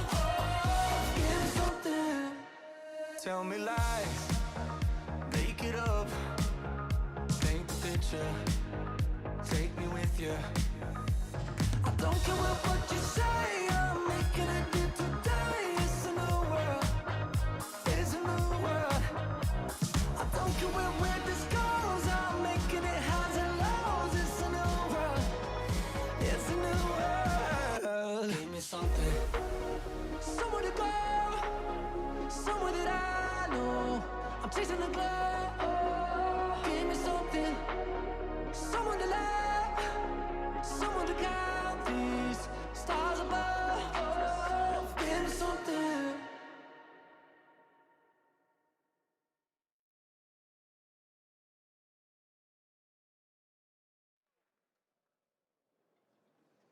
That was the announcement of One Republic's partnership and a new song with Arknight Enfield, which arrives January 22nd, 2026 on PlayStation 5, PC, and mobile. You can pre-register now and be the first to join the frontier. Okay, here's another world premiere only for you here at the Game Awards.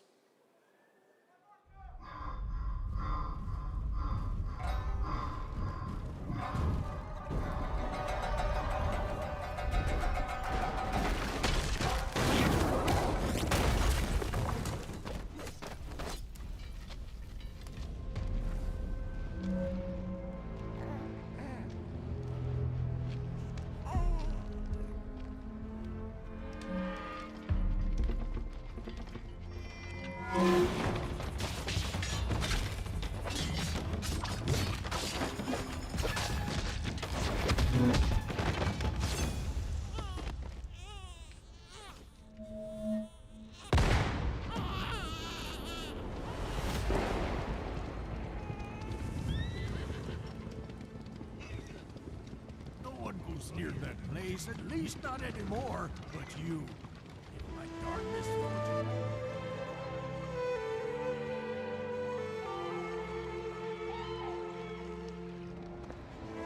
I knew it. You'd never break so easily. But why did you come back? The Order's blades are coming. They failed once, but they won't fail again.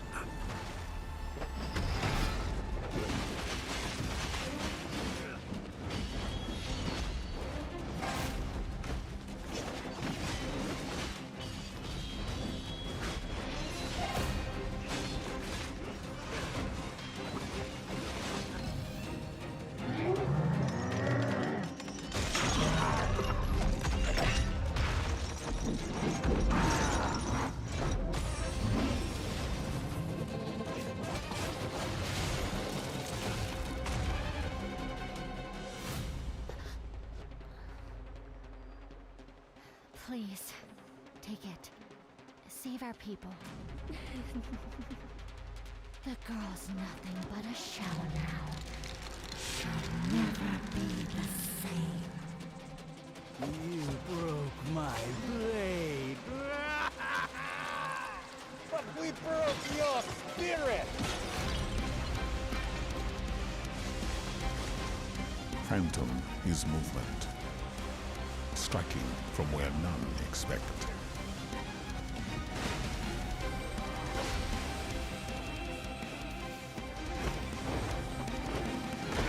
Blade is breath. We channel it into steel, turning any blade into a divine weapon.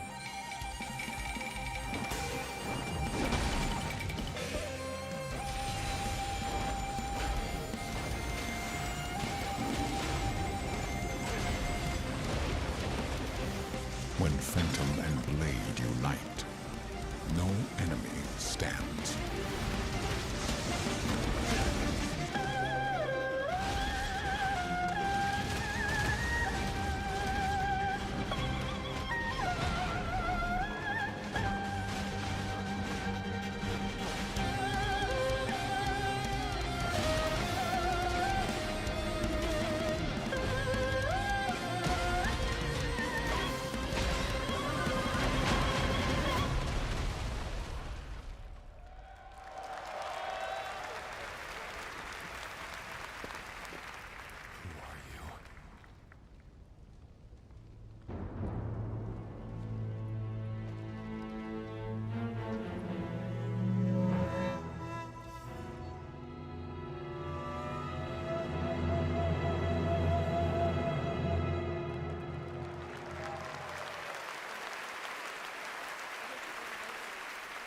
Phantom Blade Zero looks incredible, and I cannot wait to play that on PlayStation and PC when it comes out next September. Now to present our next award, few creators have changed the landscape of games the way this man has. From the Elder Scrolls to Fallout, his games have helped define our industry and shape the way we explore digital worlds. Please welcome the studio head and creative director at Bethesda Game Studios, Todd Howard.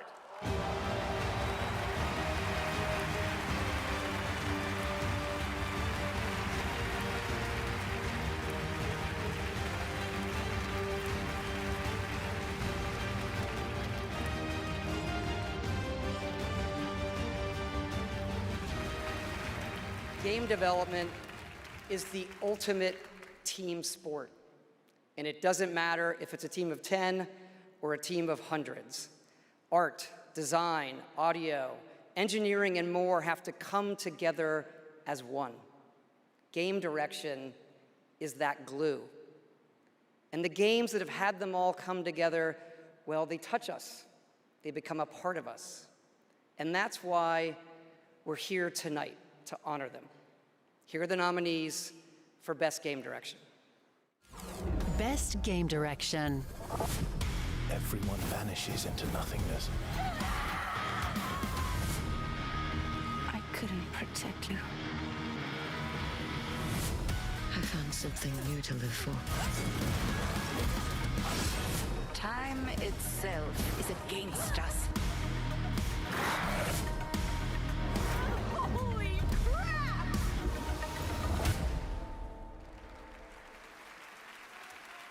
And the Game Award goes to Expedition 33.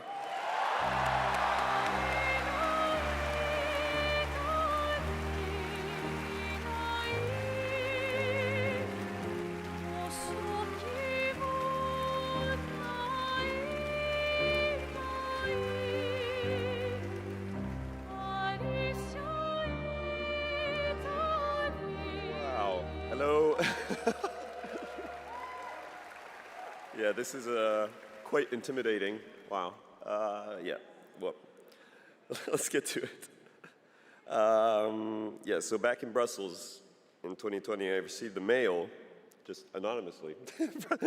Make a game, they said. It would be fun, they said. Yeah, what's the worst that could happen, right? Yeah. Well, fast forward for a few years. And so to this day, we still look at each other of how crazy this timeline is, for sure. Still don't really understand, but, you know. It's a timeline, however, where we're eternally grateful for the support and love we've received as well. All the ones with us tonight and the ones abroad, friends and family who believed in us and made this dream come true. And yep, I love to thank my wife as well. She couldn't make it here tonight, but I think she's watching it. She's in Brazil, so the time difference is quite, quite huge. But yeah, anyway, thank you all so much. Have a lovely evening. Yeah.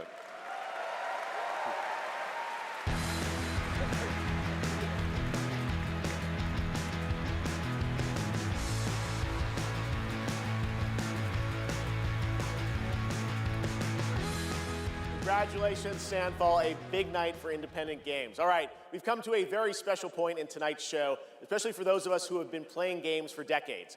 Over the years, there have been many games, characters, and franchises we've all wished would return, and certainly many I'd hoped that would be ready to announce at an event like this one day. Tonight, I'm excited to share this piece of news with all of you.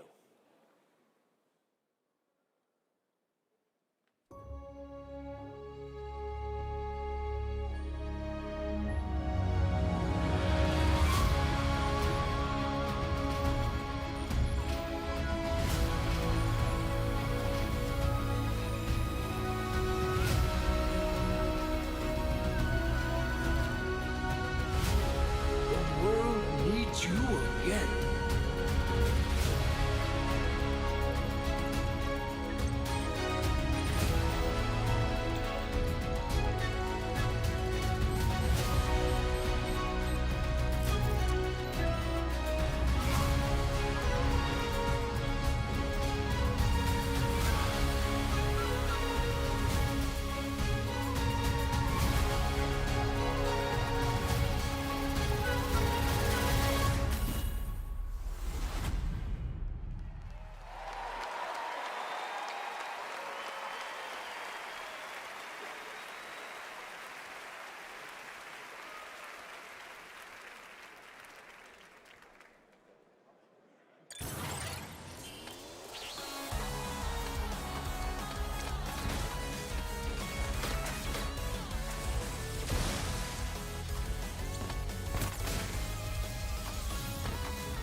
Finally, I've been asking Capcom for years. This was the year, and 2027 cannot come soon enough. And even got a very early glimpse at first gameplay. The team really wanted to share that with you tonight to show the classic 2D style that they're returning to.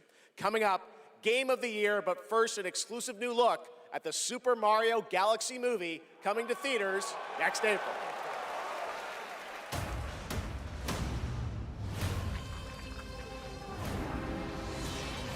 I'm Bowser Jr., and I'm gonna be taking my father now! Hi, I'm Luigi.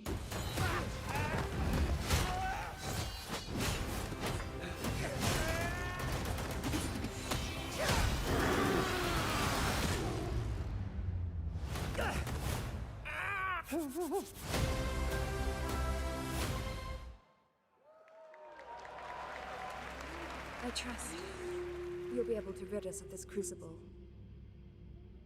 The light, who traverses time.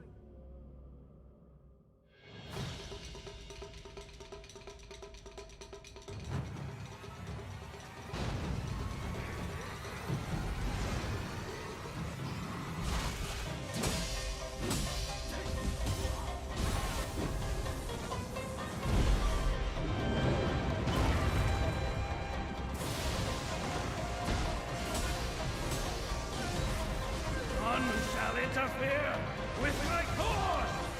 Become a spirit stone!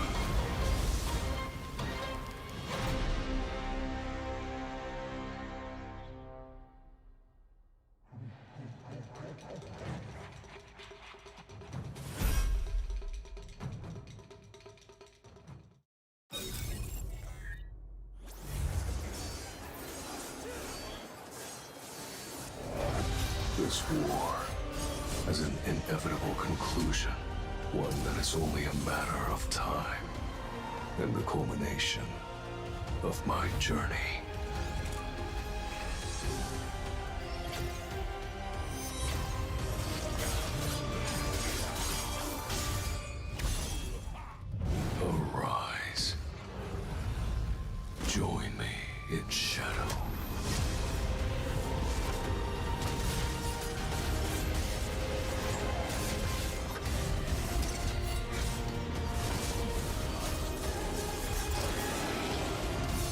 I am the Monarch of Shadows. Solo Leveling Arise. Overdrive. Available now.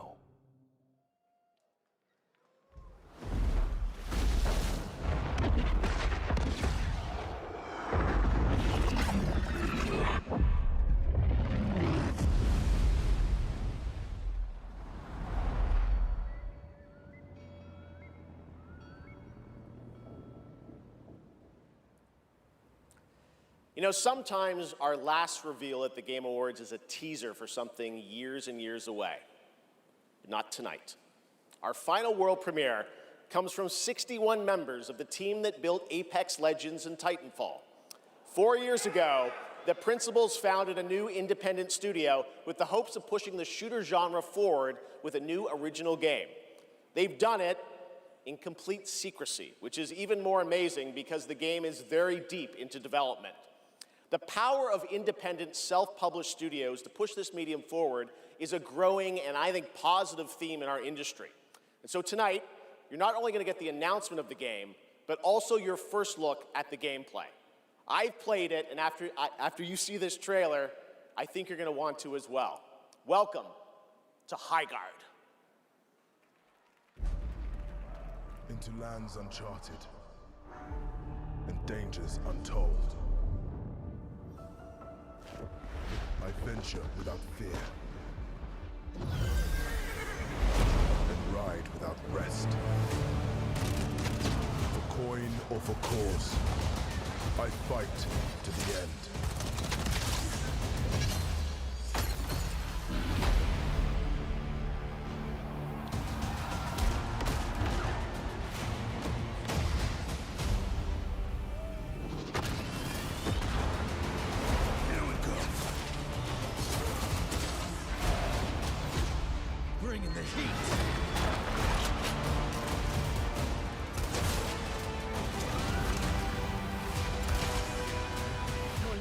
Belongs to me.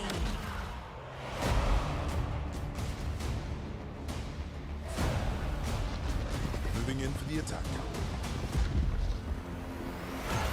Shield breaker forming.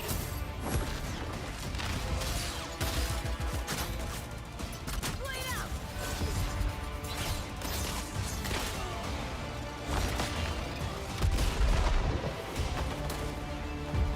Strike fast. Tower coming in.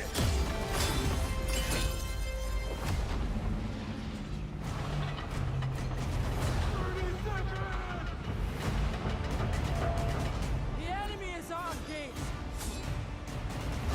I'm coming for you. Marking baddies from above. It's my turn.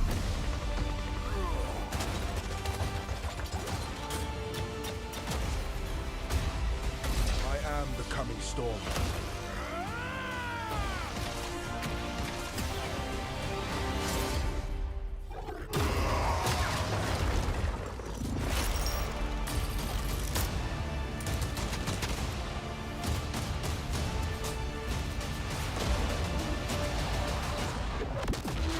I am a warden, and this is my oath.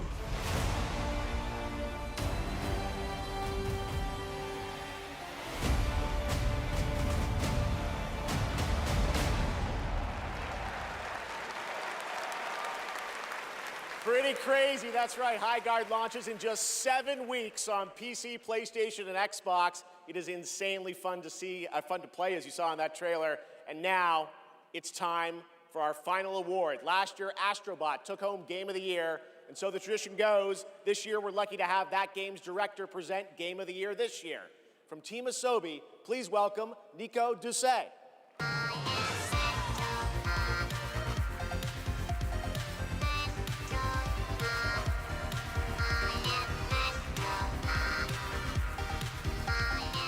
Good evening, or good day, wherever you are. This is it, right? So last year, we were blessed with a huge honor on this very stage. So it is with great joy that we're back today to pass this incredible award on to another team. Congratulations to all nominees tonight. With your games, you made us travel, dream, sweat, laugh, and sometimes, very often, cry, actually. From kids to hardcore gamers, there was truly something for everyone this year. And have you noticed? The games nominated this year were created by teams from all over the world. This is a testament that our industry feeds from various world cultures. And in this day and age, this is something we should really, really appreciate and celebrate.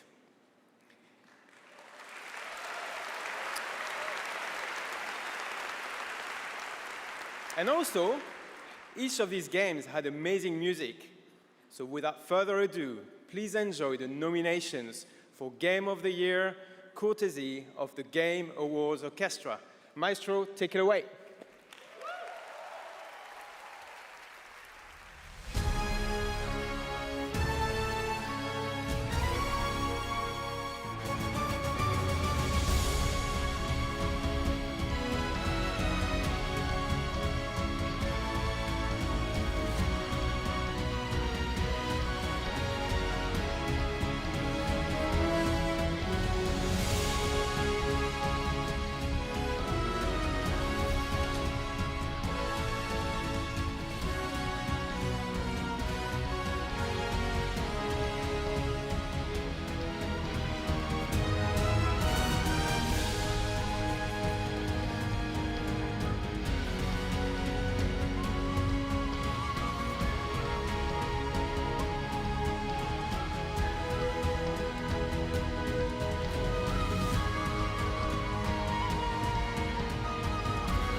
And the game of the year is mon ami Clair Obscur, Expédition 33.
What a weird timeline for us. This was supposed to be a joke, the Berry and Narnia. I have no idea what's happening. Well, I want to thank first the incredible team at Soundfall Interactive. They are not watching from home as we brought literally everybody here to celebrate with us, so I love you guys.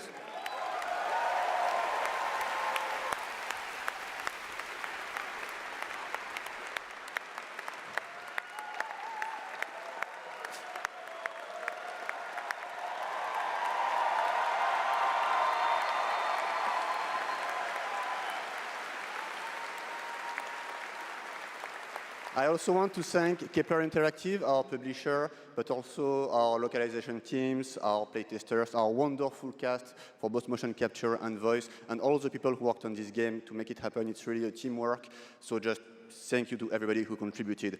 And also, I want to extend a thank to the unsung heroes of this industry, the people who make tutorials on YouTube on how to make a game, because we had no idea how to make a game before, so thank you.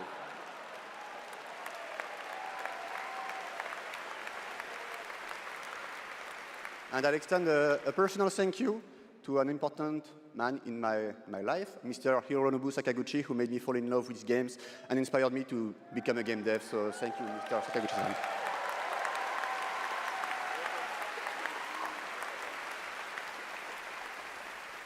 And finally, just a massive thank you to the players for all your covers, your fan art, your endless arguing about which ending is the good one. That's wonderful to read. Thank you so much. And I think that actions are worth more than words. So if you remember, we promised some content a few months ago. So I'm very happy to say that it's releasing now. And you can just go home and play. It's free. New weapons, new quests, new boss, just the cool stuff. So just thank you so much. You changed our lives. You changed the studio's life, and it's really wonderful. So thank you, and for those who come after.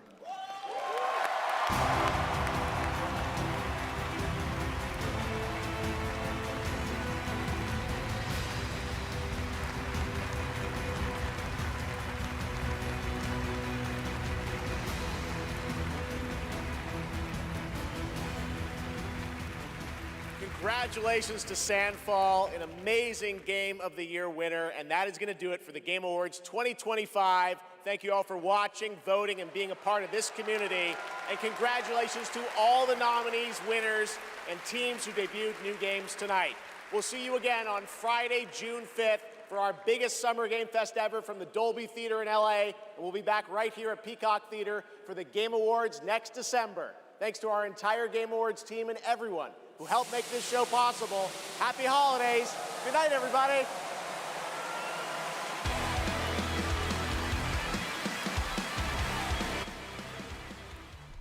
Ladies and gentlemen, that was the 2025 Game Awards. Now it's time to break down all the biggest reveals, announcements, game trailers, and more. I'm your host, Damon Hatfield, along with co-hosts Aliak and Nick Lamone.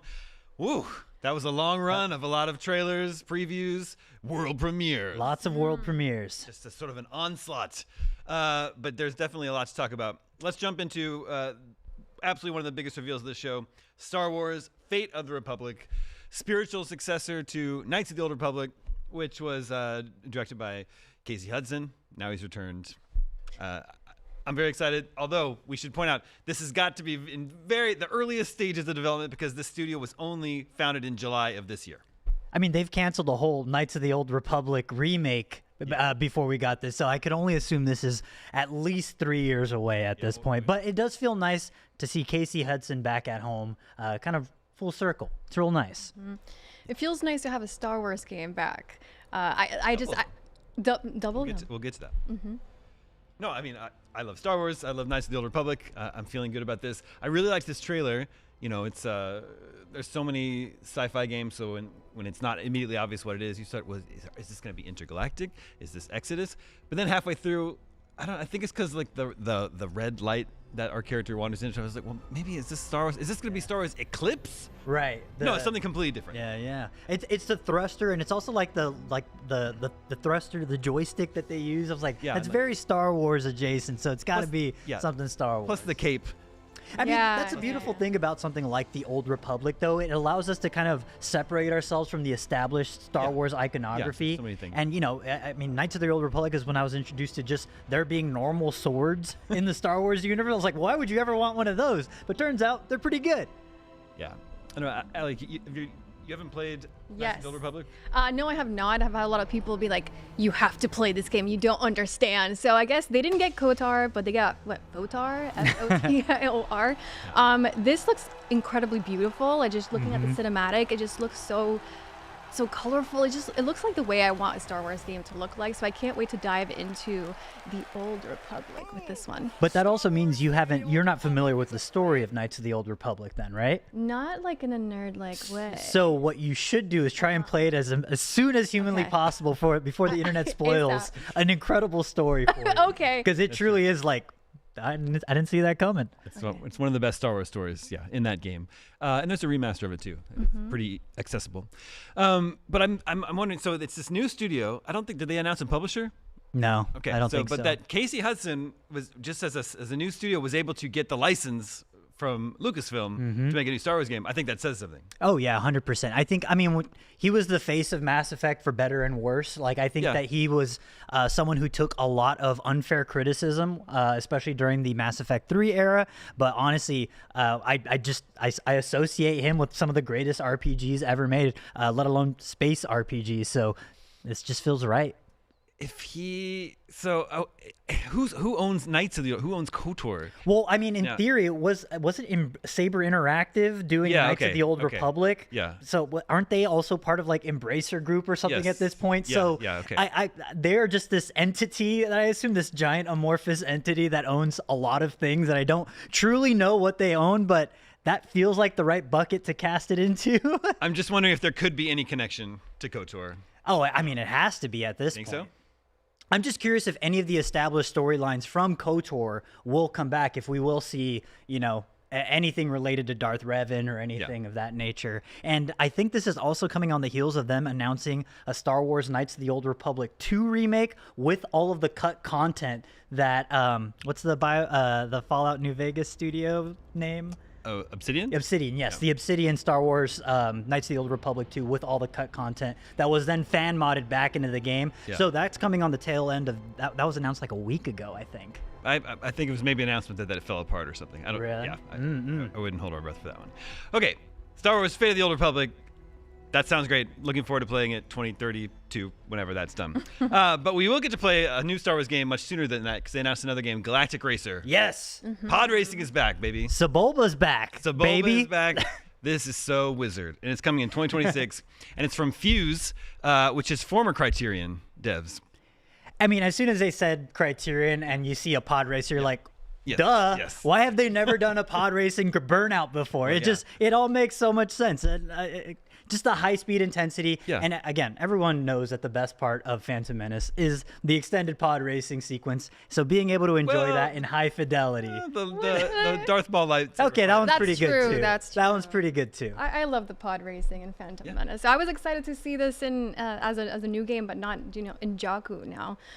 So it's like going back into a different planet and doing pod racing. That's really cool. It's working. It's working. I mean, okay, I gotta know though. I know no one's ever really dead in Star Wars, but I feel like Sebulba died a really hard death during the race in Phantom Menace. How does he come back? He survives the end. He just, he walks back. Puta. Yeah. You're right. All right, fair enough. Maybe he learned his lesson. Maybe he's gonna play fair. Yeah. I mean, there was the Star Wars Pod Racer that came out at the time around 2000. Like a GameCube. No, GameCube game. PS1? Yeah. Well, 2000 would be. Yeah, around that era. But yeah, they haven't really done. There's so much they could do with it. I think it got a limited run games re-release on like Nintendo Switch 1, but I'm surprised. This all makes sense to me. It's really interesting to see the speeders as an addition to pod racing. Though I think that's a fun thing. It's just called Galactic Racer. Not necessarily just pod racing. Yeah, that's true. Yeah, there's all sorts of things they do. I'm interested to see pod racing, galactic racing on other planets besides Tatooine. Yes. Varied biomes will be very nice. And it looks like it's going to take us through really iconic locations from all of the movies. It looked like we saw the down AT-AT from Force Awakens, right? I want to know what characters are alive during that time so we can go race with them. Like, Yeah, we're just setting the continuity, Damon. Well, if the wall was there, I mean, unless they're just being like Smash Brothers or whatever, if they're all just here. throw everybody in. Race as Princess Leia if you want to. Dude, that's that'd fine. be kind of sick, Yeah. though. Star Wars and Mario Kart. Man, there's gotta be the multiplayer possibilities here. Yeah, This is like a no-brainer game that shouldn't have taken this long to get a pod race. it feels weird that it has taken this long, but I'm glad it's here. Okay, those are the 2 Star Wars games. Then we knew something Divinity was coming. This is It was a gnarly it's a trailer. pretty hardcore trailer.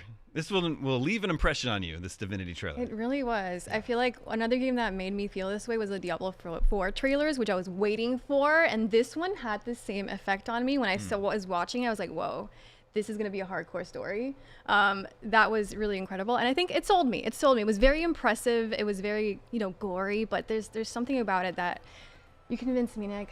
I'm gonna go play Divinity. You got to check it out. Start with Baldur's Gate 3. I would suggest first Yeah. before you jump into this, because I think you only got like one of these games in you a year, and I think starting with their most recent outing is probably the thing that makes sense. But this was a really fun trailer to watch with the rest of IGN in our giant atrium that we have, because everyone was just like, "Oh my gosh, is this The Witcher 4? Is this because it looks like they're about to have the conjunction of spheres in the sky, and then it looked like something like Lords of the Fallen with the guy's crown on his head." But I'm just really digging like the folklore of it all. It feels very Wicker Man in its kind of establishment and setup, and then just becomes more and more hellish as this progresses. The thing I'm most excited about, though, is just once again Larian returning to a world that they fully own, and they have full say over how the course of the history of this world unfolds, because with Baldur's Gate 3 they are tied to kind of an established universe of what Faerun is as a Dungeons and Dragons entity. With this, they just get to have fun, and I'm really excited to see what they do with their origin characters this time around, because Divinity Original Sin 2 had pre-written characters that were incredible to play. Baldur's Gate 3 made those characters incredible companions, so I'm curious to see what the next iteration on that origin character formula is with something like this. Yeah, when we were watching this, I was convinced it was for Diablo 4. Me too. Because Blizzard, always has great cinematics, and the imagery would fit there. But I remembered that Baldur's Gate 3 also had great and very gross cinematics. It's the tadpole through the eye, man. Yeah, that too. So this is a tone-setting piece. We don't see any gameplay. Don't really, I would assume years. Oh, was there a date on this? think so. A year or No, anything like that? just Yeah, revealed I the would assume this is at least a couple years out, and I'd be very curious to see if they take an early access route the way they did with Baldur's Gate 3. I would argue that the reason why, oh my goodness, just vomiting directly into the pig pen and having the pigs eat the vomit, just crazy all over. But I'd be very curious to see if they take that early access route, because I would argue that the early access route is why Baldur's Gate 3 was so successful. The game went through numerous iterations from early access all the way through release, and the game changed fundamentally and for the better, I would argue. Characters just completely changed their arcs and UI and things like that. So I hope they take that route, because it's the Miyamoto quote. I can't remember right now. Delayed game is eventually good, but a bad game is forever bad. But not from Miyamoto. Actually, not Miyamoto with an asterisk. Yes. Quote.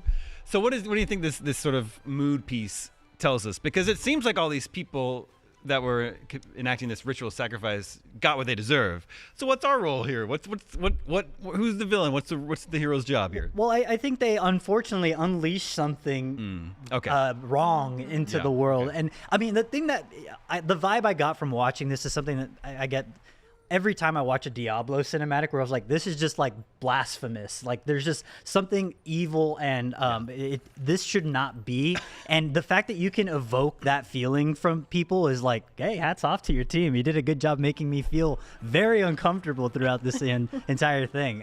But just, I love the folklore angle. I think that's again, Wicker Man's like one of the greatest horror movies ever made. And I think taking that angle with this was very good. I just don't know that I need to see a man burned alive in glorious 4K. They wanted to make it as memorable as possible. Don't forget, this game is coming out in like 400 years. Yeah. They succeeded. Whenever there's a show like this, or a State of Play, or a Nintendo Direct, I always like to show my 6-year-old son a lot of the trailers, but I will not be showing him Not the this Divinity one. trailer. Not yet. The Divinity trailer. Okay, we actually have a few exclusive trailers to show you as a thank you for hanging out with us today. We're going to show you a few throughout the show. Let's take a look at the first one right now.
The official product partner of IGN is Lenovo Legion. Reach your impossible. We are back, breaking down all the biggest announcements from the Game Awards. So much more we saw tonight that we absolutely have to talk about. But first, many of the games we saw tonight won't be out for a while. So if you're looking for something to play right this second, well, not right this second, after this show, head on over to humblebundle.com, where a membership will get you awesome action games like Nine Souls, Streets of Rage 4, Like a Dragon Gaiden, The Man Who Erased His Name, and more. That's humblebundle.com, the same place you'll find the Humble Holiday Rebundles for 2025. 3 bundles launching daily at 9 a.m., so look out for those and get yourself some amazing new games. Let's get back into it. Resident Evil Requiem. Yes. Yeah, we can stop talking around it. We can say his name now. Let's go. Ready? 1, 2, 3. Leon! He's back, baby! My boy's back, and he's never looked better. Grizzled Leon. How does he age so well? I mean, he survived a zombie outbreak, a plague outbreak in a remote Spanish village, another zombie outbreak. He also and now he's back across the Atlantic Ocean. He did jet ski across the entire Atlantic Ocean with the president's daughter, might I add. Dude, I think this, it feels... I feel a little bit sad to say, like, this is what it takes for me to get fully on board the Resident Evil Requiem train. But seeing him suddenly wield the chainsaw that has decapitated him for all these years, using that to saw an enemy in half, I cheered. I think the entire IGN atrium cheered. It was so cool to see, and it is exactly what I thought Resident Evil 6 was attempting with each of its 3 campaigns, opting for a different type of survival action, survival horror of that kind. And this is taking a very smart approach. You have Grace Ashcroft with the traditional survival horror that we know. You know, it's the game of cat and mouse where you are the mouse. And then the flip side is Leon, where you are the cat now, and it's time to make the bad guys run for cover. Yeah, one of my worries about it when I heard about the rumor was like, I hope he's not just a canon. Yeah. And I love that we get to play as him as well. So we have 2 characters to play through. And it kind of reminds me of Resident Evil 2. We had Claire and Leon. So it's almost like we get to feel that again. I wonder if they'll do anything with the zapping system again. You know, that was brought back with that was established with RE2, where you would do one campaign as one. I don't assume that's the case here. I would assume there's a very distinct point in the campaign where you play as Leon, and then another point where you play as Grace. But very curious to see how that interacts, if there's any synergy between the two. If you pick up an item in one area, if it'll be gone for the other character. Stuff like that is what the dual protagonists always did in Resident Evil. Will they meet each other? I'm not sure if we saw. Oh, I think we just saw them see each other. Yeah. Mm-hmm. Yeah, it poses a lot of questions. Like, do they explore any of the same areas, or are they on completely separate paths? Mm-hmm. Yeah. How often do they meet? How often do you switch parts? If you really are, if Capcom is in control, and there's just certain parts in the story where you switch characters, that's kind of like a difficult balancing act for Capcom, because maybe you're not ready to give up the survival horror aspect of it or the action part of it, right? You don't want to frustrate the player when they're like, no, I did not want to stop playing as Leon, you know. Mm-hmm. And you know, another thing I'm curious about is just revisiting the locations. I think one of the things that they showcased a little bit more in the trailer, and I can't remember his name right now, but they established the antagonist, or what appears to be the protagonist, this sort of mad scientist guy. Yeah. They make mention of him buying a mansion in Raccoon City that was previously owned by Umbrella. Yeah. I'm pretty sure there's only one of those in Raccoon City, and I'm pretty sure it's the Spencer Mansion. But you know, because it's so high fidelity with the RE engine, I had a hard time telling if that was indeed the Spencer Mansion that we see Grace getting ushered into. So again, we are in a post nuke Raccoon City. I'm very curious to see how that plays into it. Are we going to see irradiated zombies or something like that? Like, what is the Crimson Zombie equivalent? You know, if we're going all the way back to RE1, surely there's some very scary enemy that we're going to have to contend with that we haven't had a chance to yet. I'm curious to see if the scientist guy, whose name I also forgot. He's got cool eyes. Yeah, he does. Goggles. If he's going to have an interaction kind of like Mr. X in the possibly. Game, if he's going to have that. If he's going to evoke that scary feeling of him chasing after you throughout the game. Because, Grace is running for cover, and she's kind of hiding around. So, and not even that. Like, there's also the first person versus third person. Capcom has already said that you can play the game completely in first person or third person. I want to know what the default is. Like, what do they recommend? Because I'd prefer to do that. Yeah, exactly. And you like scary games. I do. You like Resident Evil? I love Resident Evil. The only one I haven't played is the first one, Resident Evil 1. I have to go back. Interesting. But I played all of them. There's a couple of details in the press release that came along with this. First of all, Nick, I think you'll like this. In the deluxe edition, if you get that, you get the Leon's Resident Evil 4 costume. Oh, that's awesome. With the jacket? Yep. Ooh-wee. And then they're going to have a dedicated presentation for Resident Evil Requiem early 2026. It's coming in February, so January or something. They're going to do their own But stuff. at that point, though, I'm just like, I don't want to see any more about the game. I get that too. agree. I just want to play it. It'll be 1 month later. That's all I need. I get that. I'm ready to go home to Raccoon City. We're sold already. Mhm. Just give us the game. Just fast forward to February 2026. Sticking with the sort of spooky theme, I don't know what we're seeing right there. This is also Resident Evil? Yeah, that was Resident Evil. Sticking with the spooky theme, Control Resonant. Control 2 is called Control Resonant. This is a wild trailer, first trailer that they showed here. I mean, it's cool. And honestly, this is the stuff that I love about Remedy is that they're not afraid to break free from the established mold that made the previous game so successful. This game, despite being a Control game, looks like it plays completely different. It looks like it's focusing more on... Honestly, it looks more like a Devil May Cry game compared to the original Control, with it being a heavy emphasis on melee combat. And it looked like there was like air dashes and things like that. But yeah, it looks like we're playing as Jesse's brother, Prisoner 6, which is an interesting thing I did not expect because I'm not going to lie, it hurts a little. I do love Jesse quite a bit, especially as a new director of the Federal Bureau of Control. So I'm hoping that maybe this is another dual protagonist situation. Or... I mean, I trust Remedy at this point to just make a good game no matter what. But that said, Alan Wake 2 did have a dual protagonist as well. Did you play Control? I played Alan Wake. Yeah. I was really intrigued by the what they said. They said we tried to contain everything we tried to contain came out, and it looks like we saw multiple types of monsters throughout the entire trailer. And I'm curious about what things we might see.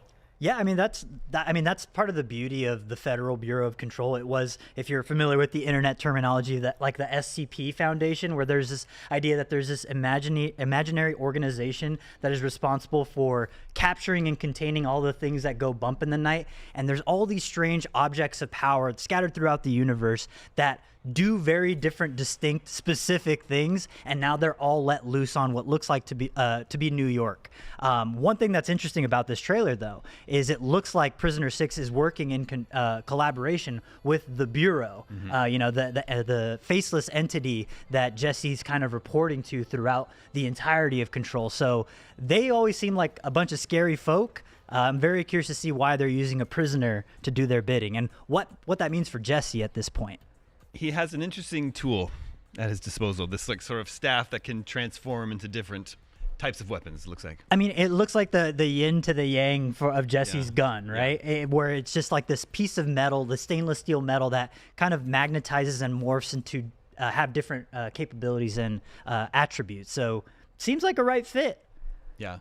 It's been a while since I've played Control. Was there any hint that Jesse had a brother? Yeah. Oh, that was like the through line through I it. don't even The game kind of begins with her entering the Federal Bureau of Control looking for her brother, and then it's revealed that he is this very high profile thing that's been captured by the Bureau of Control.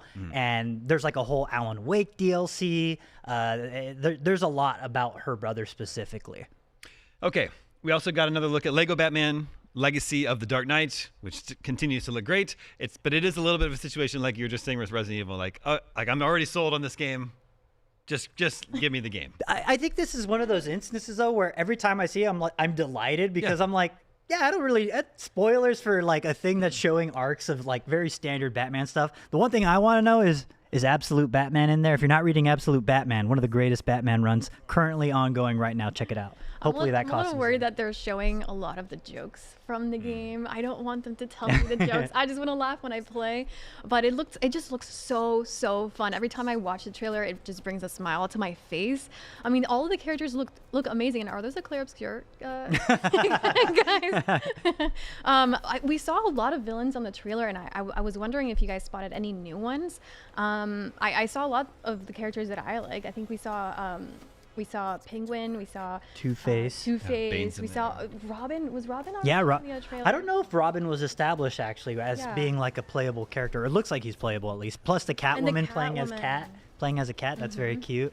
I mean, it should be pretty exhaustive. Like, their last game was Lego Star Wars: The Skywalker Saga. Mhm. Every single Star Wars movie in the Skywalker Saga, every character imaginable. So I would think it's gonna be something similar. Just throw everybody in there. And if you haven't already, check out our YouTube, because Max and Brian at Gamescom this year interviewed the developers, and they basically played like a game of yes or no of, is this Batman costume in it? And the developer was very candid. I did not expect them to answer as many of those questions as they did. So if you want a sneak preview of all the different costumes that are going to be in the game, check that out for sure. We also got a release date. That one's coming May 29th, which is hilarious because that is 3 days after when GTA 6 was supposed to arrive. They're just waiting. They're WB just... Oh, I guess if nobody wants this release date, I'll take it. Okay, we got plenty more to talk about from the Game Awards, but first, some brand new trailers we can't wait to show you. Check these out.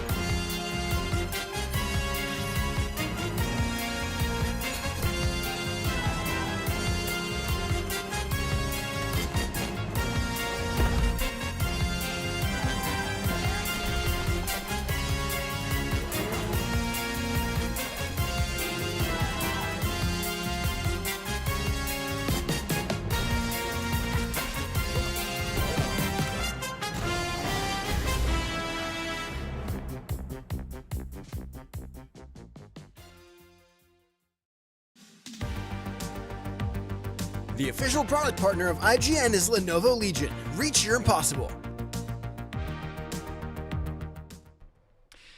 You're watching IGN's Game Awards post-show coverage. Now, let's see what the folks online are talking about using our Lenovo Legion 7i, a laptop for everyone. The Lenovo Legion 7i features a GeForce RTX 50 series GPU, latest generation of Intel Core Ultra processor, a sleek glacier white design, thermal innovation for improved performance thanks to the Legion Cold Front Hyper, and Lenovo PureSight OLED display for low latency and breathtaking colors for any task. Our first tweet comes from... This one comes from my boy Hayes Madsen over on Blue Sky, who says, I absolutely cannot wait to get my hands on Phantom Blade Zero. After what I've played and seen, it's easily one of the most fascinating games of next year. Incredibly ambitious. And Hayes, I could not agree even more. Again, every time I see this game, it just, I can't believe it exists. Was this you, Nick? This is my alternate persona. This is my alternate persona. I had to get in the show somehow.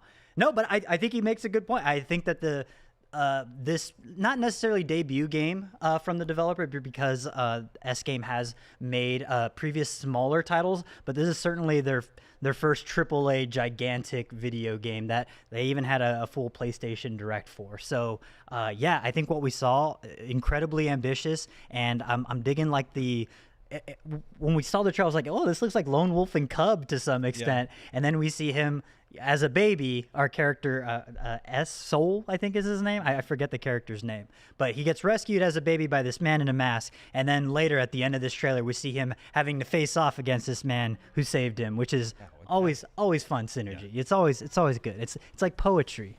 It rhymes. Yeah, I mean, this looks great. And the CGI work is great. And then the facial animation that we've seen that I think is in-game, because it looks like it's sort of a conversation that's happening in-game. Really, really impressive stuff happening there. And this is like a developer that is not very well known. Correct. And again, not especially not for a game of this scale. And the thing that always continues to impress me, the thing I love about video games, especially action games, is when they constantly give you new toys to play with. Because after a while, you get tired of playing with the same old sword or same old shield or whatever. There's so much variety in terms of all the different weaponry the character can wield, and I'm pretty pumped for it. I'm very curious to see if I could play with the original dialect, though. That'd be nice. Yeah, that's become more and more common. That's usually a requirement for me. Hopefully. And we got a release date for this too. This is in September. September 9th of 2026. So a little bit a ways away, but it'll be nice. When is GTA again? That's in November. Okay, so that'll give us plenty of time to beat Phantom Blade Zero before GTA 6. Something to tide us over. I'm looking at going to the release count here, so we can start. I always like to try and plan your schedules. Around September, I think this has got to be the only game. Also, the Halloween game is the day before, September 8th. Okay. So those are 2 games in September right now, Phantom Blade Zero and Halloween. I think I know which one I'm going to buy. There you go. I think I know which one you're going to play too. Okay, leaked ahead of time before the Game Awards was the Tomb Raider leak, but that was for the Tomb Raider remake. But we actually got 2 Tomb Raider games here. So first is the all-new, well, let's do the remake first. That's coming next year. Tomb Raider Legacy of Atlantis, a remake / reimagining of the original 1996 game, coming for that game's 30th anniversary next year in 2026. She looked amazing. She looks great. I love her old costume. She just looks incredible. I loved everything that I saw, and I'm excited to jump into the world of Lara Croft in her, original game for the first time, remade for 2026. Certainly easier to play, I would assume, now in 2025. Just jumping across the chasm is going to be a little bit easier, I Did think. she do all these acrobatics in the first Oh, game yes. too? So that's the because that was so is different. when she she goes up the thing and then she does like a Backwards. handstand. I loved it so. Flip. Yeah, It's so that's stylish. very iconic. From the original It's so cool, and I'm glad that they did that. And then as soon as you see the dinosaur print in this, Yeah. there, I was like, oh, the dinos are back, let's go. And then she has like a Max Payne move where she can Yeah, dive yeah. backwards, shooting 2 handguns. Looks great. There's the swan dive that looks exactly like as it did in the original game, and then the swimming when she's swimming. It's just like Yes. I remember these scenes. And now you probably won't get trapped in a weird angle underwater and drown to death. No, and this also means Unreal Engine 5, we can lock the butler in the freezer. This is all I want. Thank you so much for Thank you making for this letting happen. me know. Crystal Dynamics. Yeah, it's got a voiceover where Lara is talking about it like she's telling an old tale. Like she's Yeah. like, I remember the first adventure I ever went on or whatever it was. So I don't know. It'd just be interesting to see. Yeah, that move. I love It's this so cool. The way the camera tilts too, it's nice. Yeah. It's a nice touch. Yeah. I never realized what was missing from newer games until I saw this. Just unnecessary acrobatics. It does actually look like the 2013 Lara, though. You think so? I feel like they split the difference. Yeah, it's like, oh, it feels like she grew into this. Yeah, kind of thing. exactly. Like, this She's is like 18 in that game. But also just seeing this, I'm like, this is like the Mummy, Indiana Jones Yeah. type stuff, and I'm like, just give me more of that. Games need more giant ball chasing you down a corridor. Yeah, easy. And it's great that this is coming next year. We won't have to wait too long. And then they got you with the 1-2 punch. Yeah. Because in 2027 we got what's the name of it? Tomb Raider Catalyst. Brand new game. adventure. Yeah. I'm very excited. I cannot wait. Also, pretty bold move for them to just come out swinging. 2 games, 1 year after the other. Baller move, Crystal Dynamics. Well done. I mean, I love it because I feel like lately we've gotten a lot of remakes, and it's good to have a remake and then be like, yes, remake, but also a new game. yeah, exactly. Yeah, it'll be interesting to see. There was that trilogy, the reboot trilogy, 2013 to 2018. Now we get a remake of the first one. What's this new game going to be like? Yeah, I mean, what are the learnings they have with the remake, and what are the things that they want to change and adapt for the new game? I saw some weapons there. I saw a bow. What else did we see from weapons? I mean, we have her infiltrating yet another tomb, living up to the namesake here, and it seems like we got a glimpse of our protagonist as well. Yeah. I mean, she seems much more confident and sure of herself. In that original trilogy, like we're saying, she's very young. She wasn't an adventurer yet. She had to sort of grow into that role. Yeah, I mean, notably, she has her first kill in the first game, and it's actually like a very serious moment. She was like, oh my gosh. Spoiler. Well, I mean, it happens pretty early on in the game. Yeah. You had 12 years. 12 years. Someone at Embracer was like, you're not doing enough with Tomb Raider because we got these 2 games. We got this live action Amazon show coming. So Is Phoebe Waller-Bridges? she's like the showrunner. Is she still showrunning it? Yeah, okay. Hey, I like Fleabag, sure. And Sansa Stark is Lara Croft. Oh, yes, that's right. She got like all like jacked for the role, too. Cool. So 2 Tomb Raider games revealed, and then there was a new Yakuza game was revealed. Wait, hold on. I don't think you can call it that legally, Damon. You can't see it, but there was an asterisk on the Yakuza. No, it's called Gang of Dragons, and it's from the creator of Yakuza? Yeah, it's from Nagoshi Studios. Toshihiro Nagoshi. Yeah, I mean, he's only made a Super Monkey Ball and Yakuza, and it's like, well, I guess I'm not doing Super Monkey Ball anymore, so let me make another Yakuza. But notably, he has one of my favorite actors. He was in Train to Busan. I just call him my son with giant arms because that's what he's known for. He has very big, large, buff arms, and it looks like he's cracking heads and taking names. I mean, from what I've played of Yakuza, this seems very Yakuza-ish. I mean, it is called Gang of Dragons. Yeah. And the thing that is the audacity of Nagoshi is what I really appreciate about the man, because the trailer ends with him walking through the Takeshita Street signage, like, you know, I'm sorry, the Kabukicho, sorry. The Kabukicho gate, where I was like, dude, that's just Kamurocho. Are you allowed to do that, Nagoshi? But then again, I'm not going to question a man with big arms or a dude like Nagoshi. So, hey, it looks like he's going to have a fun time doing it. So go for it, man. Because I thought there was also that sort of like spin-off from Sega with Project Century. Yes, Project Century. But that one is from RGG. Right, yeah. Which is actually Yakuza 2. I thought that might be this at first, but no, this is its own thing. Seems more Yakuza than Like a Dragon. Mm-hmm. Right. I would assume so, yeah. More of like an action brawler, dramatic crime noir thriller, I would assume. There's probably some sort of land heist going on, some shady Yakuza dealings. And hey, it looks like there's a drivable car, maybe? Yeah. And guns. That's not a thing that you typically see too often in Yakuza, although Explosions. it definitely looks more action-packed than a standard Yakuza. More action movie. But there it is. Yeah, that is. Fun trailer. Definitely something that I'd want to look more into. All right, coming up soon, we've got a look at something special from our friends at Cracked. Later, we'll be talking to the developers of action-adventure game Bradley the Badger. But first, we've got another brand new trailer for you. Check it out.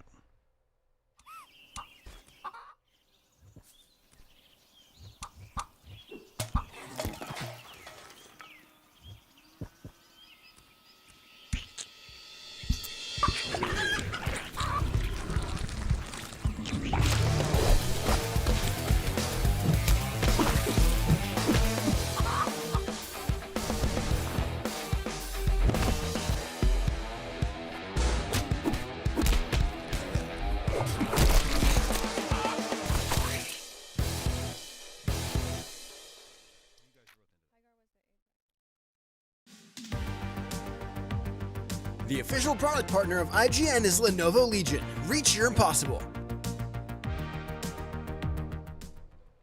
Well, that just about wraps up our 2025 Game Awards coverage here on IGN. Before we go, I want to get some final thoughts from the panel on how the show was. Let's start with you, Aliek. How was the show this year? I loved it this year compared to last year. Although last year I will give it points because of Witcher, because I love Witcher. But I feel like it started strong with Star Wars, and then we ended with some really awesome games. I mean, we'll talk about High Guard later, but I'm excited to see a new first-person shooter come into, you know, the world of FPS games. So I loved it. Although I will say though, we didn't get anything from Hideo Kojima, so I was expecting. And he was even there. Wait, he wasn't? I thought he was. No, he was there. He was, yeah. So I expected to see something from Fizzent or specifically OD. That's what I really was looking for. But I'm just really happy we got a new Star Wars game. Yeah, I feel off balance. They show Kojima, and there's nothing. he didn't even get to the stage. What's going on, Jeff? No, I thought it was a fun show. You know, I will always be a little bit sad when I don't see a Final Fantasy. I was in the smallest, deepest recesses of my heart hoping for Final Fantasy VII Remake Part 3, just to I know it's coming, but I just want to see it already. Yeah. And you know, I was actually a little bit surprised by the overall lack of JRPGs. We saw a lot of gacha games, which is for a certain audience, but not necessarily myself. But happy for you if you're happy about that. But yeah, overall, some pretty solid games. And to Aliek's point, from ex-Apex devs / Titanfall devs, I'm very excited, especially since they are doing a similar launch cadence. It feels like Apex Legends kind of showed up one day and kind of shadow dropped, and it feels like High Guard's about to do the same thing. It's coming out in like 7 weeks, I think Jeff said. So late January. Very excited to jump into that. Yeah, let's talk briefly about High Guard. So that was his last big reveal this year. It seems to be like a fantasy shooter, fantasy shooter with guns. Yeah. And horses. And rideable horses.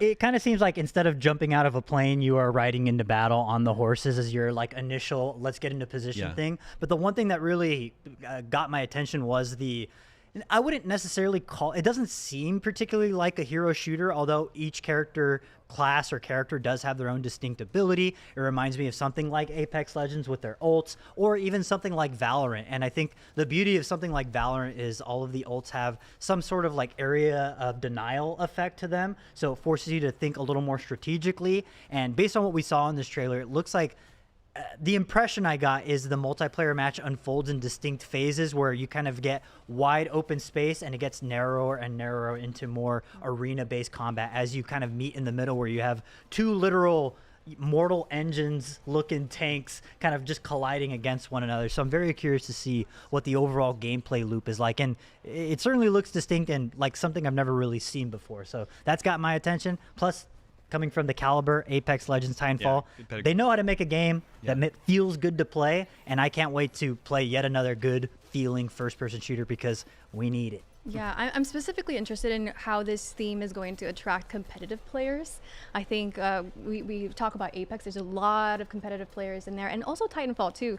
So seeing a medieval fantasy theme, I think, is something that some people might be shocked at. At least I was a bit taken aback. I didn't realize that this would be something I would be potentially trying out, but I'm intrigued by it. I'm curious about how competitively people will adopt this game, and I know there's some people who love hero shooters and some who absolutely don't, but this looked like a really fun blend of a lot of things we've seen from different shooters. And I mean, they said it, they wanted to create a new breed of shooter, and it looks like they're doing so. They say anything about when this is coming? January 27th, I want to say. It's like, it's 7 weeks out, free to play as well. Yeah. So very exciting. I will for sure be checking it out day one.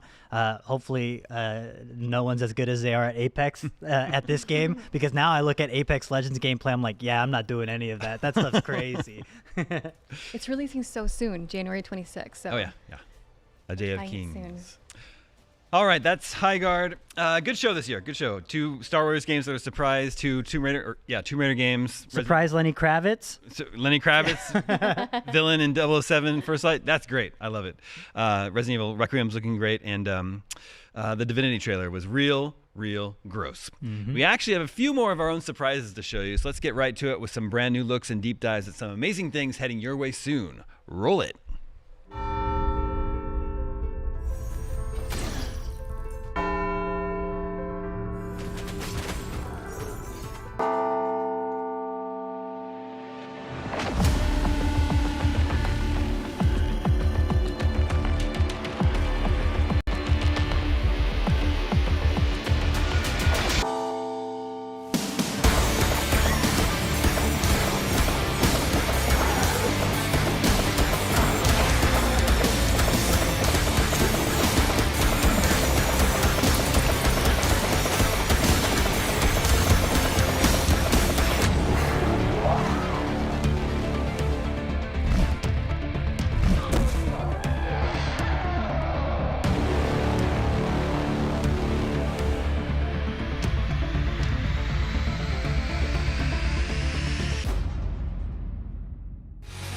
The original Nitro Deck and Nitro Deck Plus transformed the Nintendo Switch gaming experience with added comfort, speed, and my personal favorite touch, no stick drift. But what about the Nintendo Switch 2? We need to know when it's coming for the Nintendo Switch 2.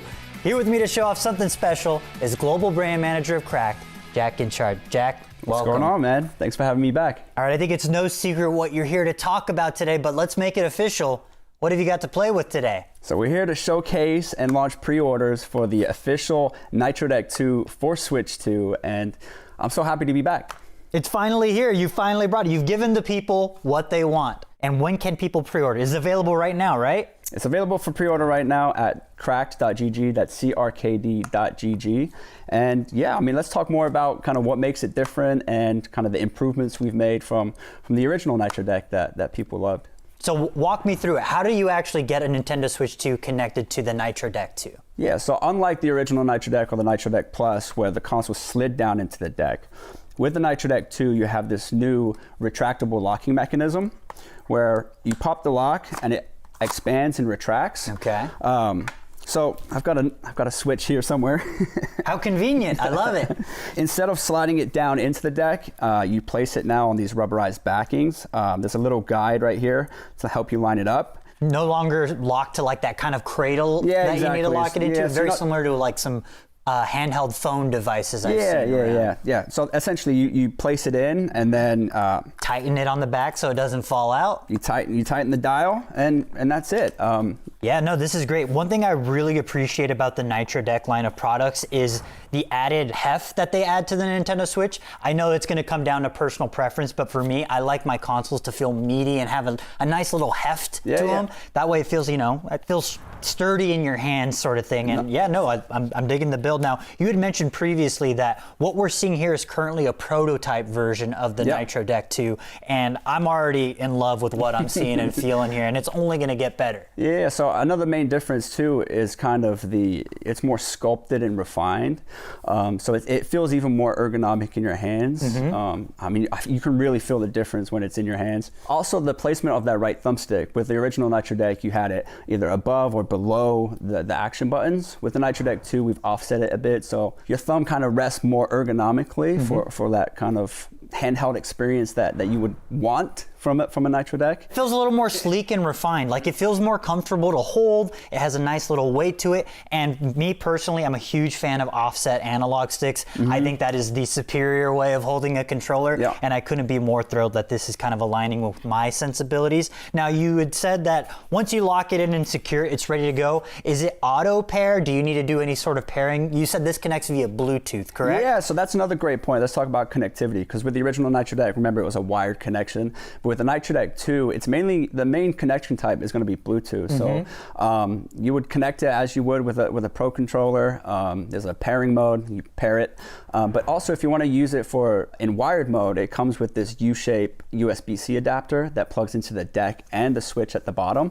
That way you get the lowest latency possible. Right, because if you're connected exclusively via Bluetooth, there is the possibility of some latency. Yeah, and depending on the environment too, right? There's interference. So now, tell me a little bit about price point up front. How much is the Nitro Deck 2 available for purchase? So pre-orders go live today at crack.gg, that's crkd.gg, and the price for the Nitro Deck 2 is going to be $99.99, and that comes with the deck, the centerpiece. It comes with, we forgot to mention that it's backwards compatible with the original Switch and the OLED Switch because of that retractable design. So you get this compatibility bar that's built for the OG and OLED Switch. So you kind of reintroduced the cradle for the OG Switch and OLED. So yeah, you get that as well, that U-shape adapter and a charging cable.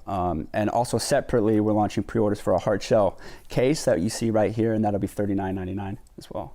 I love it. I'm digging the design, and I love the little rubberized tips right here. It's looking clean and looking classy. Over the last couple of years, we've been listening to the community, we've been making improvements. So taking all the feedback that we got from the community and trying to put it into the Nitro Deck 2, trying to think about what people would want in the Nitro Deck 2. I think we've encompassed all of that in this device, and I'm really happy, I'm really proud with this, and I'm super excited to bring it to gamers. Yeah, it's feeling good so far, but would you mind actually walking us through, so you said you guys have been listening to the community quite a bit. Yeah. Could you talk a little bit about how you and the team have iterated on the design of the Nitro Deck and Nitro Deck Plus with 2, based on feedback, guidelines, anything people might have been saying? Yeah, so let's run through it real quick. So, like I said before, it's a little bit more sculpted and refined, so it feels more ergonomic. So with the original Nitro Deck and the Nitro Deck Plus, we introduced Hall effect thumbsticks, which essentially eliminated stick drift, right? So what you have in the Nitro Deck 2 is capacitor thumbsticks, and we're calling it cracked cap-to-stick technology. So we've opted to use capacitor sticks, which essentially is similar but different. There's no contact points, so you still have that longevity of the stick. There's still no stick drift, but it uses low power, so low battery drainage. It's pinpoint accurate. So you still have kind of all the benefits that you would get from Hall effect, but you don't have that kind of risk of getting magnetic interference when using it with the console. And you can also adjust the thumbstick. One of my personal favorite touches. I love it. You can also adjust the thumbstick resistance with this resistance ring right here. If you turn it all the way to the left, it loosens up the thumbstick. If you turn it to the right, it tightens it up. And that's just personal preference too. Maybe you want the right one a little bit more snappy for aiming. You want the left one looser for moving around. So it's just like little features like that, going back to kind of listening to the community and you know, trying to make and continue to build on what we've already built. Another improvement that we have is the display stand is made out of metal now. That's classy. Yep, and we've also added an extra remappable button up by the trigger. I don't think I've ever seen that before, but that's such a smart decision. Talk to me about that a little bit. Yeah, so with the Nitro Deck Plus, you saw like the side buttons for the original Switch, but with the Nitro Deck 2, we opted to do an extra button on the bumper and call it L2. So by default, it will be your bumper button, but you can remap these buttons just like any button on the Nitro Deck, whether it's on the deck itself or within the Cracked app. So you mentioned that the Captistic technology has a low drain on the device's battery. Does the Nitro Deck 2 feature a battery? So yeah, the Nitro Deck 2 does have a battery, but it's not for the reason that you think. It doesn't charge the Switch 2 console itself. It's more there for battery usage for like Bluetooth pairing and low voltage stuff like connecting to the Cracked app for firmware updates and customization. But yeah, it does have a battery. Because the Nitro Deck 2 is a Bluetooth controller, can you also pair it with like a mobile phone? Yeah, that's a great question. So you see these three right here. Obviously you've got Switch 2 in the middle. You've got the OLED Switch there, but it's also compatible with the original Switch. And you also got this middle plate. Now you don't need to use the middle plate to use it as a Pro controller, but essentially you can use this as a Pro controller for your PC, Android, iOS devices, which include smart TVs and tablets. So yeah, you're not really only getting kind of a handheld upgrade for your Switch 2, you're also bridging the gap between the generations of the Switch console, but also having the multi-purpose of using it as a Pro controller for other things as well. So it's cross-functional. Not only is it cross-gen, it's also cross-console. Yeah, right? Because so not only do you get, obviously, the Nitro Deck 2 compatibility with the Switch 2, you get the Switch OLED and original Switch, plus you can use the Nitro Deck 2 as a standalone controller. If you have some buddies over and you need another controller, you can pick it up and use that, or you can connect it to a PC, mobile device, things like that. You got it. That's awesome. All right, so we have the new Captistic technology, the ability for the Nitro Deck 2 to kind of work as a standalone controller in addition to being cross-gen. What else is new about the Nitro Deck 2? So we still have swappable stick tops. That's kind of paired with the cracked Captistic technology. Not only do you have all those kind of that new technology in the thumbstick, but the resistance, it's also swappable, so you can twist and pull the stick tops off. But we've also included a swappable D-pad, which you can replace. I love it. And also today, we'll have some D-pad packs on pre-order. There'll be 4 different styles. There'll be a black colorway, and then also a cracked kind of metallic color. Tell me a little bit about the Cracked app. You mentioned that you can reprogram, reprogram some of the macros that are added to the Nitro Deck 2 via the app. Tell me about it. How does it work? Yeah, so there's kind of 2 parts to the Cracked app. We've built the True Collection system, so every single one of our products is compatible with the Cracked app in that sense, where you can touch your mobile smart device to the phone, it recognizes it, you can register it to your collection of Cracked products. And then from there, you have Cracked Control. So since the Nitro Deck 2 has Bluetooth, you can connect via Bluetooth to Cracked Control to adjust the customizable features like button remapping, firmware updates, and things like that. Now, before we round things out a little bit, I just want to clear up something that might lead to some possible confusion. If you're looking to pre-order the Nitro Deck 2 right now, you might notice a difference between the black here. Could you talk a little bit about what's available via the pre-order versus this? Yeah, so for pre-order today, you're going to have Smoke Black, which is kind of a smoky black translucent front cabinet. And we're also going to have a white edition, which very similar to what you see here. The only difference is that the thumbstick base is going to be like this cracked metallic color. But yeah, you're going to have Smoke Black and white available for pre-order today. Looking real classy. Now, I gotta ask, is there any plans for additional color variants, colorways? Because I know that the purple retro look was super popular with our audience, as well as the kind of gray retro look. Any plans for anything special in that regard? Yeah, so we're launching with Smoke Black and white as our main SKUs that will be kind of stable SKUs going forward. But I mean, we're looking at maybe collections in the future, but right now, for the foreseeable future, it will just be white and Smoke Black. So you may see some cool collections maybe halfway towards the end of 26. We'll have to have you back to talk about those as well. But Jack, thank you so much for joining me. Thanks for having me back, man. It's a pleasure. The Nitro Deck 2 is available for pre-order right now in the smoky black and white, so make sure to check it out. Where can people find it again? At cracked.gg, that's crkd.gg. There you go. And for more on all things Cracked, stay tuned to IGN.